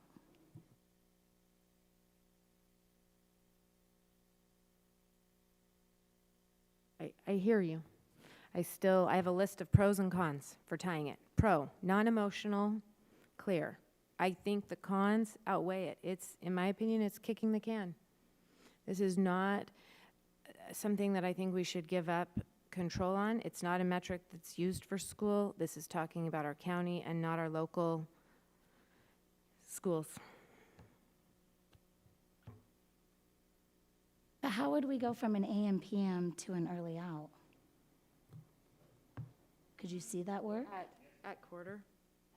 At quarter, we assume that what the scientists said was going to happen is that we'd surge in the winter and that we'll be better in the spring, and let's cross our fingers because we do not know, but we can be optimistic, we can hope. What if we were going from the AM PM to the full day, not the early out, not 3 steps, just 2 steps? So rather than trying to go from the AM PM to the early out to the full day, what if we just went from the AM PM to the full day? Not make it 3 steps, just 2 steps. Because just like going from the early out to the full day, going from the AM PM to the full day just means you were coming in the morning and going home, now you're just staying. And for the afternoon ones, you were coming in the afternoon, now you're just coming earlier. You're still there every day. And weather can be nicer, and, you know, that can help with some of our lunchtime, you know, keeping kids outside if we feel like we need to do that, yeah. If the I board see were it. to consider that, I would urge you to look at possibly April 6th, the spring break return, for having the lunch, because by then, April, May, typically that's better outdoor. March, as we know, if you tied it to the quarter, that could be mid-March for middle school and things. So if there was this instance of going from one to the other with the lunch, I would urge the board to maybe consider this return from spring break, which would give you April, May, and the first week of June. Okay, I'm trying to wrap my mind around it. I really, really am. How does intervention work with AM PM? I'm not seeing that because it's such a short time that the kids are there. And then the second piece, please help me with it, because I'm sure you guys have thought of a solution, and I'm hoping you have, is how do they provide the asynchronous? Like, how is the teacher giving any asynchronous instruction to these young children? Because I'm looking at the schedule, 7:50 to 2:20. Your teachers are teaching with live students all morning and then all afternoon. I see very limited prep time. And if you have students out on quarantine, or you have students trying to do like a morning asynchronous or afternoon, how are they getting instruction for that? It'd really be more the quarantine students, right? In the AM/PM model, there's less, the intervention would be in that hour block, and it wouldn't be delivered by teachers because they are taking lunch and they're supervising students. So you'd have to have instructional aides providing after AM intervention and pre-PM intervention. I agree with you. There's the regular prep time, of course, with PE and VAPA, but there's not additional prep time. To prepare asynchronous, it's limited. I mean, it's an hour. It's still there. So that is a problem that you're seeing. Sorry, where was the hour for them to have prep time, you're saying? There's not an hour. There's an hour break in between the two, but there's a lunch in there, and there's really teachers are releasing students and letting students into their classroom. There's not really much of a break there, honestly. So they are working a full day, and they have the regular prep, but there's not additional prep in that day. And if a student goes on quarantine, how do they provide support to them? It would be challenging. So much like we're doing now, well, in some ways harder than now, because right now we do have an hour of prep, but it would be independent study work for students on quarantine.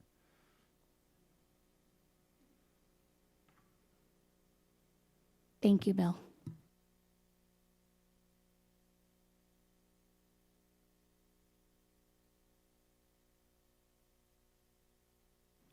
Can someone talk me into the pros of AM PM? Help me.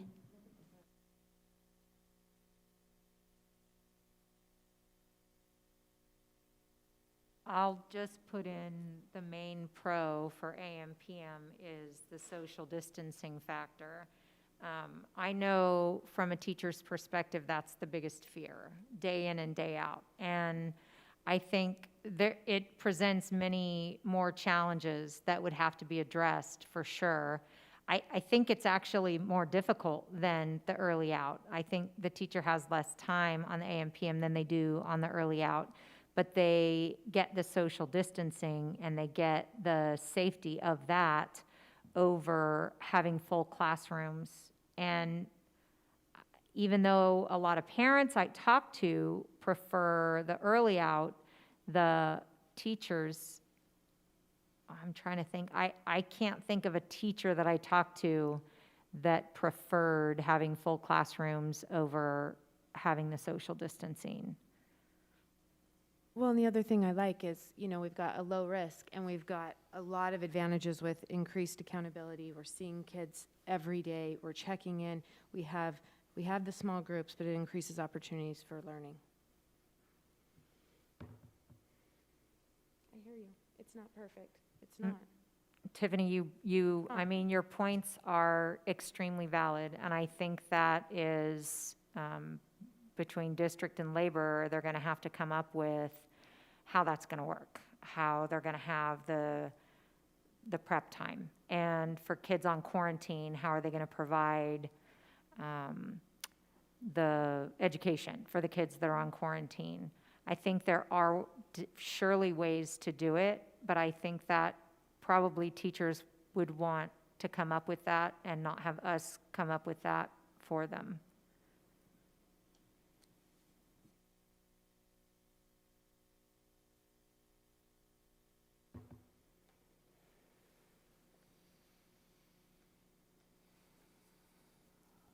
I think just, I guess, trying to summarize and trying to, and it's the third quarter that we're trying to work through. I'm looking at Roger. I'm trying to understand I think I have some consensus, lack of a better term, with come the fourth quarter or even the orange tier, whatever comes first, we can play that game too, of being in a 5-day-a-week model. And when I say 5-day-a-week, that's the 5 full-time. So Pre-COVID schedule? pre-COVID, obviously, you know, you're still wearing a mask. We're not having rallies, but I show up Monday. I guess the joke I've always used before, the term I've always used before is, I'm going to drop my kid off at around 7:45, and I'm going to pick my kid up at about 2:30, and they're going to be there Monday through Friday, other than holidays and teacher workshop days, et cetera, et cetera, et cetera. So you're thinking, do you want to make a motion? Do you want to toss it out to see if we're all in that place for fourth quarter, and then you want to talk about third quarter? I guess we can walk it backwards, I guess, is a fair way to do it. So I can make a motion that by April 6th, we are in full day, 5 days a week. Is there something else you want me to add? I guess, so Full just to be clear, the best way to word it? we're having that conversation for K through 6th, 7th, 8th, Yeah, K 9 through through 12. So K through Yeah. 12. Okay, Mhm. just to make sure we're clear. So K TK, through 12. apologize, thank you. I know I'm going to Thank ruin you. this. So TK to 12 come April 6th. No matter a color tier, we will be in 5-day-a-week, as close to regular looking school that looks like, knowing that kids are going to wear masks, but all kids will be on campus at that point. We'll be in the spring, definitely, because we'll be after spring break. That gives us 8 weeks of education, not counting the final week, which is the graduations, the walkthroughs, those kind of stuff that happens that 1st through the 4th of June. So that's essentially the quote-unquote fourth quarter for, I think, for high school, definitely, sorry. For junior high, they would still be in whatever other mode we're in, even though their fourth quarter starts on the 15th of March. But we're kind of using spring break as the cut there. Okay, so have. Can I comment before we yes, vote on ma'am. that? Yes, I'm sorry. What if we're in orange long before that? Oh, for sure. I say Derek was just saying, let's talk about fourth quarter and move backwards. So can we agree on fourth quarter? I'm all for more conversation about third quarter. Okay, so we could still end up coming back full-time before that if we are in orange. We don't have let's to talk wait about just it. because. Absolutely. Yeah, so You're just saying, let's find some agreement for that fourth quarter. I think I get a little nervous, right? because yeah, I'm on board for that, but I get nervous that we get to March and it's, well, everything changes and the colors changed and they created a new color and it's black. I don't know, right? And I know that we addressed that then, but like, I just get nervous. So, I mean, yeah, that I love. I love that. I don't want it tied to colors. I don't. They could change. If we're not ready to vote on fourth quarter, that's totally fine. Just throwing it out there. I think just to, I moved, so somebody needs just to to second. summarize, we have a motion that, Roger, if you can help me out, I'll say it, but you can correct me.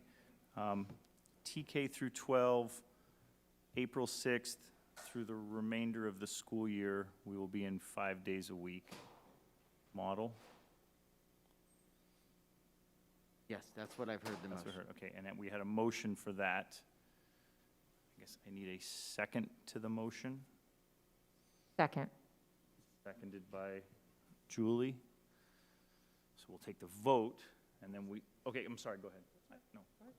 I was gonna say, so I'm gonna let Rick speak before we have a vote, and then we'll vote, and that is only for the fourth quarter. We still need to, and we have not solved what we originally came here for, the third quarter education, which essentially starts somewhere around January 19th and gets us to April 6th, of what school model that looks like. Right. Okay. That's still undecided. So go ahead, I'm sorry. Go ahead. I just do want to say that I just want to say I'm uncomfortable. I will not be able to vote for this, and just want to say why, which is that, again, I think we're 95% likely to be good to go at that date, and I'm unbelievably hopeful we will. But I'm totally uncomfortable just sort of saying it just doesn't matter how much spread there is in the community. We're going to do it no matter what. I just don't think it's responsible. I'm also say again, I don't care about the colors. I'm willing to adopt the spreadsheet that says more than 7%, more than 8%, 4 to 7, and if they change the color, they change the thing, fine. But we stick to that math right there that says what we do, and that seems reasonable and responsible. And I could absolutely support a motion that would do that. But short of it, I just want to say my piece before I vote.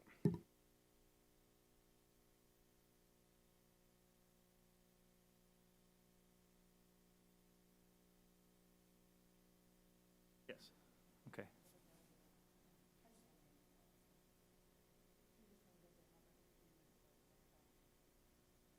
I think so for at least having a fourth quarter vote, it at least tells us that when we're definitely at that point.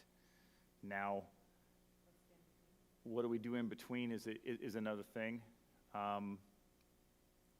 The motion that's put on the floor is for a specific date and going 5 days a week. It was voted, or it was a motion was made and the motion was seconded. Okay.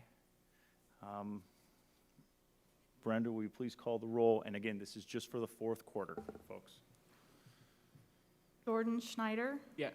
Julie Hupp? Rick Miller? No. Rochelle Price? Yes. Tiffany Sathoff? Yes. Derek Counter? Yes. Okay. So from a, this is the bass backwards thing, and I don't want to say it the wrong way. We got to fourth quarter. Now, what can we do from this? Yeah, okay, so let's take a quick 5-minute break. I know Rick gave me the hint. And then we'll come back and we'll have the conversation on what the third quarter looks like, whether that be different tiers, different timeframes, and then there's a handful of other agenda items. And I apologize, all of you guys, I know it's probably hurtful listening. And we're not at Marty's birthday.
So circling back, and I'll look at the camera, and Jordan's gone, so he's working on homework, which is great. And that's, again, I'd rather have, I want to make sure he's getting A's there. The conversation we had, and just looking at different stuff, and I'll look to Superintendent Stock to help me out. So right now, we're talking about the third quarter. Technically, the third quarter starts January 19th. Or, I'm sorry. Yes. Actually, just the third quarter starts for middle school on January 5th when we come back.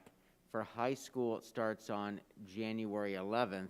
And for elementary, they're still in their second trimester. So the 19th came up that in talking to principals and then with their staffs that we could not implement a new model till the 19th. Okay. Just that was where the date of the 19th came from. Fair. Okay. So to just keep it going and keep, since we had a vote and we're moving forward, hopefully we can continue this quickly. I know there's other things, and I apologize. I'm looking at you. I apologize. We'll vote as fast as we can on other things. What January looks like, February looks like, and March looks like, and I'll look at both Bill and Marty.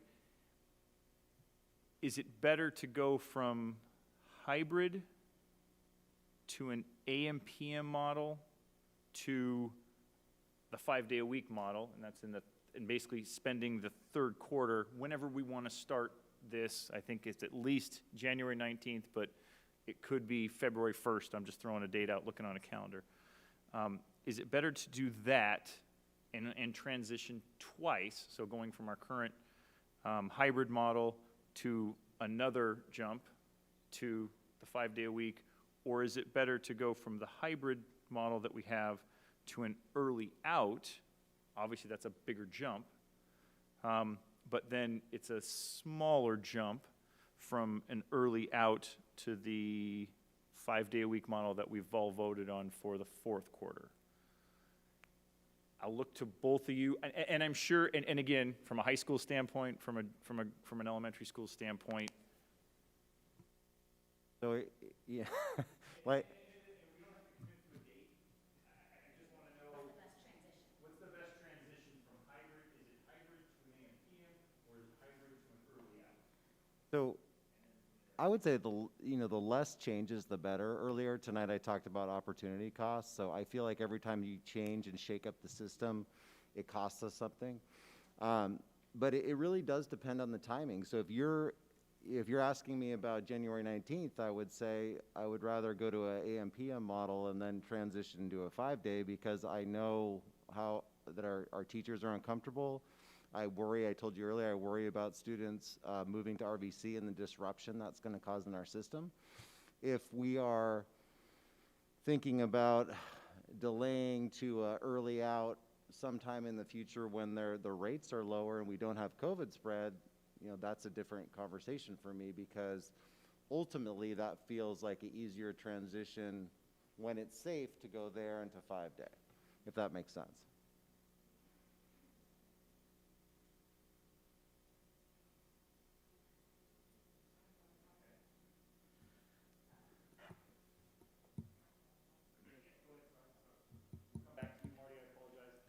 I just want to clarify, so you're saying, are you suggesting that if we are going to tie it to, for example, red means now we're going to have early out, it would be better to do that with early out? But if we're going to not tie it to that and we want to start on January 19th, then it would be better to do AM/PM. Yes, if we were going to go on January 19th, I would say because of where we are at with COVID, it makes sense to stay in a hybrid model with less students on campus. If we were going to a period of time where we had less COVID spread tied to the tiers, then I think the transition towards 5 days get easier. Because getting back to normal is easier for everybody, right? From a secondary perspective, I would say anything within the next month and a half, because of the holidays, having secondary students all in the same classroom, a class of 36 to 40 students, is going to increase the anxiety to the point that some teachers may not want to be there. Again, elementary, it's apples and oranges. There's pros and cons. You know, a full class of third graders it looks a lot different to a teacher than a full class of juniors or seniors in high school. So with that, I would recommend moving, if you had to move, to an AM, PM, and then from that to the 5-day model at the dates discussed earlier.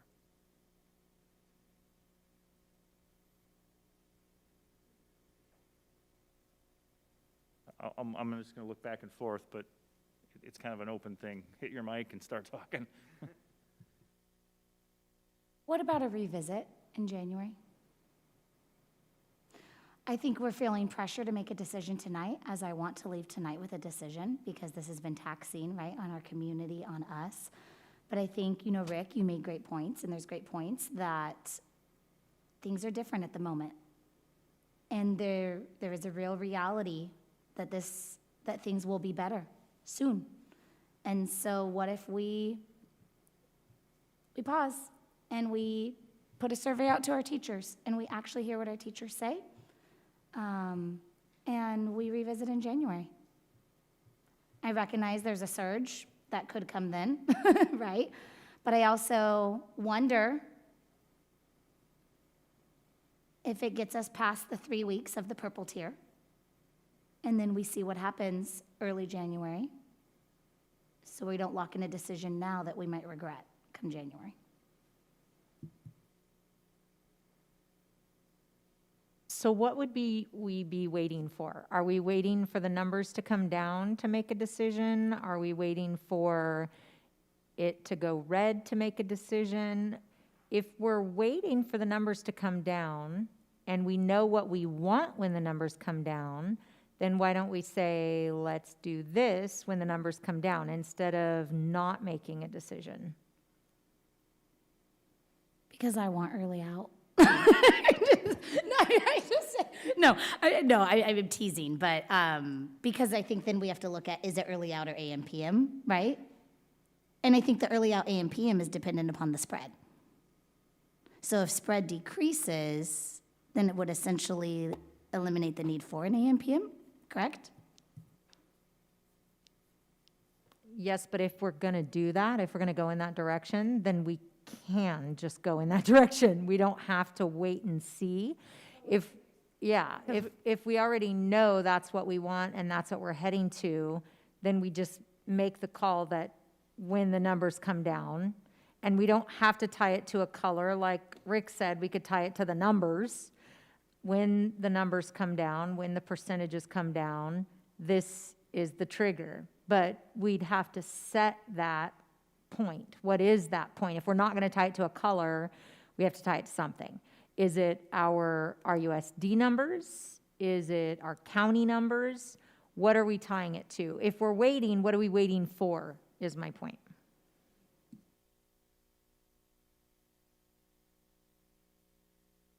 I think just looking at it, I think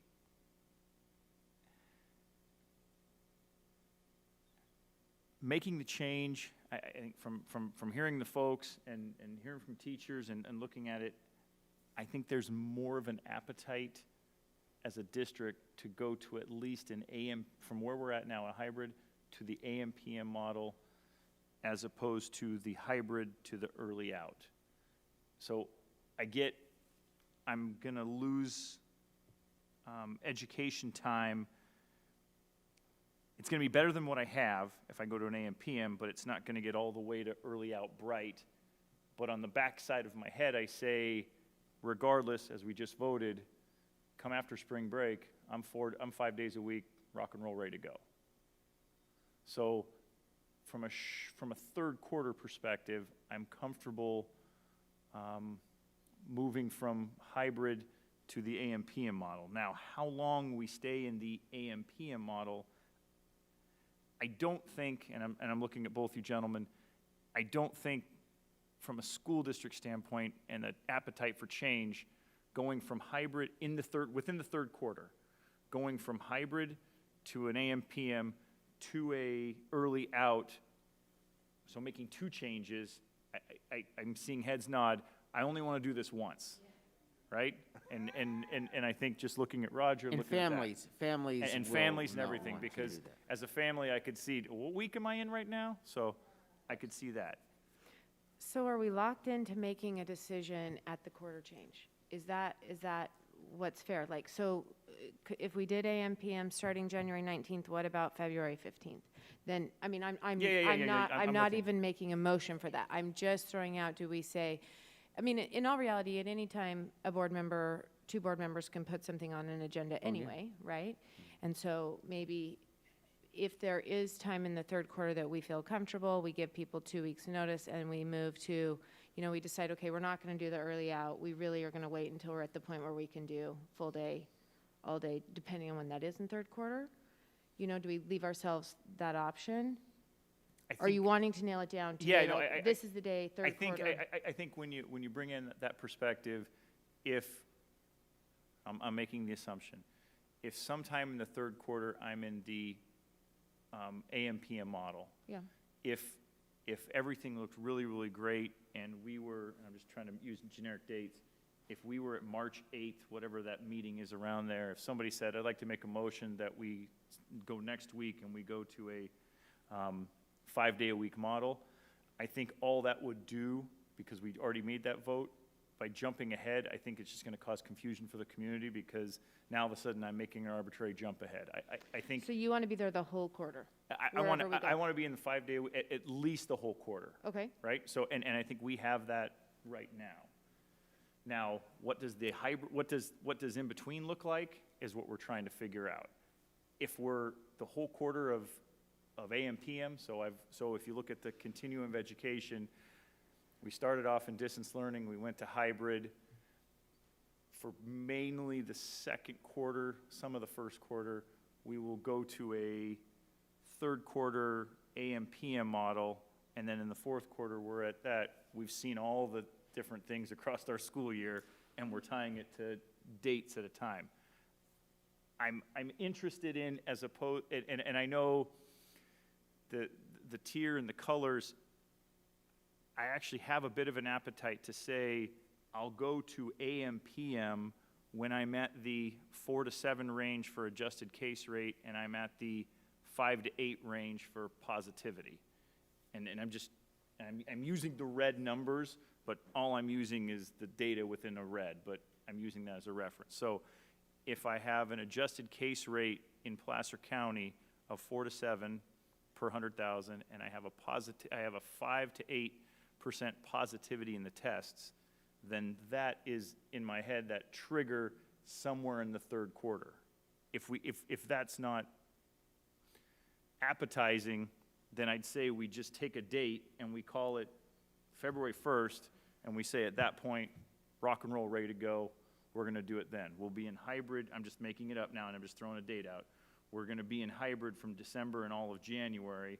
February and March will be in AM PM because we'll go to spring break and we'll come back in April and we'll be in 5 days a week. And that's essentially just looking at a calendar, picking a date on Monday. Go ahead. I just had a question, and I don't know who to direct it to, but possibly Bill or Marty, maybe. If we did an AM PM, how does that work for teachers? Like, I know we have some phenomenal teachers at Granite Oaks that I've heard from some parents that are streaming. Does that make a difference if they're AM PM? Because I know they're doing some special things with students at different times. Does that matter?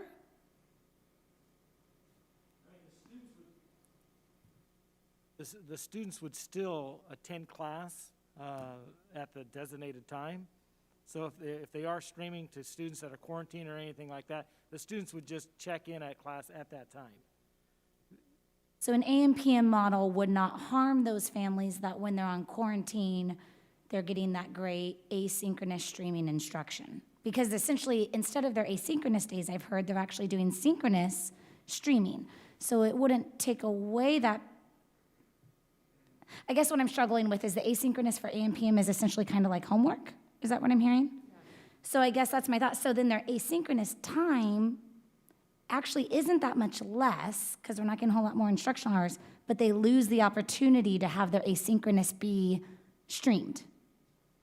Yeah, my only concern would be teachers choosing not to stream because they're teaching both groups in person, so there's not as much value there for them. And trust me, I see the concerns with hybrid. I'm not pushing hybrid, but I am there are some things that are working for some families that have said, if you move to AM PM and I lose that, now we're on our own for our asynchronous. And so I just want to make sure our solution doesn't harm us more. But they would be on campus every day. So they wouldn't be at home, not getting any teaching or not getting any time with their teacher. They would actually be on campus every day so they could get the teaching and then the homework to go with the teaching. Whereas when it was asynchronous, they didn't have contact with their teacher, so the streaming was necessary in order to get the contact with their teacher. But they won't need it if they're actually on campus with their teacher. And actually, I just want to add, too, that if we are going to choose AM PM, I don't see any reason to wait. I don't think it's significantly more risk than what we're already doing. So I don't see any reason to push the date off any further than we need to. And then just another side note, our MOU requires that anytime we change model, we give 2 weeks notice to teachers. So you may pick a date to decide, but then we have to give the 2-week notice. And frankly, that's what families would be realistic with as well on any of those pieces. So theoretically, you've given notice to families and staff for April. You just did that. So we've more than met the 2-week notice. And so if you were to then do the vote now, then the January 19th piece, you would have given the notice to folks. And the only thing I can just urge the board is if you pick something for January 19th, I would suggest that you stay with it till April, or stay where you're at, then move. But to do that, we will be the case study because we will have tried every model in a current year. So I would urge that if you do that, since you've already set an April piece, to then either stay and then move, or just move and then you're going to switch in April. It'd be my suggestion to the board.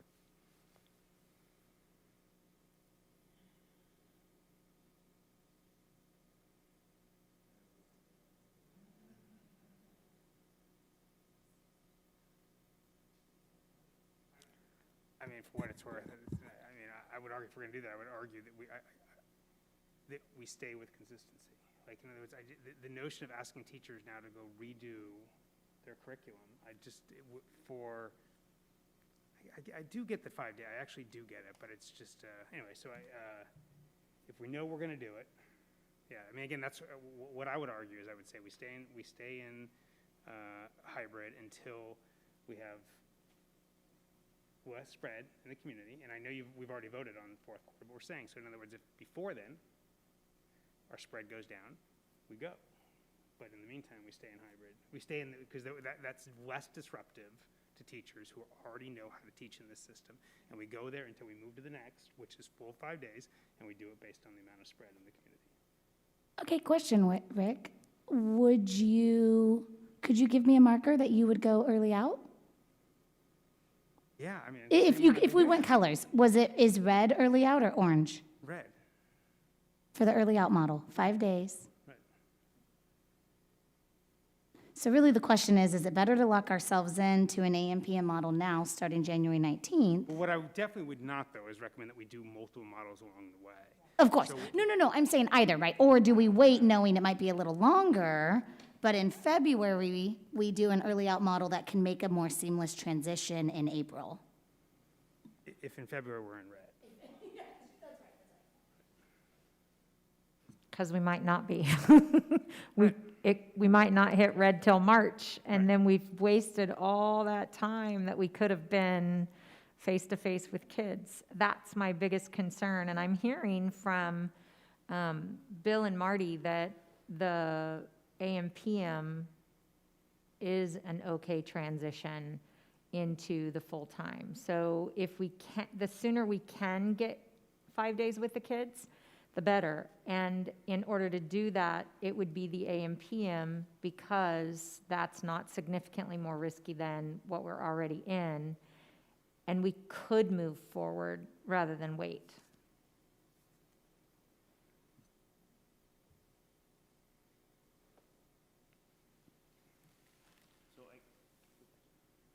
So just to summarize, we're still,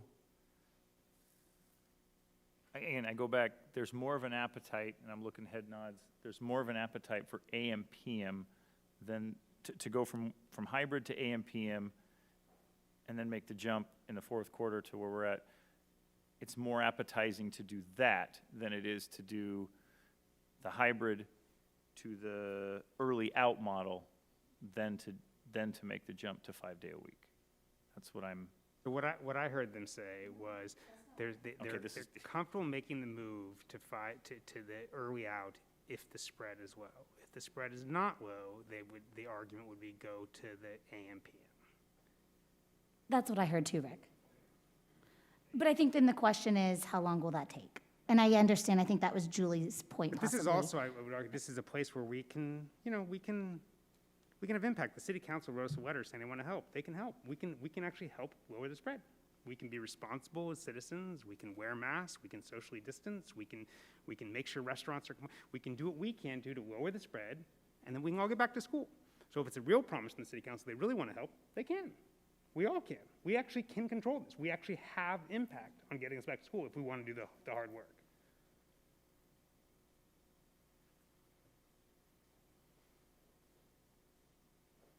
So we could revisit in January and then say, hey, we see the spread is down. We're not locked in to have to wait until April. I think at that point, and I'll look to Roger,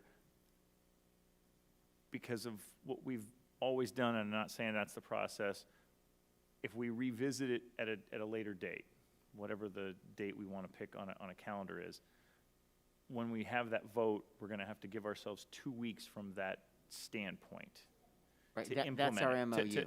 to physically have the impact. So if you voted on January 20th, for example, we would implement March 3rd. I mean, or the 4th, the next day. If you did it on the 27th, we would go into, I'm sorry, not March, February. Sorry, February. So February 3rd, February or 4th, 11th. So it's just that 2 weeks if you did it in January. So at that point, I would urge the board, if you're going to adopt that, then you look at adopting not an AM PM for February, March, but a 5 day early out, because you've already decided what April is. So then you've just said, we're going to do AM PM for 6-7 weeks. Then we're going to go to 5 day out. So my urging is to the board is, if you're truly interested in AM PM, then look at that for January 19th. And then you've already landed on what April 6th is. If you're interested in going to 5 day out, then I would urge you to consider holding that decision till after you see the post-holiday spread, and then if you choose to adopt that for February, March, then the next transition's easier.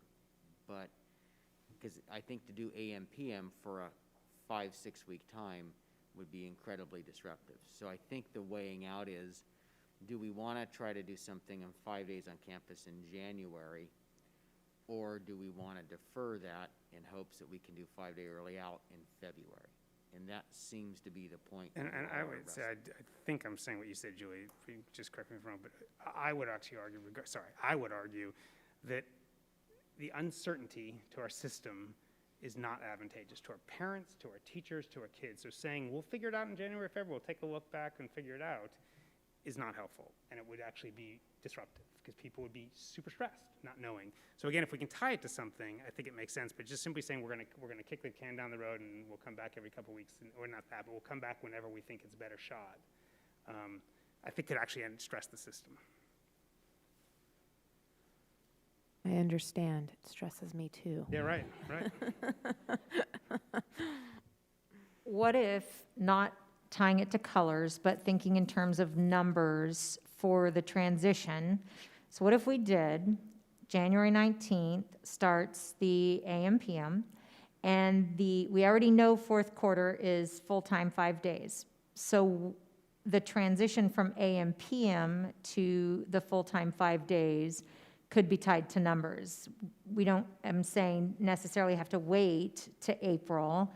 If the numbers are looking really, really good in March, if we said, just as an example, if we were going to tie it to colors, let's say we're AM, PM, and in February, we're looking red, and beginning of March, we're looking orange. There's no reason to wait till April to go full-time. So I'm not saying that's going to happen, but if we put that marker on it, everybody would know. They could be looking at the numbers, they could be knowing it's coming and preparing for it. And as soon as it hits orange, that's a 2-week notice. We're going to full-time, and full-time will stay through fourth quarter. I think all of our neighbors did full-time at red, not orange. Full-time early out or full-time? Full-time early out. I don't think anybody's So full-time. I'm talking full-time. Yeah. Do we have any, I wish we had some measure that is tied to school numbers. I agree. I mean, do we Yeah. have a way we could even look at our numbers in, let's see, in October we were in orange? So do we know what those numbers were for our cases? The Rocklin orange. Right. Rocklin Unified Orange, not even community. Yes, Bill. Numbers are much lower, so we could look at our own percent. I mean, we have 12 weeks of data. Right. We can look at exposures, we can look at positive cases in our system, and we can set a benchmark. I mean, you can see the curve in our own system. Mm-hmm. Would you guys feel comfortable with that? Talk to me, Rick. I'm comfortable us making up medical metrics. It just, I appreciate that it's actually data, and I do appreciate that, and that is compelling that we're looking at our own data, and that's compelling. But the notion of us sort of saying we know, therefore, that if it's 0.2, again, this was developed by doctors, and the idea of the 5 of us, I don't know, it concerns What me. if our But numbers yeah. match what they call orange? But we're not looking at the entire county, we're just looking at RUSD orange. Same numbers that they developed, but for us, not for the entire county. Yeah, the 4.0 to 7.0, Yeah. and yeah, I don't know. The problem with that, part of the problem with that around the positive tests is our kids are not getting tested. So it's pretty hard to, that's why, again, the community is a good indicator of what's happening in our community. And we have no testing for kids, and so I would expect it would be very, very low. And it doesn't mean there's not spread in the community. Yeah, we don't have, as RUSD, adjusted case rate per 100,000, and we don't have testing positive. So we don't have those metrics on ours that match the tiers. And frankly, even if you look at the tier numbers of positive cases, is a total, we're 0.46 right now this week. That tier would equate to yellow. So, you know, we have never been really outside of orange, if you look at our numbers, even though the county is in, you know, you can argue how deep the purple is. But so that's where we don't have numbers, and in trying to create them would be extremely difficult.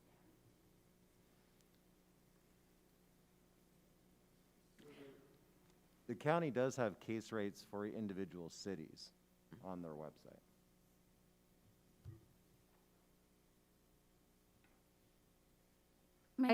Sorry. My concern is just that then we're picking an arbitrary number. Mm-hmm. I just get nervous about that because I could see our community going, Yeah, we're not medical professionals. The number we've been given is stay under 5%. Yeah. And we're well We do under, have so that. that's what I struggle with. I agree, but I think if we want to set something that the community can watch, something that they can create an expectation around, if we go, and not tying everything into colors, but if we go AM, PM until we're in orange, or April, whichever comes first, then we go full-time. I know, I'm sorry. But it is something that the community can look at and the community can count on. And we're not tying everything to colors, just the one thing that already has a date. And it just means we might get there sooner, not later. So it gives us an opportunity to get there sooner with something that the community can recognize.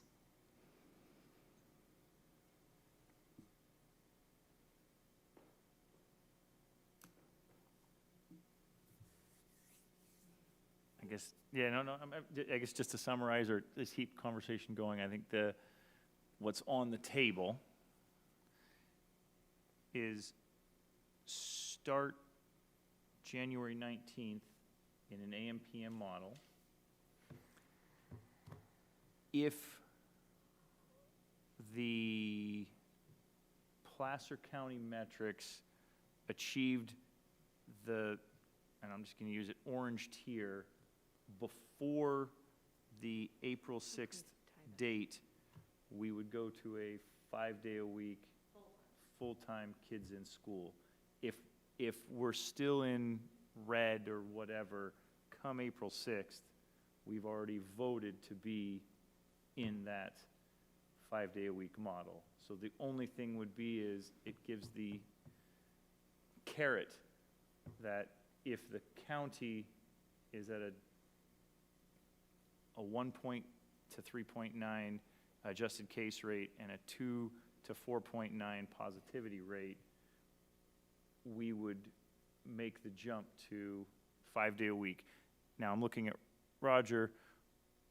If that were to happen, we would still have to have a 2-week, or could we get away with a 1 week? You know, if we hit that date some point in the week, it would be the next Monday we would jump, or you're saying is whenever we would have to kind of find the next logical 2 Mondays to roll in? Well, it's a 2-week notice. So if it's a Wednesday, it's a Wednesday. It's just what kind of makes sense for families and everybody else. So, you know, but we agreed to a 2-week notice when we changed models, which again, makes a lot of sense.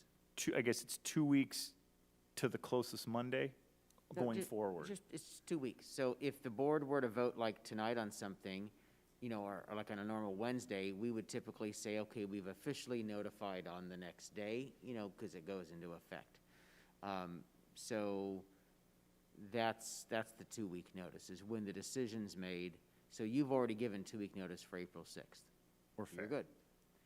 So yeah, so I think all we're talking about is if we could potentially get to a 5-day-a-week, close to standard as possible model before that April 6th, if we tied it to a metric, a color metric or a metric for the county, we would, let's just assume we hit that metric on February 3rd, we would still need to do 1, 2, we would realistically, if February 3rd we were able to achieve that, I'm looking at a calendar, it would be February 22nd by the time that the correct Monday would show up and we would start, then kids would experience the transition. Right. Okay. Does that? And I just said orange arbitrarily. I think that's right. I think orange is right. Sorry. Yeah, Tony?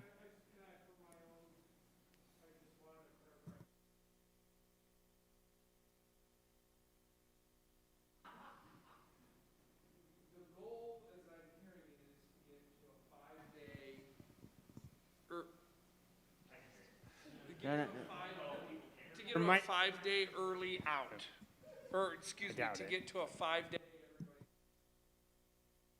Full-time.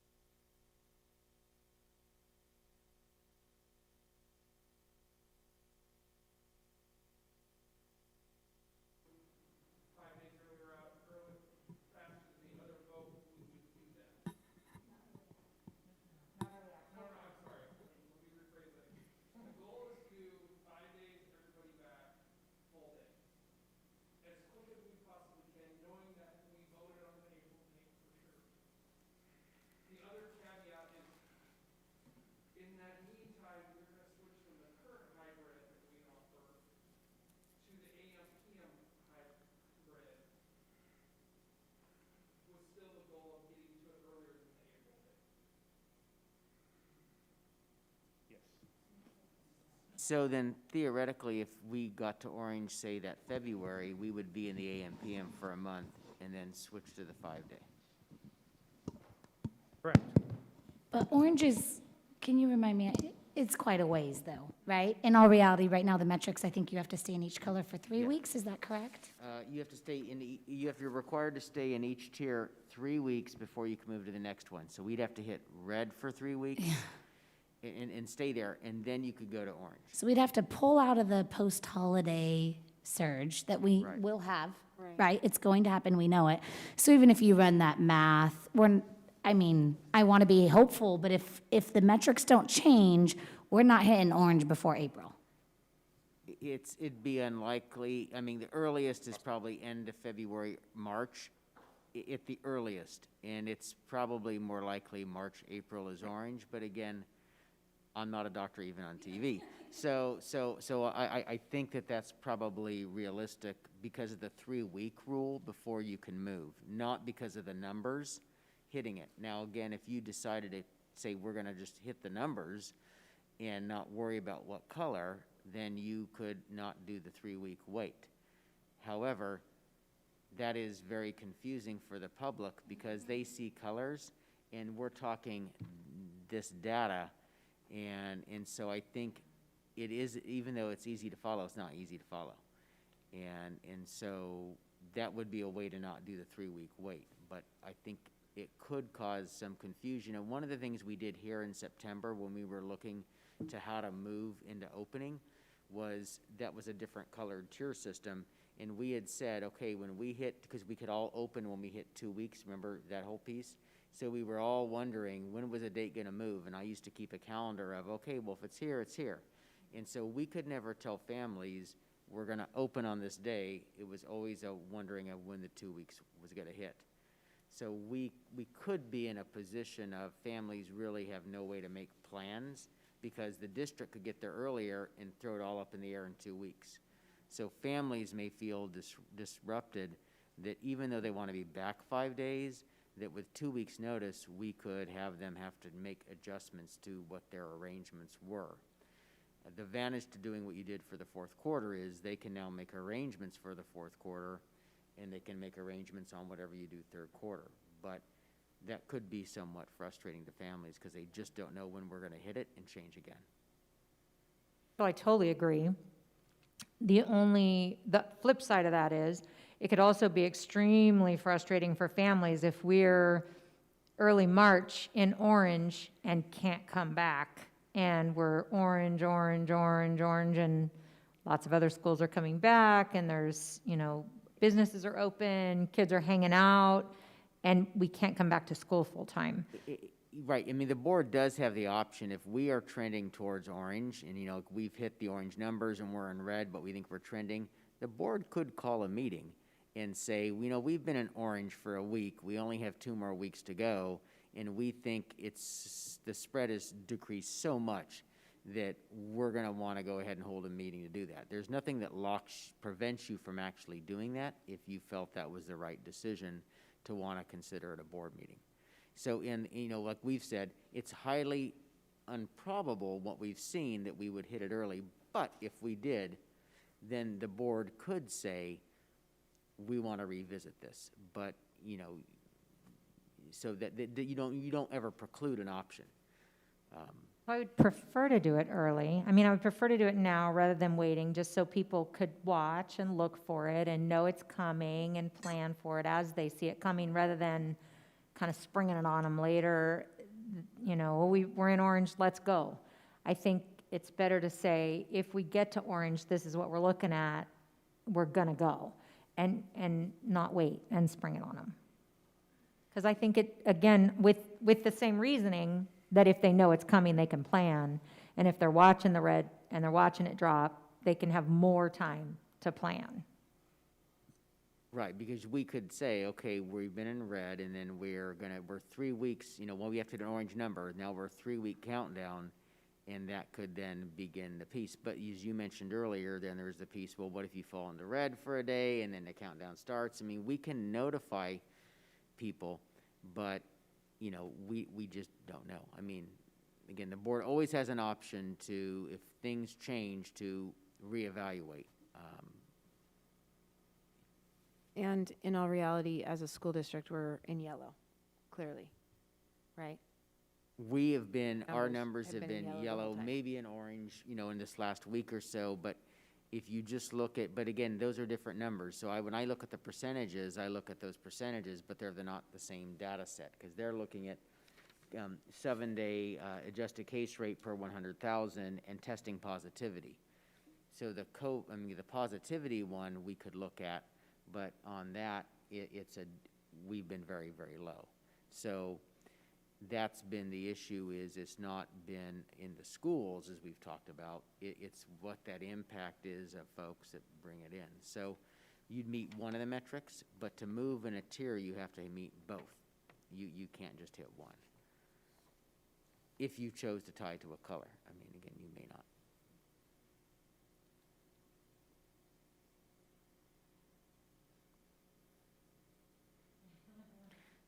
What do you Well, got, Julie? I think the issue is, do you want to make a move in, because just kind of what I've been hearing, because I've not been involved, is there seems to be some concern around moving to 5 days in January, given teacher anxiety. I've heard that come up quite a bit.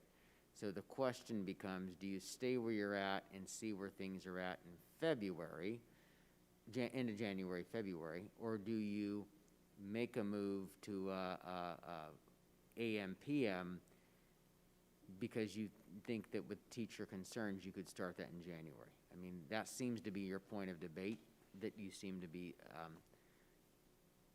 Yes, for sure. And I think even if the numbers came down in the end of January and came down even a little more in the beginning of February, it's going to be quite a while before teachers are comfortable having full classrooms. Even if the numbers come down, they're still not going to be comfortable having 36 kids in their classroom in the middle of the pandemic. It's still going to feel very, very scary. So I think if we go with the AM/PM, it resolves that issue. Obviously, there are issues no matter which way we go, but it does resolve that issue of, I think it actually resolves several issues, because I think we are no longer looking at reorganizing the entire district based on how many kids and teachers went to RVC. I think if we do the AM/PM, that factor comes way, way, way, way, way down, because we've taken the full classrooms out of there, which is what they want to escape from. Right, and we may still have movement to RVC irregardless, just because we may, we just don't know, because We're just hoping it's not 862. I think all of us agree with that, absolutely. One I just thought of, and again, it may not help me, knowing now we have 6 districts around us that are in a 5-day model, we will have data in January to look at and be able to go, is it working for them, is it not? So just throwing that out there, I'm not trying to stop the conversation or direction we're going in, but I think that is a point of, some of them have been open since October 4th. We will be able to have extensive data. Would that bring the anxiety down for our teachers? Just to be clear, that they're all not going till January 19th. They're actually stopping now and waiting till January 19th. They're not all back 5 days. Is that not correct? A good number of them put a hold on it till January 19th? Yeah, Western Plaster was October. They are continuing. Eureka is Holding until January 19th. They are considering. I don't know where they were at.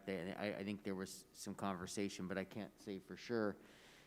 Roseville City is, I'm not sure. I can tell you superintendents have been concerned around operating schools with the number of increased exposures. I guess the question is, how many are going to be in 5 days between now and January 19th?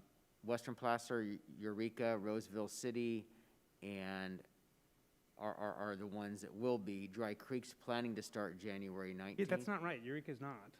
Eureka is in 5 days. They're not holding till January 19th? I know. But they did not put a pause on until January 19th? The superintendents were considering looking at having to pause the distance learning because we're worried that we can't operate the schools with getting subs in. So folks were concerned with coming back into after the winter holiday that you just may not be able to. So folks were considering a week or 2 week of distance learning just because they didn't know and families could Right, plan. no, I get that. So what I'm trying to get at is how much data we'll have between now and January. For schools, We would have the current districts that are operating, Roseville City, Eureka, and Western Placer, we would have that data to be able to look at and evaluate.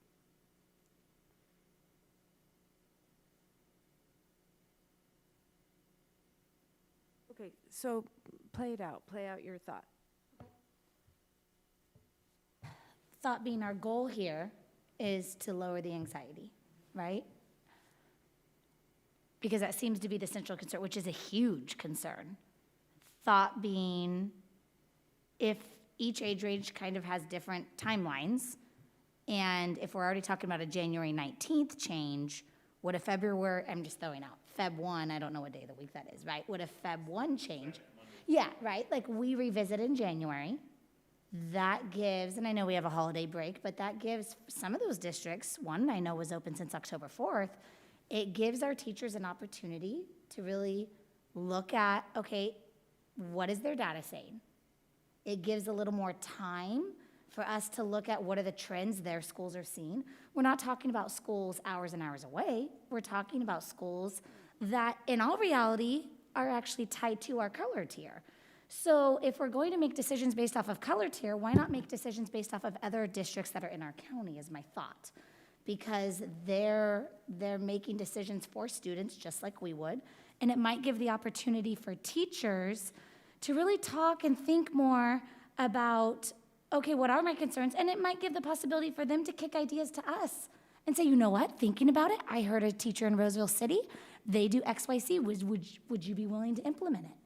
You know, or they do this, that at Western Placer, would you be willing to implement it? And that gives us maybe an opportunity to get them more time on campus a little faster if it's due to teacher anxiety. Roger, can you add anything to that? If we have schools that are nearby us, that have been in 5 days since October 4th, and you're meeting with these superintendents, how often? Weekly. Okay. Do you have any insight? I do. For Western Placer, which is the one that's been open since October 4th, the superintendent, Scott Lehman, has said that they are able to operate their model because they have approximately 70% of the students on campus. About 30% have chosen distance learning. And then their high school is a little bit less than that. So he has frankly said, because we have 70% and they have all the staff there, because that staff does the distance learning piece in the afternoon, that they really have more space. So it's not a full class set of students in the room. And he's felt, frankly, that's been a key factor for them, is they've removed 30% of the students from the classrooms. We have not done that because of the economic challenges we had to need to look at the staffing pieces, because otherwise we would have hired 16 to 20 teachers to accommodate the students, which is a very expensive cost. Also, I think we're looking at, if we chose to wait until January to then analyze other districts' data, we're going to be looking at the data they received through the worst part of the pandemic. So I think it would be bad data to try and make our teachers feel more comfortable with, because I think if we go through Christmas break and we go through the surge in January and we meet January 20th or whatever, and we say, okay, let's look at the data from these districts that have been back, I think we're going to be looking at data that's going to hurt us rather than help us if we're trying to convince teachers to be more comfortable being back in the class. I think we are talking in circles.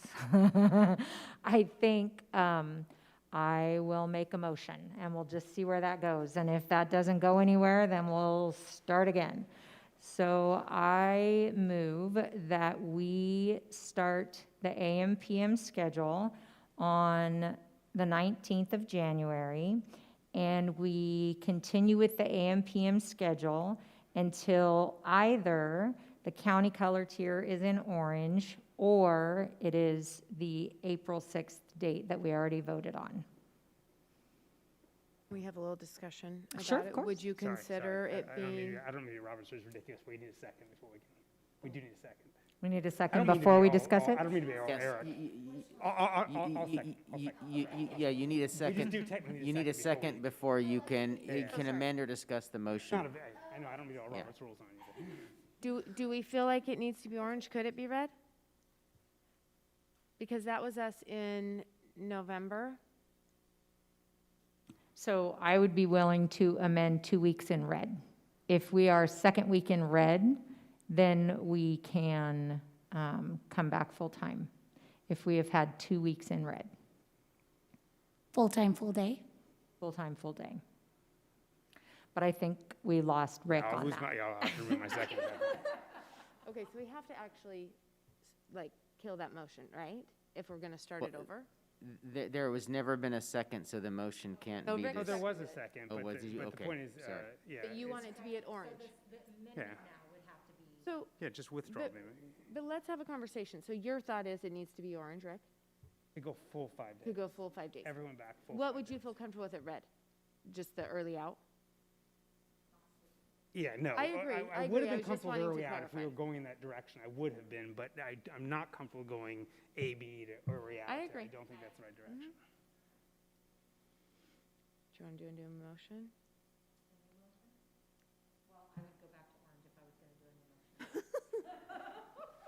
So there's a motion, a second on the table for orange, right?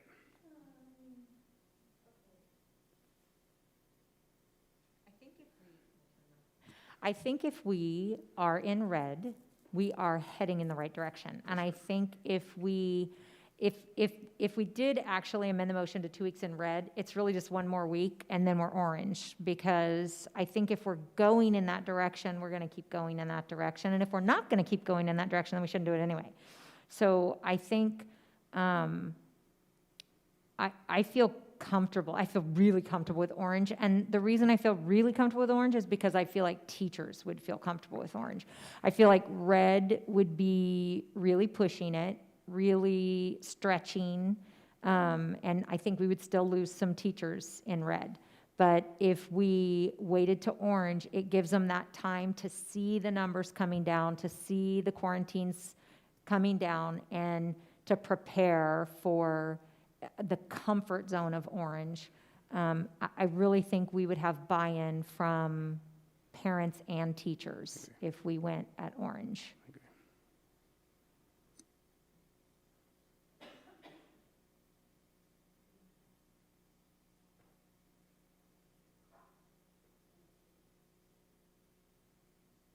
Yeah, just looking at it, understanding, I'm with you. We have I guess the motion on the table is we would start the 19th in AM PM. And our transition is roughly the orange metrics. If we got to orange, then we would jump immediately to the 5-day-a-week full-time. We would only go through where we're currently at to an AM PM to a 5-day-a-week model. And look at both Marty and Bill as we would only do it. We do one change from where we're at now, and we do one more change. So 2 changes in that time period. If nothing were to change, we would stay theoretically in the AM PM model throughout the 3rd quarter, and we've already voted that come the 4th quarter, April 6th, we would be in the 5-day-a-week model. So this orange caveat jumps us ahead to a 5-day-a-week model quicker if we achieve that in the 3rd quarter. And that's, I'm looking, yes, I know you're at 2 in the morning, get GSD. That is the motion and the second on the table. I can do that. I feel like we're still going to accomplish our goals. We do want our community to feel safe. We do want our teachers to feel comfortable. We do want our kids back. It still is accomplishing a daily check-in and accountability with a backstop if we're doing better. So. All right. Kind of just looking for a head nod or a not head nod, so. You know, and I think it's okay. I think part of this is we bring ideas to the table, and at the end of the day, we say, hey, what can we agree on and what we can't. I think the locking into a color tier is hard for me. It is. And not that I don't want to see spread decrease. I do. I think that one's difficult because it's a countywide measurement. And the AM PM is rough for me because I don't think we have a substantial increase in minutes. I think we have a decrease in prep time for teachers and limited intervention time. So I think this one I'll probably have to, that one doesn't meet the needs I think we have, but that's also okay. That's okay if the majority feels that there are. I'm happy April 6th, we're going full time, so I'm celebrating that. Okay. And I guess without selling it or not selling it, we always talked about having some kind of continuous improvement of going from where we're at now to where we want to get to. I think, and I apologize for anyone who's still listening, please go to bed, that Rocklin Unified School District in the 2020-2021 school year, with this vote, we will go from distance learning to hybrid to AM/PM, at some point AM/PM to a 5-day-a-week model. So I had a motion, I guess, so just to summarize it, we will start AM/PM on the 19th of January. We will transition to a 5-day-a-week full-time schedule with the orange metrics. That's 1 to 3.9 average case rate per 100,000 and 2 to 4.9% test positivity. If we don't ever get to that metric, we will stay in the AM/PM model until April 6th. Did I capture the vote? I had a motion. I had a second. I'm looking at everybody. Brenda, will you please call the roll? Sorry, Rick. Yes. Julie Hupp, Yes. Rick Miller, Yes. Rochelle Price, Yes. Tiffany Sathoff, No. Derek Counter. Yes. So the motion passes. So in all of this, as we go through, January 19th, we will start in the AM/PM model. If during third quarter, we get to an orange metric, that's the 1 to 3.9 adjusted case rate, or a 2 to 4, we will transition to a 5-day-a-week full schedule. If we don't do anything come the 6th, we will be in that 5-day-a-week schedule at that point. Those are the actions the board's taken this evening. Thank you. And that we will communicate later today with our community. And then that will, also, give the families and our staff really a roadmap for the rest of the year, which I think will be appreciated in many more ways. And then we will see what our VC movement is once they understand the decisions and what these look like. So the work that was done tonight will allow us to share with the community what it could look like, and then obviously we'll begin collaborating with our labor partners around the actual schedules and things. Okay, thank you. All the motions pass. Here we go. I guess I can finally say this, and Rick's going to look at me. Moving to item 10.2, final audit report 2019-2020. Barbara Patterson, Deputy Superintendent, Business and Operation. Again, everyone who is either still on the phone, still watching, and all those people here, thank you. I apologize for the long night. I don't know if I could ever do this over again. We would have got here a couple hours ago.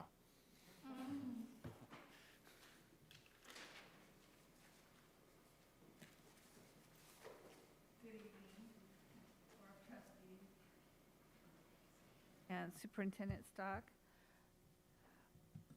I'm hoping that Jen Aris is still in our meeting in attendance. She's the Managing Director of Crow LLP, and she's not there. No, I just feel bad. I didn't hear what you said. We were just saying we feel bad that it took us so long and she's been waiting. Thank you. So she is going to present the audit report to you. Thank you, Barbara, and thank you, trustees, for having me now this morning. I think you've officially won the latest that I've presented an audit report in my 18-year career. So hopefully it won't be broken after this. But in all seriousness, I'd really like to provide some context for you here to start. In a traditional or normal year, the deadline for the audit report is actually today, December 15th.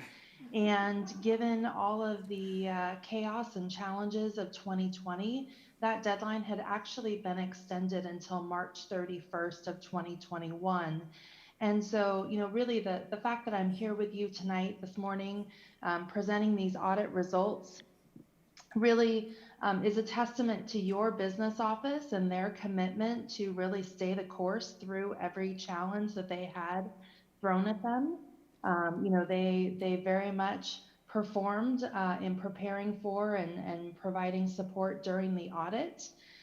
We typically perform our audit procedures both in the spring with our internal control assessment and a lot of our state compliance testing, and then follow up in the fall with all of our year-end substantive testing and reporting. And so all of that work was done remotely in the time of a pandemic. So again, just really big kudos to the business office and their commitment to the audit process and to keeping the ship running during everything else that was going on.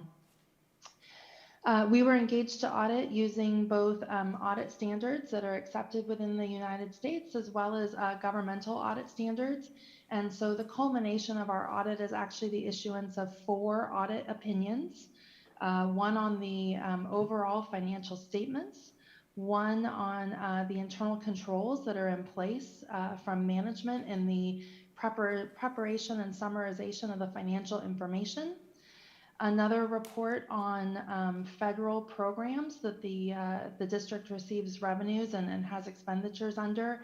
And then lastly, state compliance. Being a district in the state of California, there are a number of state compliance requirements that we test in detail. And so I'm happy to report to you that we issued unmodified or clean opinions for 3 of our audits.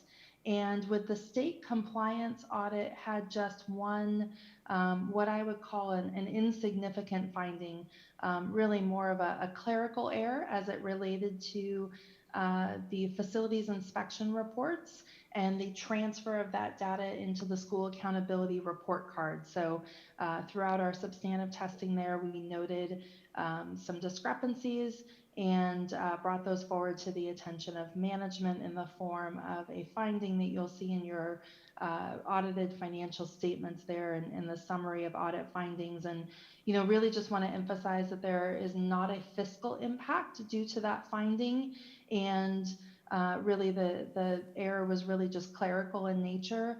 It's a little odd. We audit nearly 70 districts across the state, and you start to see some trends, and for some reason there were a lot of findings in this area this year. So I think it's just a matter of the volume of data and just the manual kind of clerical nature of some of this. So overall, I think really clean audit results. There were no adjustments posted to the books and financial records of the district as a result of the audit, no audit findings in that regard. So really something that you should be proud of as board trustees, as well as members of management, that the information that you're receiving on a periodic basis is very much in line with accounting standards and culminates into a clean audit report.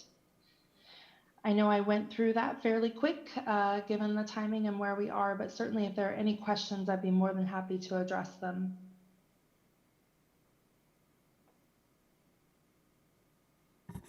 Not seeing any comments. I don't have any question. I just want to say thank you, and I appreciate it, and I want to sort of say to Barbara, thank you in particular. I mean, it wasn't, I know we had some technical findings, but it was basically a clean audit, and I think it shows that years of planning and predictions were accurately reflected in sort of where our budget is, and gives us faith going forward of our numbers, and I appreciate it. I think it's great validation from the outside that we're on the right track, even though we're going to have some really, really hard decisions ahead of us. And in addition, it was done early, so way to go. Brownie points. All right. Chief Capper, are there any verbal comments? I'm looking back. I don't see anybody, seeing none. No, President. Thank you. No, there are not. So, is there a motion to take action on the final audit report as presented for 2019-2020? So moved. Moved by Rochelle, Second. seconded by Rick. I guess we go. All in favor, say aye. Aye. All opposed? No. Motion passes. Thank you, Barbara. Thank you. Moving to item 10.3, district certification and ability to meet financial obligations, first interim report and budget revision. I'm going to go through this very quickly, given the hour of the morning.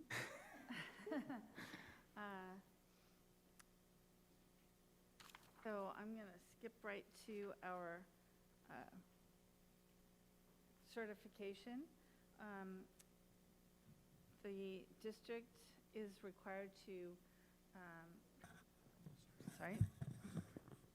the district is required to prepare financial and budgetary reports twice a year, at least twice a year, for period ending October 31st and January 31st, and the governing board is required to approve each report within 45 days of the end of the period. Included in this process is a requirement for the governing board to certify in writing whether the district has the ability to meet its obligations for the current and subsequent 2 fiscal years. There are 3 possible certifications. A positive certification means the district will be able to meet its obligations in all 3 years. A qualified means the district may not meet its obligations in the current and/or subsequent 2 years. And a negative, the district will not meet its obligations in the current or subsequent year. The district will be able to meet its financial obligations in the current year and next budget year, but not the 3rd year based on budget assumptions and the multi-year projection, unless additional budget reductions are made in the 21-22 budget year. This next slide shows the budget revisions from the state adopted budget that were brought to you in August to the first interim report. There is more detailed information on what happened with the revenues and expenditures on the next 2 pages. The big increase we were able to, with the passage of SB 820, we are fortunate to be able to receive the ADA funding for RICA from last year. So you remember the hold harmless we have for the district ADA, but we're also going to be able to receive the RICA ADA of about 90, both this year and next year as part of the hold harmless provision.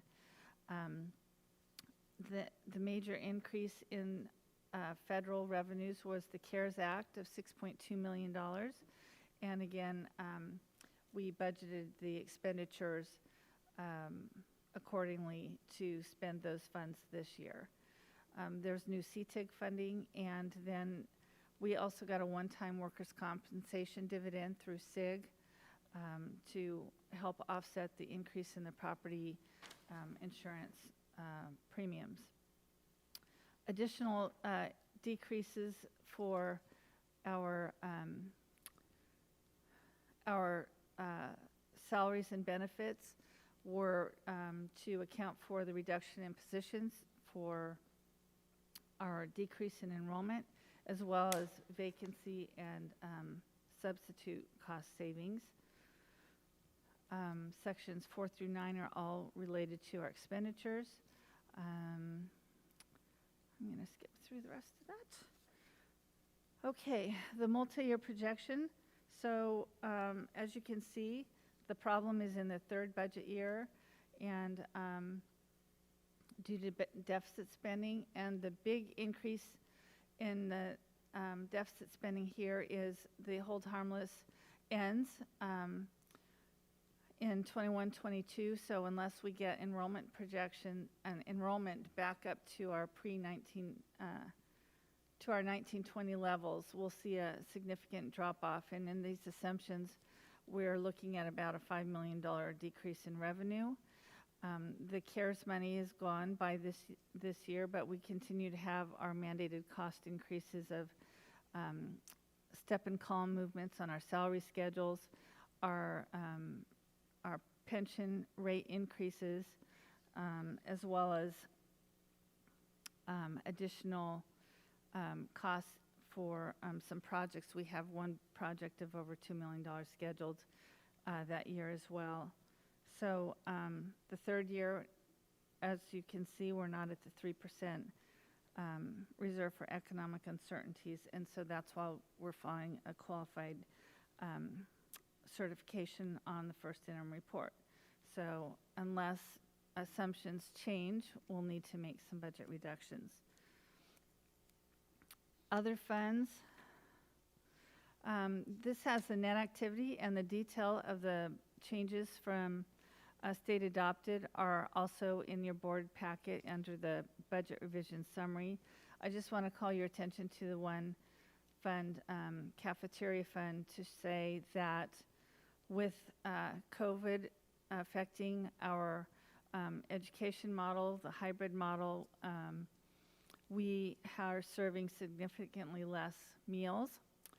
And so, but we continue to have the same level of staff that was provided in state law for this year. So we basically burned through our reserve and of $800,000 by almost $802,000, and we have a meager $47,000 left. So that could change if that continues in that manner. We may need to make a contribution from the general fund to keep that fund positive.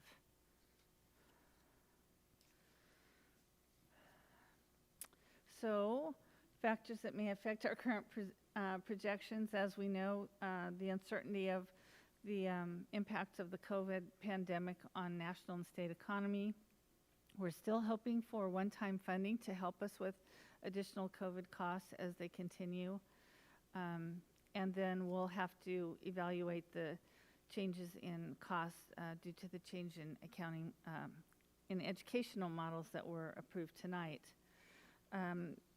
As you know, the enrollment plays a significant role in our budget assumptions, and so there's still a high degree of uncertainty in what our enrollments are going to look like, especially this first year in August. But we will continue to monitor the enrollment in our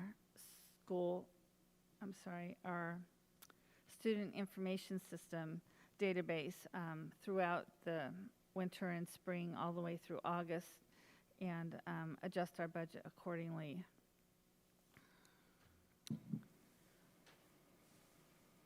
We are going to skip through the presentation of how we came up with our enrollment projections tonight. So we are projecting 235 increase enrollment come this August, and like I said, we'll be reviewing that and adjusting that accordingly as we reach out to our parents and see who's coming next year. Let me see. This is our budget cycle.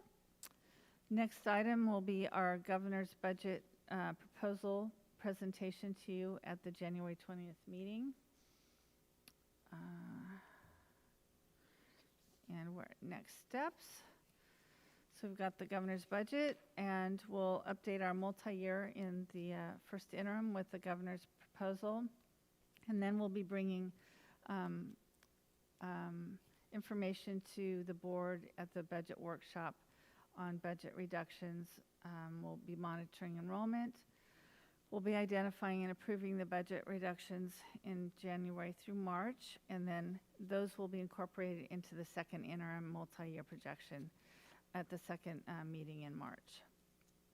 Then as we continue with the LCAP development and budget development, we'll head into the May revise. We'll make our final adjustments to our proposed adopted budget, and then the public hearings for budget and LCAP in June, and adoption at second meeting in June. That's first interim. I'd be glad to answer any questions you may have. Are there any board comments? Just to thank you. You did a great job explaining all of that this early in the morning. I was going to say late at night. So thank you for all the time putting all of that together. And the questions I had, you actually answered them in your presentation. So thank you. Welcome. So I just want to say I appreciate it as well, Roy. So I do want to be clear that this is a concerning moment. Like, this is not normal for us. It's not a place we ever want to be identifying a qualified budget. It's problematic and it's concerning. We've been talking for a while about where we are, the pressures we're having from unfunded liabilities, from ongoing pressure, and you're seeing it. And the fact that we're having to do a qualified budget is not the direction we want to go. So we are going to have some real hard budget conversations we need to have in the next few months to make sure we stop the bleeding now and put ourselves back on a trajectory so we do not have to do this, we don't go down the wrong road of qualified, that we recover and make it better next time. So I appreciate the work, but also appreciate the very clear signal to the board that we have work to do.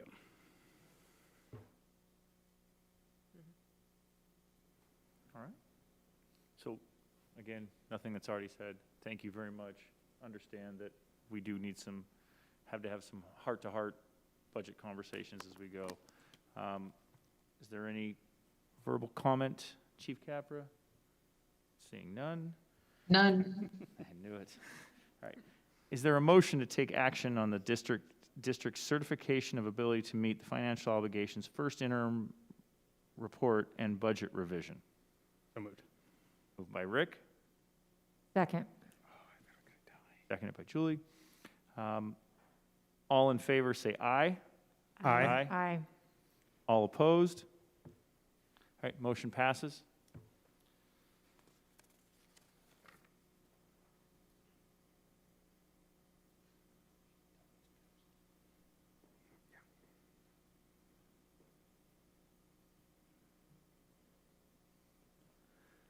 Moving to item 10.4, holding a public hearing and taking action on the 2020-2021 budget overview for parents. Hannah Anderson, Director of Innovation and School Programs and Accountability.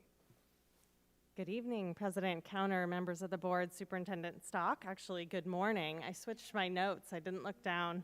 California Education Code requires each school district to develop a local control funding formula budget overview for parents in conjunction with the LCAP, which typically happens before July 1st. SB 98 changed the adoption date for the budget overview for parents for the 2020-2021 school year. For this year only, the budget overview for parents is required to be adopted and submitted with the district's first interim budget report. This overview document is intended to be a communication document to the Rocklin Unified Community and follows a state-provided template that is described as providing transparency to the community. Within the document, stakeholders will find brief narratives related to the general fund expenditures, total budgeted expenditures in the learning continuity and attendance plan, and the total expenditures for high-needs students expensed in the 1920 local control and accountability plan. Information about both of those plans will be shared in June when we come back with an annual update detailing each action and how much was specifically allocated within that action. This document just gives an overview of all of that. As Barbara just finished presenting information related to Rocklin Unified's first interim budget report, I won't go into all of the specifics in my presentation, but high-level figures from this report are included in the budget overview for parents and appear graphically throughout the template. Tonight I'm asking for a public hearing to be held, followed by the approval of the 2020-2021 budget overview for parents, and I'm available for any questions trustees may have.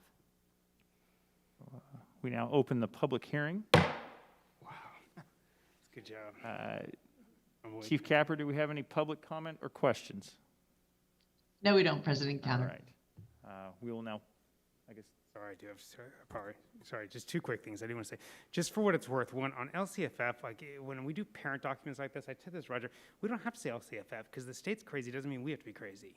So we could just call it state budget funds or state minimum funds, and it would be actually understandable to parents. So just a suggestion, I'd love to see us walk away from those. The other thing that, on a more serious note, is on page 3, we have this very clear example of not spending money the way we ought to be spending money. Money that was given to us to serve our highest needs kids that we are repurposing away from our highest needs kids to the kids with less needs. That is not the direction Rocklin should be going. I understand this was a unique year, difficult times, but this is a stark example, almost $500,000 that we are not using in the way it was intended, the way we would want to do it. So I do hope that we can make sure in our budget in the future we are focused from an equity perspective, and the money that is generated from the kids that need it goes to the kids that need it the most. Okay, thank you. Thank you.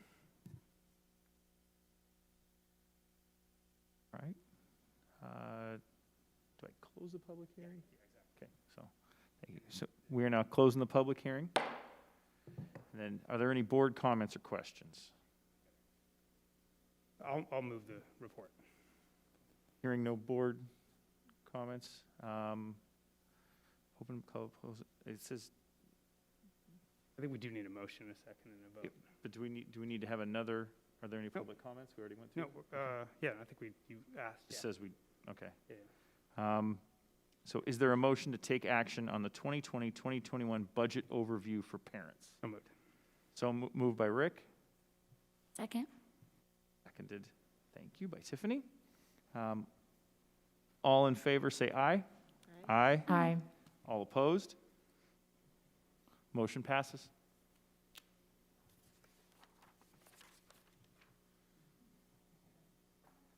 You did that?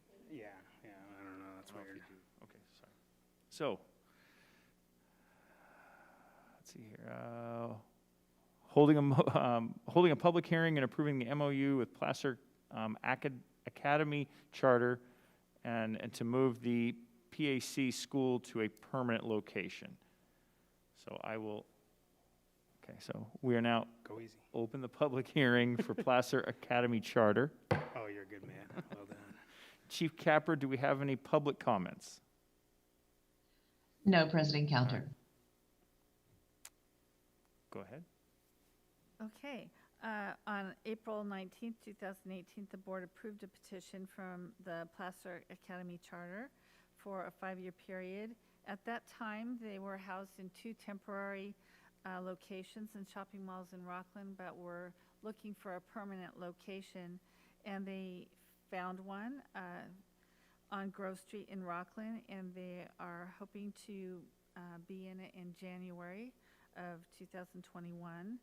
There's no fiscal impact to Rocklin Unified School District, and Jill Gotland is available if you have any questions. Oh my goodness, not at 2 in the morning.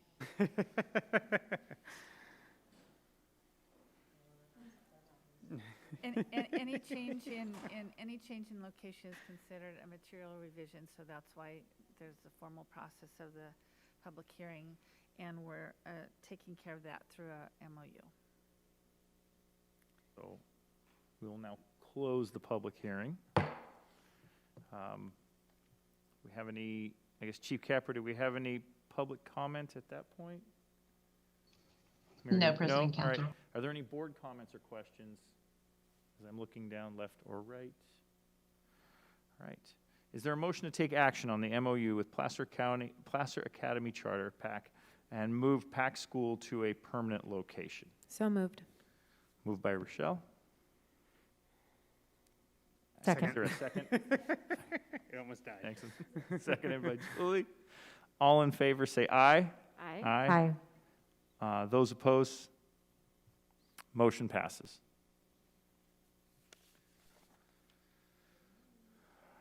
Now moving to our pending agenda item. Trustees, do you have any items that you'd like to place on the pending agenda? Not seeing any.